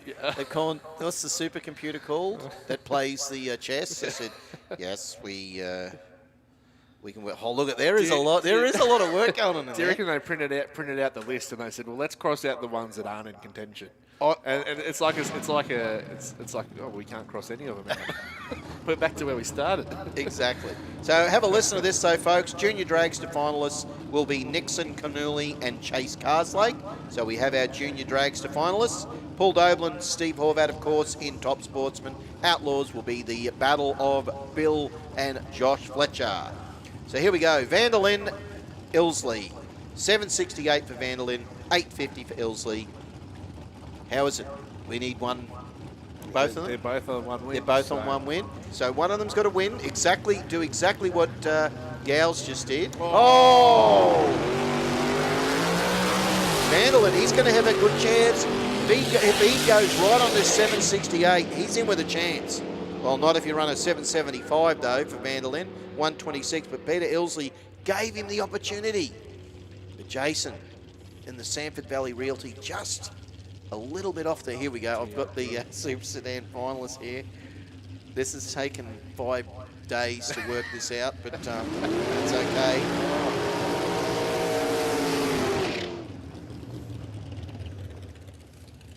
So there we go. We've got our finalists after all that shenanigans. None of those guys who got 2 from 2 got anywhere. Do you want to ask them if they're sure? Like that's not going to change. Is that? I don't know. Well, it was Sue and Dale, so I'd hope that it Yeah, was right, because they've been doing it for a lot of years. Yeah, that is right. I'm going to go. So our Super Sedan finalists. Well, do you want to? How about we call this race first? We'll get the. We'll get these. Here we go. Look at this. What a pairing! Liesl Gowes, Lucas Holtz, Mad Dog Motorsport Altered, the SCG Racing Parts Dragster. 855 for Gowes, 909 for Lucas. So to put it in perspective, before Lucas was lost in the last round, he had won more races in a row than Liesl had done in a modified dragster. That is. There you go. That's some good stats. I like that. So Liesl had a good win last in the second round, but she's not going to get an easy pathway here. So these are both 1 from 2. So Liesl's 2 wins from 2 rounds of racing. Oh, Liesl is 2 from 2. Yep. Lucas Holt's 1 from 2. But they can still both make the final, depending on how this round of racing goes. Exactly. So what you're saying is Lucas needs to cut a light, go right on the 909, and he'll have an opportunity to be in the final if the others don't make 3 from 3. Yep. I'll it is so funny, mate. What a schmozzle. How good is it? 0.79 for Holtz, 0.82 for Gowes. Nothing. No one's at, nothing on the tree. They go through, and the win will go to. There you go. 909. 909 on a 909. That is exactly what I thought he needed to do. And Lucas Holtz has probably got the radio on in his car, and he's gone, I heard what Terry said, so that's what I'm going to do. And an 851 and an 855. Liesl's gone too quick, but she's hitting. So her 2 from 2 is now 2 from 3. Lucas Holtz was 1 from 2, is now 2 from 3, but his last run was a 909 on a 909. And by virtue of the breakout, Liesl can't make the final. Exactly. Being on 2 wins, even though they're on the same number of wins. Lucas has gone. You can't beat that. No, Lucas has gone. There you go. Go on your way. So, on your way, Missy. Okay. Welcome to Modified. That was awesome, though. Good racing from them both. Fantastic. Oh. You didn't think it could get any. You didn't think it could be any more drama. It at is this event? just drama personified. Well, here's some drama for you. So, Abby McDonald, Andy Driver, both on 2 wins. How did that happen? Winner goes through to the final. So, oh, Winner straight through to the final, up against Lucas one Holtz. of them. Oh, Lucas Holtz. Well, he can't be beaten on a 909. Oh, there you go. A 0.40 for Driver, a 0.26. Here comes Driver. Is it going to be enough? Yes, it will be, because Abby has gone under her dial. 7-1, a 7.55 and a 7.56. Abby McDonald has gone under her dial.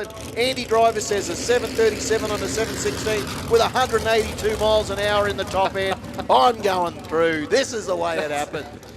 I have never seen anything like it, Wade. This is like serious. This feels like World Championship Wrestling. There's more drama than someone's going to throw a chair at someone in a minute. It's just on. That'll do me. Oh, I cannot believe it. This is fantastic. What a. So I say Lucas Holtz through the final, but that has to be confirmed by next door. But based on the fact that he ran dead on his dial-in, and there was only one competitor on 3 wins. So Andrew was on 1 from 2? Andrew was on 1 from 2. Yep, so Yeah. what can Andrew do? Well, even if Will he go on 7.45 on a 7.45? Well, if he goes dead on his dial-in, it would come down to reaction Lucas time. and Lucas is pretty sharp on the tree. well, hang on. What about a red light? That puts Andrew out of the picture completely. I cannot believe the drag racing. It's in a straight line. It's easy. Mate, we've had it all today. We've had nobody's been able to get 3 from 3. We've had reruns. We've had all sorts of stuff going on. We've had a minor oil down. We've had some quick cars. We've had flames. We've had wheel stands. We've had everything. But don't let all those Group 1 guys have all the fun just because they're fast. And, they get it easy. First to the finish line wins, right? That's exactly right. You know what? How hard is it? What would I was going to quote it then for a second, but it's like, how big a field have you got to get through in this mob? It's tough. You got a big field and it's tough work. Super Street, brought to us by Prime Sign Speed Elec, 3rd and final round. So I've got nothing. I don't think you can have any more drama at a drag track. You know what? Let's see what these guys can bring. A 10.93 to a 10.85. Bud Kelly, Angela Holtz.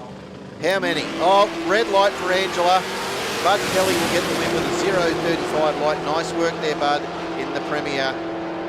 And he will put it through for a 10.88 on a 10.85. Does that make Bud, what's that, 2 from 3? 2 from 3. 2 from 3. How many have we got who are on 2 from 3? We've got a few, haven't we? So somebody should, hang on. Somebody should theoretically get 3 from 3, but we do have 3. We have 3. Darren Piddington, Murray Flay. Flay with a 12.50, 10.90 for Piddington in that fast-charging Capri. Oh, 0.21 for Flay, 1.38 for Piddington. I tell you what, that little Commodore cut a light, and it just was so unassuming. A little 12-second car, but away it goes. Will it be enough? Not this time. Off the dial in, so 11.12 on a 10.90 for Darren Pennington, and the Capri will get the win over Murray Flay. So where's our contenders? Because they're all contenders if they've got 1 from 2. Let's be honest, the way this is going. So Tanisha Marshall with an 11.55, William Keogh with a 12.15. Oh, Keogh gets out with a 2.34, a 6.04 from Tanisha. Oh, I don't know if you can leave that much on the tree. Unless William goes under his dial in, is he looking to his left? He most certainly is. A 12.19 on a 12.15 for Keogh is good for the win. Yeah, nice work there. So we've got a couple of tough youth coming up. Ford versus Holden in Super Street. Christine Thompson dialing in a 10.78 in the Ford. So if you're a blue oval, it's the yellow Falcon that you're watching for. Anastace in the speed flow lane in the Maloo. If you're a red line, you're looking for the white utes. So a 12.09, a 10.78. So Hannah says, how about a red light? And Christine says, I'll just get a 286 and I've got to win. But she needs to go close to that dial in. How close to the 10.78? And An 11.10, not too bad, a little bit off though. I think you need to be a bit sharper than if you want to go through that final. So where's our pairings? Where's our 2 from 2? Ask and you shall receive. Here it is. Terry, Troy, Hutton. And Travis Greaves. So Troy has got 2 from 2. So Troy, 2 from 2. In the TH tiling and waterproofing, up against Travis Greaves with a 10.56. Not much in the dial-ins. I'll tell you what, it cut a 0.33 does Troy. He has been good on the tree all day. Will it be enough? Will we see our first one, Wade? I can tell you now, we have 10.79 and a 10.70. So Troy Hutton, that makes it 3 from 3. Am I correct? Correct indeed. Well done. That black holder did do well. It looks good. It went fast. It cut a good light. So Mark Rosso, Wade Moran. Look, feels like I'm at Nostalgia Drags. Look at that. You've got the Mustang, got the Camaro. It's all happening. That's next Saturday, Terry. So we're a week ahead, but this is a nice preview. 11.41 to an 11.60. Both got out with a almost same light, a 175 to 154 to Rosso to Moran. Rosso looks like he's got the edge, but might be coming hard, and he does. 11.66 on an 11.60. Mark Rosso will get the win over Wade Moran with an 11.48 on 11.41. Where's our next 2 from 2, Wade? So Jenny Ashen, Cole Marshall, 11.15 for Marshall, 11.24 for Ashen. Jenny Ashen, one of our Super Street competitors on 2 wins, looking to make it 3. Also Jenny's 2 from 2. Yeah, so she can... Well, I'll tell you what, she's given herself a good chance with a 0.93 light over a 184 of Marshall's. So Ashen out in front in that hard charging Commodore. Will it be enough? Will she be able to hold off the hay charger? She most certainly will. 11.28 on 11.24. Cole Marshall, 11.26 on 11.15. So Jenny Ashen will get the win. So that's 3 from 3 for Jenny. It is. So joins Troy Hutton on 3 from 3. Sean Taskus, the only other competitor that can do that. So we've got they've played the right thing. They've just said, let's make it easy for the people in the tower to work it out. Craig Layton, John Riley. Craig with an 11.59 in the Statesman, the Aussie Diff Statesman. The one-tonner of John Riley with an 11.74. He will lead first. Oh, 0.44, but Craig Layton, he has had a good day on the tree. A 0.09 in that Statesman. Is it enough? Because John Riley's a tough customer. Riley will get him though, at 11.77 and 11.74. Craig a little bit off the dial in, but a 0.09 light, that is impressive. That's a good way to finish the night, even if you don't go through to a final. Yeah, absolutely. It's a good way to finish your day. Terry Glasby, Sam Yulton. Sam with 11.60, 12.00 for Glasby. The BL Race Engine Commodore will be chasing down Terry Glasby in that big fairway. The big fairway. Takes up a lot of the lane down there. It did. It's not the most aerodynamic car in Super Street, but boy, it gets up and boogies. Oh, 1.30 light for Glasby, a 2.09 for Yulton. A couple of seasoned campaigners in the street meets as well. And the wheel will go to Glasby. I think Sam knew she was going to break out. The Commodore was going too quick. It did run 11.52 and 11.60 with Sam on the brakes. But Terry Glasby says, how does a 12.06 on a 12.00? I am safe for the win. So who else is on 2 from 2? Actually, yeah, sorry, there is a few more. There is a few more. Massey and Wayne Nippers. They're on 2 from 2? Yeah, yep. So here we go. These two are just going to... Then John needs to win over Ray Ross here, and he needs to go as close as he possibly can to that dial-in. So 11.97 on a 10.00 for Ray Ross. Just when you thought it was going to be easy. Oh, it's never going to be. No, it's... See what? It's a big field. It's hard to keep track of. Oh, John. He solved that problem, and so did Ray, really. Ray's got a red light as well, but he'll get the win. John Massey. John has had a good day today. The car has looked quick. He's cut some good lights. He's even gone under his dialing with 11.94 as well. But he has put... Oh, and Ray Ross was on.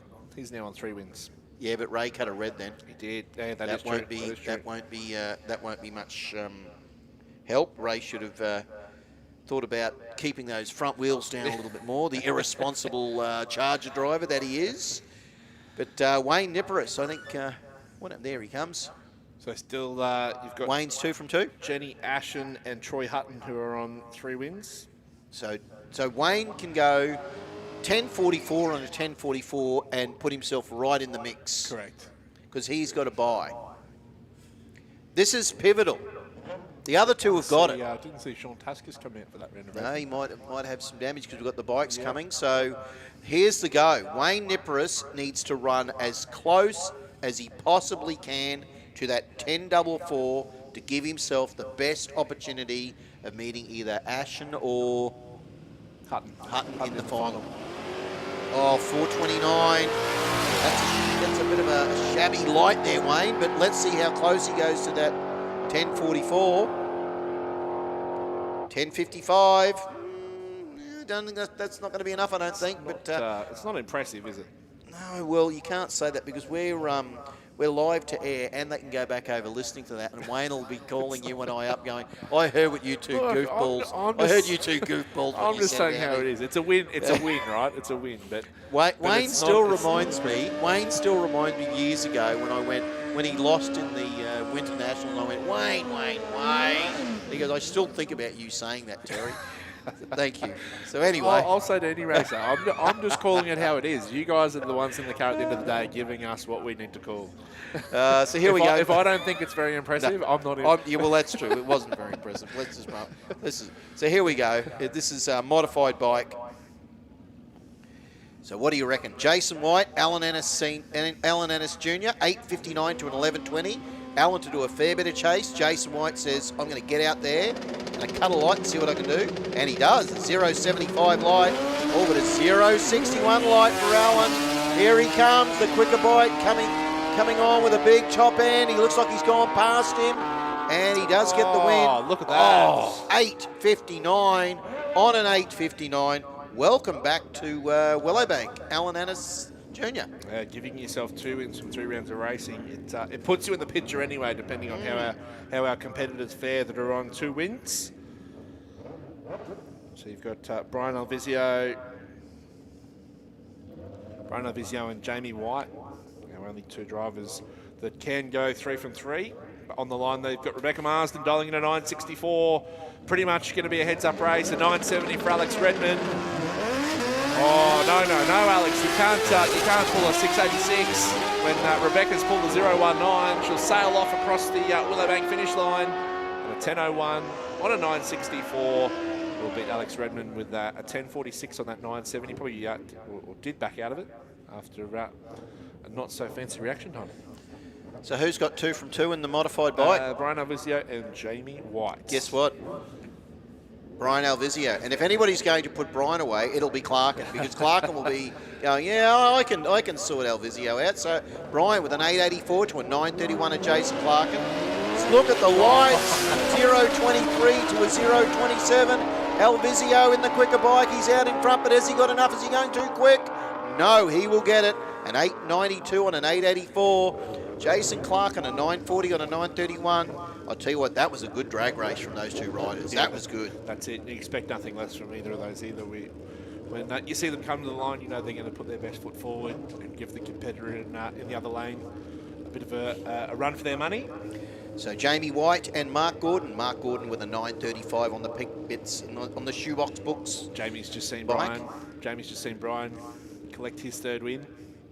Yes, so Jamie's 2 from 2. Yeah. Jamie's going, well, I tell you what, he's got a tough competitor with Mark Gordon. He's cut a 000 already today. It's like if you had to say, well, okay, Mark is not here to make up the numbers, Wade. We know that. Oh, problems. Oh, hang on. Problems.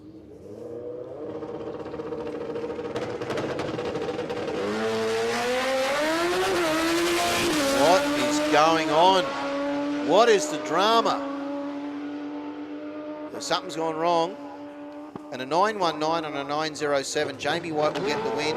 Mark pushed the bike back, and he's reversing the bike back. Obviously, something wasn't right, and that is disappointing for Lucky. But that means Mr. White gets 3 from 3. Is that right? Indeed, along with Brian. So Tammy Goldthorpe, Johnny Lewis. We'll wait for the official confirmation. How are they sitting? I think Tammy's 1 from 2, and Johnny 1 from 2. Is that right? Yeah. So Johnny with an 8.06 to an 8.82 at Tammy. We'll wait for some official word on the other two to see if they are going through the final. So Goldthorpe to head off first. Lewis to chase. This will be a good race. Tammy with a 099, a 105 for Lewis, so there's nothing in the tree. Side by side as they get it half track. And here Johnny Lewis's bike up in that rev range, and he gets it. An 809 on an 806 and an 886 on an 882 for Tammy. And Johnny Lewis will get the win. Their bike's been on song today, nice and strong, living in the 80 region. He's had look, he mightn't have made the final, but both of those riders, you know, Tammy's had better days, but it doesn't matter. Still, the bike looked consistent. Not as consistent as you'd hope to, I think. But Johnny Lewis, he'll be happy with that. So that means we've got Aveen Otar. How's Aveen 1 from 2? Oh no, we are going into QDRC SuperComp. There's a SuperComp. There's yeah, this is the. I haven't got that on my list. It's just the.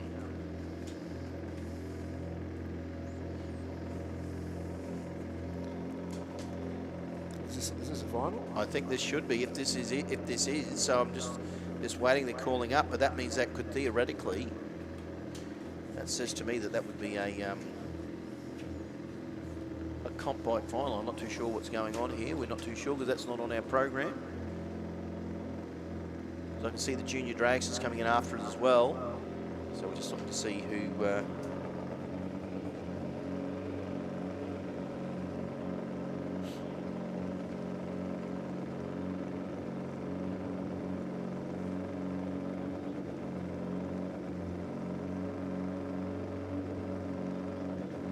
Waiting for Dave Finlayson with an 891 on that A Street bike and the B Street bike of Aveen Otar.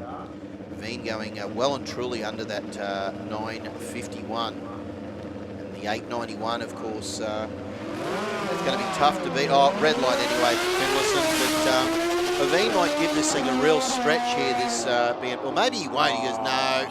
He goes, I'm just going to get off it. Oh, he has been running it. He's no, you know what? He runs a 958 at 108 miles per hour. Yeah, I tell you what. And he has got, look, that bike is fast, but I'll tell you what, he's gone well and truly, like almost half a second under that thing. But yes, no, there you go. I'll just, a Saturday evening ride. Well, that was anticlimactic a little bit there. Dave Finlayson dropping up the red, but Aveen just going, well, I've won the race, and he would have maybe almost like he got to there and saw the wind light and gone, whoa, yeah. There it is, that big yellow, meaning that little sunshine down the end there is all for me. So that means we're moving into our junior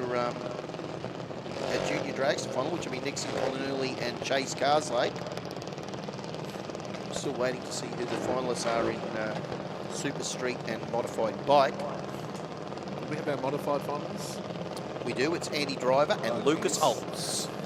How is Lucas Holtz? You know what? I'm just going to go right on my dial-in and I'm going to absolutely mess with all of them. I love it. I can't wait for the modified final. Here we go. So it's Troy Hutton and Jenny Ashton. He's pulled the proverbial rabbit out of the hat. Oh, that is so funny.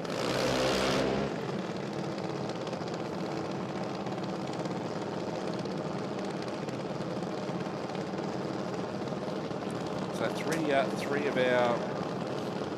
of our track champions have made the final. Is that right? Around track champions. Well done. But it's Junior Dragster. Here it is.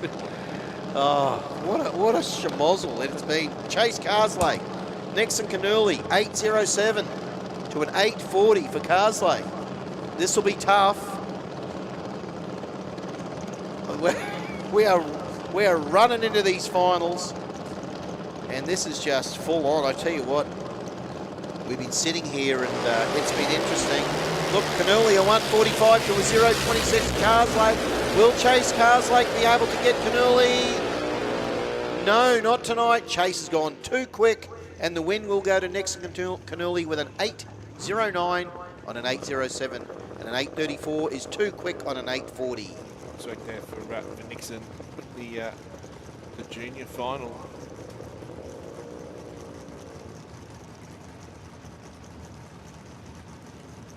So it ticks our first box of finals. It was. It was almost like a Marvel epic. Yeah, you just thought, to get to well, the finals. It was almost like it was tantalising to the fact that they gave you a bit of a teaser at the end to say, well, it might be them and it might be him. Maybe that's in the DC universe, or maybe that's not. I don't know, but it was like, I cannot believe. It was almost like two polite people at an was. intersection. You go. You go. Canadians. No, I insist. They were Canadians. Here we go. Steve Horvat and Paul Doblin. We talked about this. Paul Doblin. He's one of the few racers here today who has gone, I am on the money. Steve Horvat has said, I'm doing well and I managed to get in the final and I'm going to take on Doblin because for every win, you're bringing yourself closer to a loss. And I reckon that if Horvat goes in with that attitude, so 8.50 for Paul Doblin, 8.35 for Steve Horvat. So it's almost a heads-up race. And this is a nice and tidy dial-in. And both cars running 572 cubes. How many things can be right? How many things can be right in the world, Wade? The Cobra, the Monaro, it's the black racing stripes up against the blue racing stripes.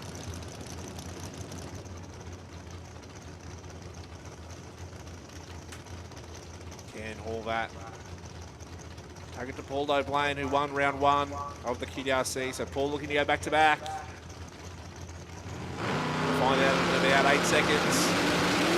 Oh, 0.81 light to Paul Doblin, but Steve Horvat goes, you know what? I've got a 0.29 left in my back pocket. I've saved it for the final. And it'll be enough. Look at that. He goes an 8.36 with a 1 on an 8.35. He beats Paul Doblin, who goes an 8.51 with a 7 on an 8.50. But the reaction time, it's a whole shot win to Steve Horvat. I cannot believe that one of the very few races that has got 3 from 3 has come to the final.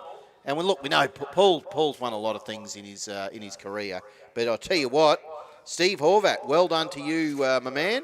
8.36 and on 8.35. And Paul an 8.51 on an 8.50 was not enough. And that is impressive. That was side by side. That was tough. And if your money had been on the favourite, you would have lost money today. You would have lost money today. I tell you what, it just goes to show you can have the perfect almost the perfect 3 rounds of racing, and get to the final. And guess what? You throw it all out the window. You have to reset, start again, and all you have to do is get to the final, and you're a chance. It doesn't matter who you're racing. Yep. Here it is. We're going to move into the dad and son.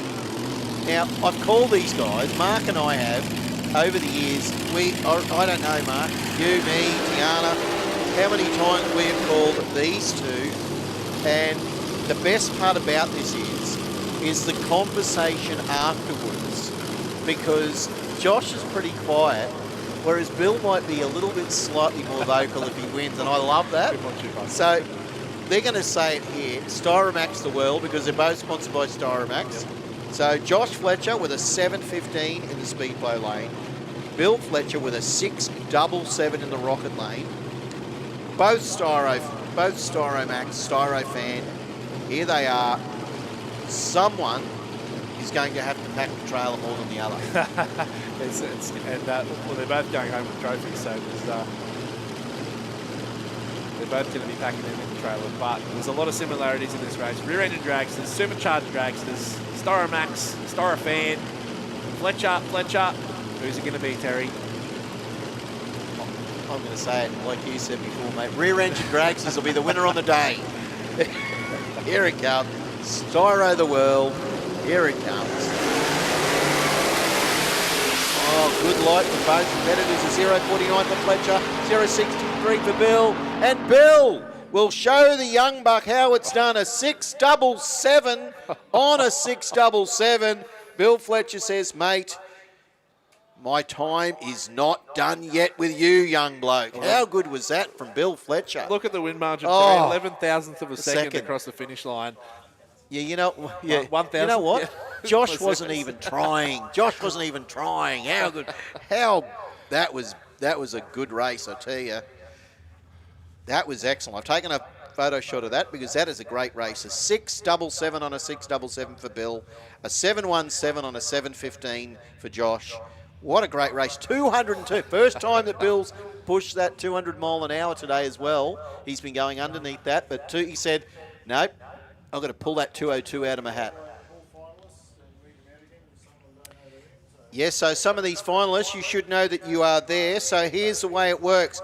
We need Adam White and Rudy Wyatt for Super Sedan. We need Andy Driver and Lucas Holtz in Modified to the lanes. In Super Street, we need Troy Hutton and Jenny Ashen, who I think actually are down there. And in Modified Bike, we have Mr. Brian Alvizio and Jamie White in the final. Jenny and Troy are down there. Yeah, Jenny and Troy. Terry, we're here. We're ready to go. Jenny might have the radio on going, Terry, shut up. So that's right. So if your Super Sedan, Adam White, Rudy White, Modified, Andy Driver, Lucas Holtz, and Modified Bike, Alvizio and White, please to the lanes. So here we go. Super Street, Hutton, Ashen, 11.26 for Ashen, 10.70 for Hutton. The TH Tiling and Waterproofing Holden. Who is going to get it? Will it be Ashen? Jenny will lead first. And did we say that Jenny got 3 from 3? Is that right? Oh, Jenny. Troy goes, look at that beautiful little yellow light down there. He goes, I've got this. Let's have a look at 10.72 on a 10.70 with a 151 light. Well done to Troy Hutton. He has been consistent all day. And I'll tell you what, Jenny with an 11.17 and on an 11.26, she's gone under a dial in and she's gone red light, she says. And I can tell you now, when we talk to Jenny later on, she'll go, she was angry at herself, I reckon. That's what she's going to say.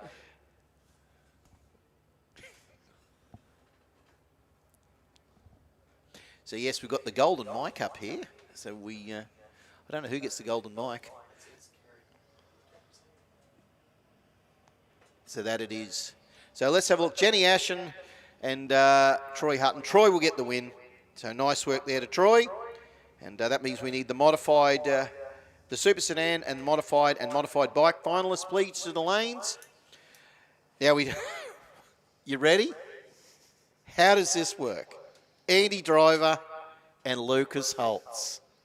Mark, the way it panned out, and Mark's here in the box, the way this has panned out has just been like it's been like a saga. And Lucas, 1 from 2, going into that final. He needed to go as close as he can. I said, if he goes on his dial-in, he's going to get there.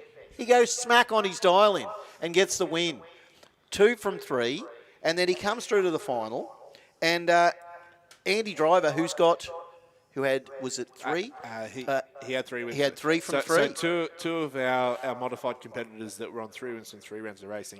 And just or because... two wins from 2 rounds of racing were versing each other in the third round. And Paul Doblin has just shown, just because you win 3 from 3 doesn't mean you win a final either.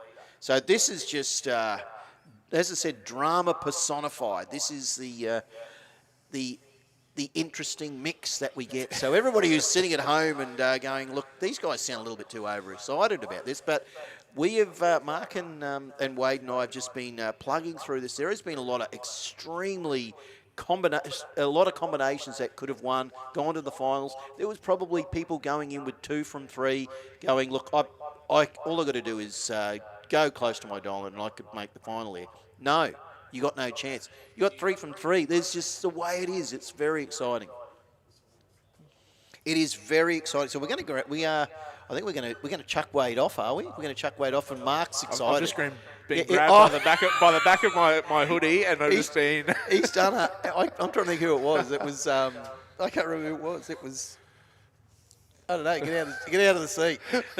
See, who's going out? You or me? You're going to jump off for Mark, because Mark is keen, because being a modified racer, and he's going to call it, and he's going to call it like he's never called a race before. This is exciting, Mark. I still can't believe it that Andy Driver and Lucas Holtz. Lucas was there, and he had 1 from 2, and he just went on that dial-in, Mark. That shows the class of the racer, mate. Oh. You know your car.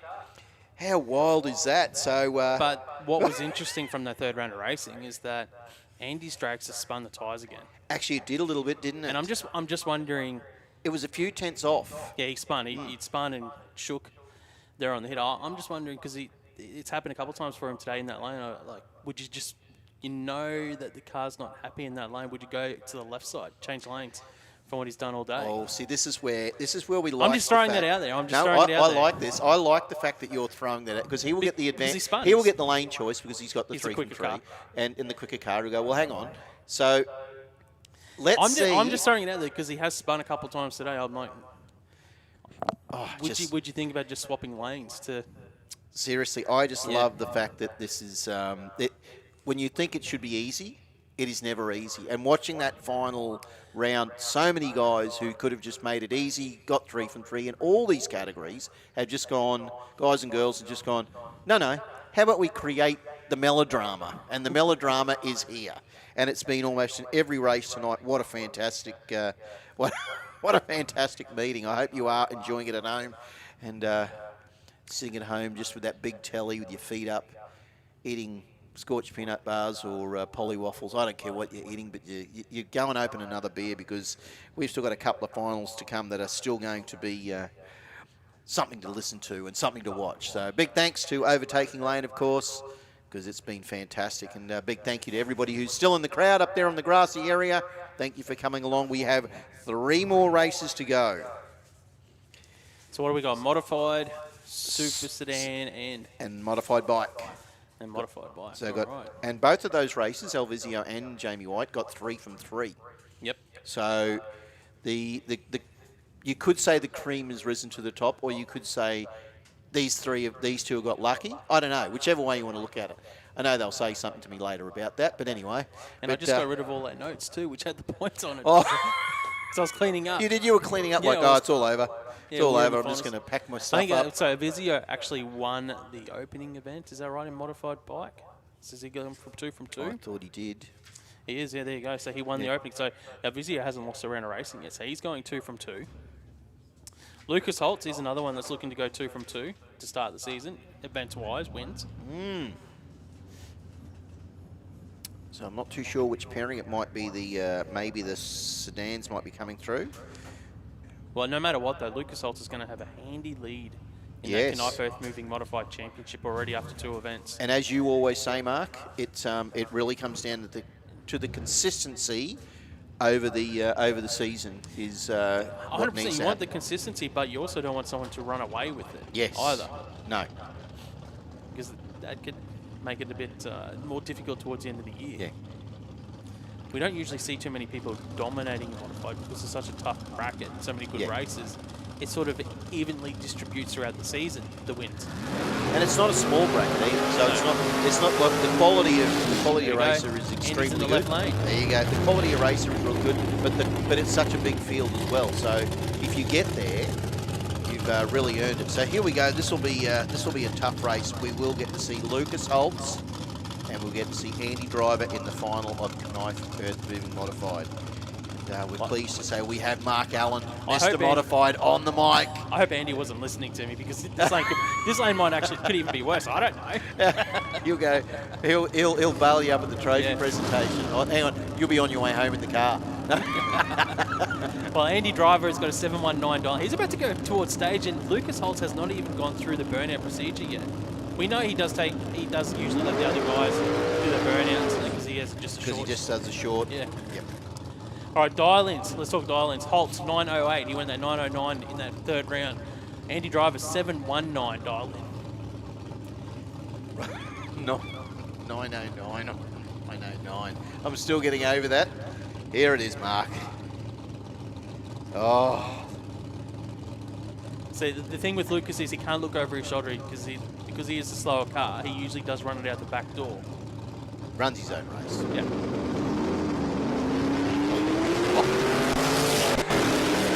Andy Driver had no issues off the start line this time, but Holtz is way out in front, and he gets the win, goes 910 on his 908, goes 2 from 2 to start the season. Andy Driver goes 721 on his 719. He was closer to the dial-in, but Lucas Holtz had the reaction time advantage with an 015 to an 062 from Andy Driver. 015, Mark. As soon as Lucas cut that, I thought, here we go.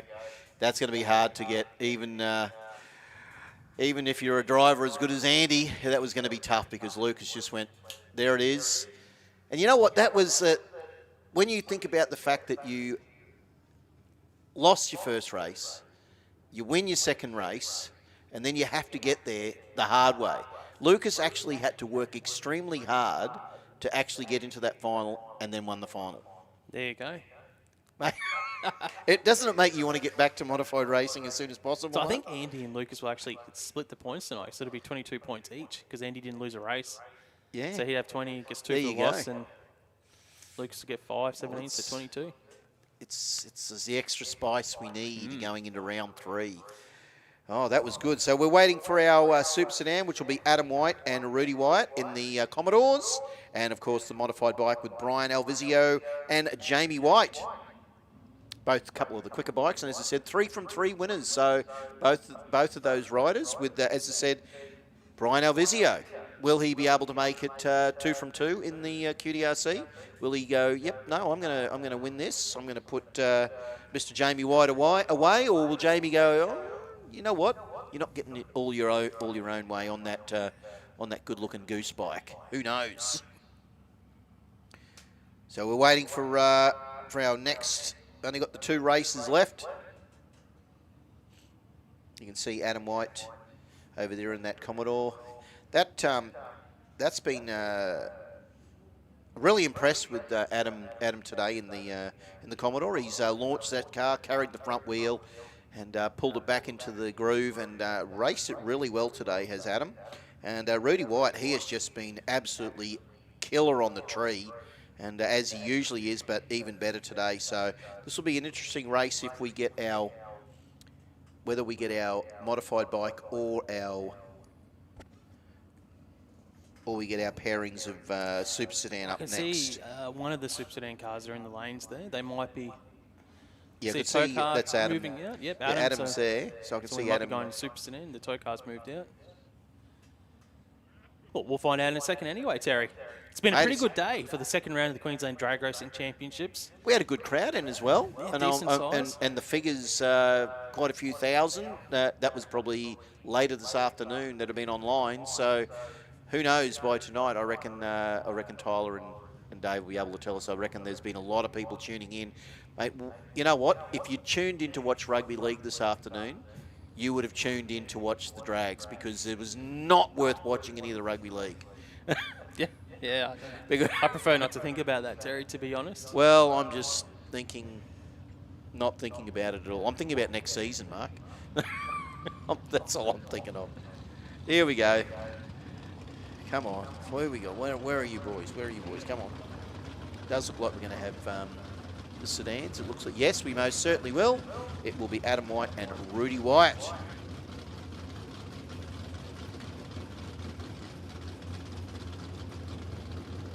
So a few people even up in our grandstand. Big congratulations to you, you stalwarts in the grandstand here. Look down the front, up the back. The guys over on the grass, well known. It's a good day out, mate. Yes, big burnout there from Adam White. Ooh, almost heads up. 300th difference between the dial-ins. Yeah, look at that. 9:48 for White and the VS Commodore White. 9:45 the VL Commodore. So the Pine Mountain Performance Commodore of White, the J.R. Stevens Commodore of White. How do you see it, Mark? Commodore, the battle of the Commodores. I'll tell you what, Rudy White has been on fire. He has been. He'll cut a light. We know that. He's got the advantage here. 019.047. So 200's advantage. Rudy White. Adam's out in front though. Has he got enough? He does have enough. A 9:45 on a 9:45 gets the win for Adam White. Drives around Rudy White. 9:51 on his 9:48. Win margin for Adam White, 0.004 of a second. Adam White gets the win by 4 thousandths of a second here in Super Sedan. Rudy White goes runner-up. Adam White winner. How good was that? I tell you what, you could see him. He thought, you know, like he didn't get the better of the tree, but Adam said, oh, I'm still in with a hunt here. Yeah. Had that, and he, look, how do you not win a race in a final by going right smack on your dial in? We have seen that happen so many times today, that the driver with the decent hole shot has getting the not win. got the win. That was impressive. So that means that our final race for the night will be Alvizio and White. So modified bike. I think Rudy might have backed off, actually, when I look at the increments. Interesting. Modified bike final now. Brian Alvizio, Jamie White. Jamie White for the Fleet Path Technologies Hayabusa, dialing in at 9.18 seconds. That's the pink Hayabusa. Brian Alvizio on the Kawasaki for DeWalt is dialed in at 8.84 seconds. 0.34 of a second head start for Jamie White. Wow, it seems intense. It seems a little bit wild. Jamie looking down at the bike, they're just mucking around with a couple of things there, just getting things right before Jamie brings it into full stage. Automatic win to Brian Alvizio. It's a red light for Jamie White. Alvizio was 0.41 on the tree. Jamie White went 0.63 red. And Alvizio goes 8.98, 148 miles an hour for the win. Jamie White, just to rub salt in the wounds there, goes 9.12 breakout on that 9.18. Brian Alvizio goes 2 from 2 to start the season in modified bike. Leads the championship now by probably a decent amount. Well done. And look, he's carried that good form in from the last couple of years, to be honest, Mark. He has been a very consistent, very good rider. And look, credit to him. He whatever he's doing in his life and whatever he's got going on in his racing life, he's done exceptionally well. So well done to Brian. Good work on that. So we will be doing a trophy presentation down in the regular trophy area, and we'll be down there very shortly. We want to thank everybody, all of our sponsors. We want to thank Donnelly Blasting Services and, of course, all our sponsors. If you want to come out to the track, we've got Jamboree coming up, haven't we, Mark? Yeah, August 24th and 25th at Jamboree. We've got the Nostalgia Drags next weekend here on Saturday, August the 10th, Street Series at the end of the month as well. Go to willowbankraceway.com.au for all of our upcoming events. Buy your tickets, enter the next race events if you're a racer, and we'll see you next time. We shall, and thank you very much to Overtaking Lane for doing the kindest thing that they can possibly do and making our event here live to the people of the world. So thank you, folks. Please drive safely home. We will see you all down at the trophy presentation if you are sticking around for that, and we congratulate all the riders, the racers, and all right. Thank you for sticking around. Big thanks to the commentary team. There they go.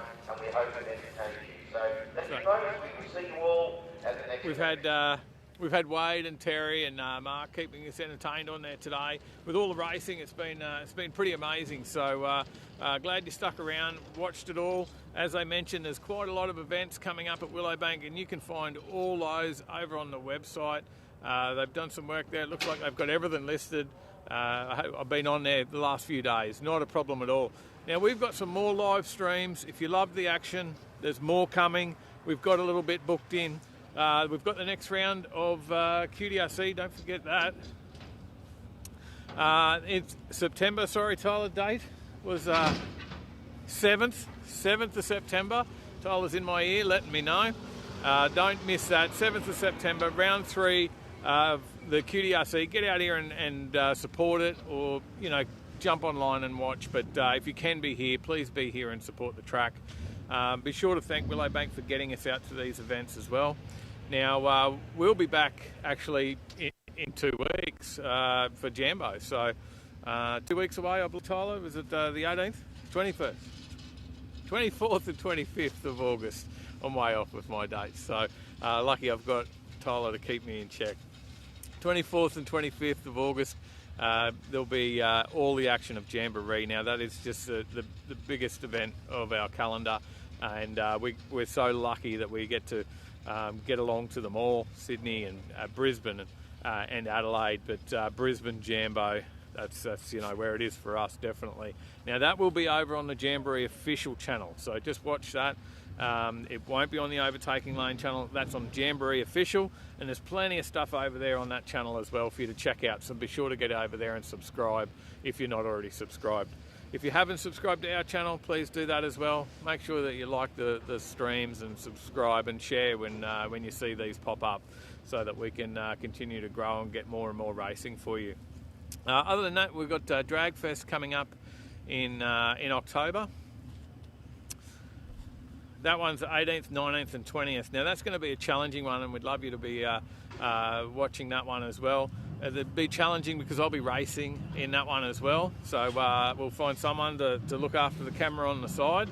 And yeah, if you want to help out, be sure to let us know, because we will need a camera person. Trev, that also helps on the side camera, he's also volunteers at Warwick. So he's going to be busy. I'm going to be racing. We're going to have a heap going on. But yeah, I'll be bringing the Barrador out for that one, and we'll see how we go. We've got 6 Banger Nats as well out at Warwick, and we'll see how we go with that one in September. And we haven't made plans yet for that stream, but we'll let you know, or the racing. So, but that's a possibility. That's about it from us. And again, just want to say big thanks. Be sure to like, subscribe, and do all those things. And we'll see you in the next one. Over and out from now from all of us here at Overtaking Lane. Stay in the right lane.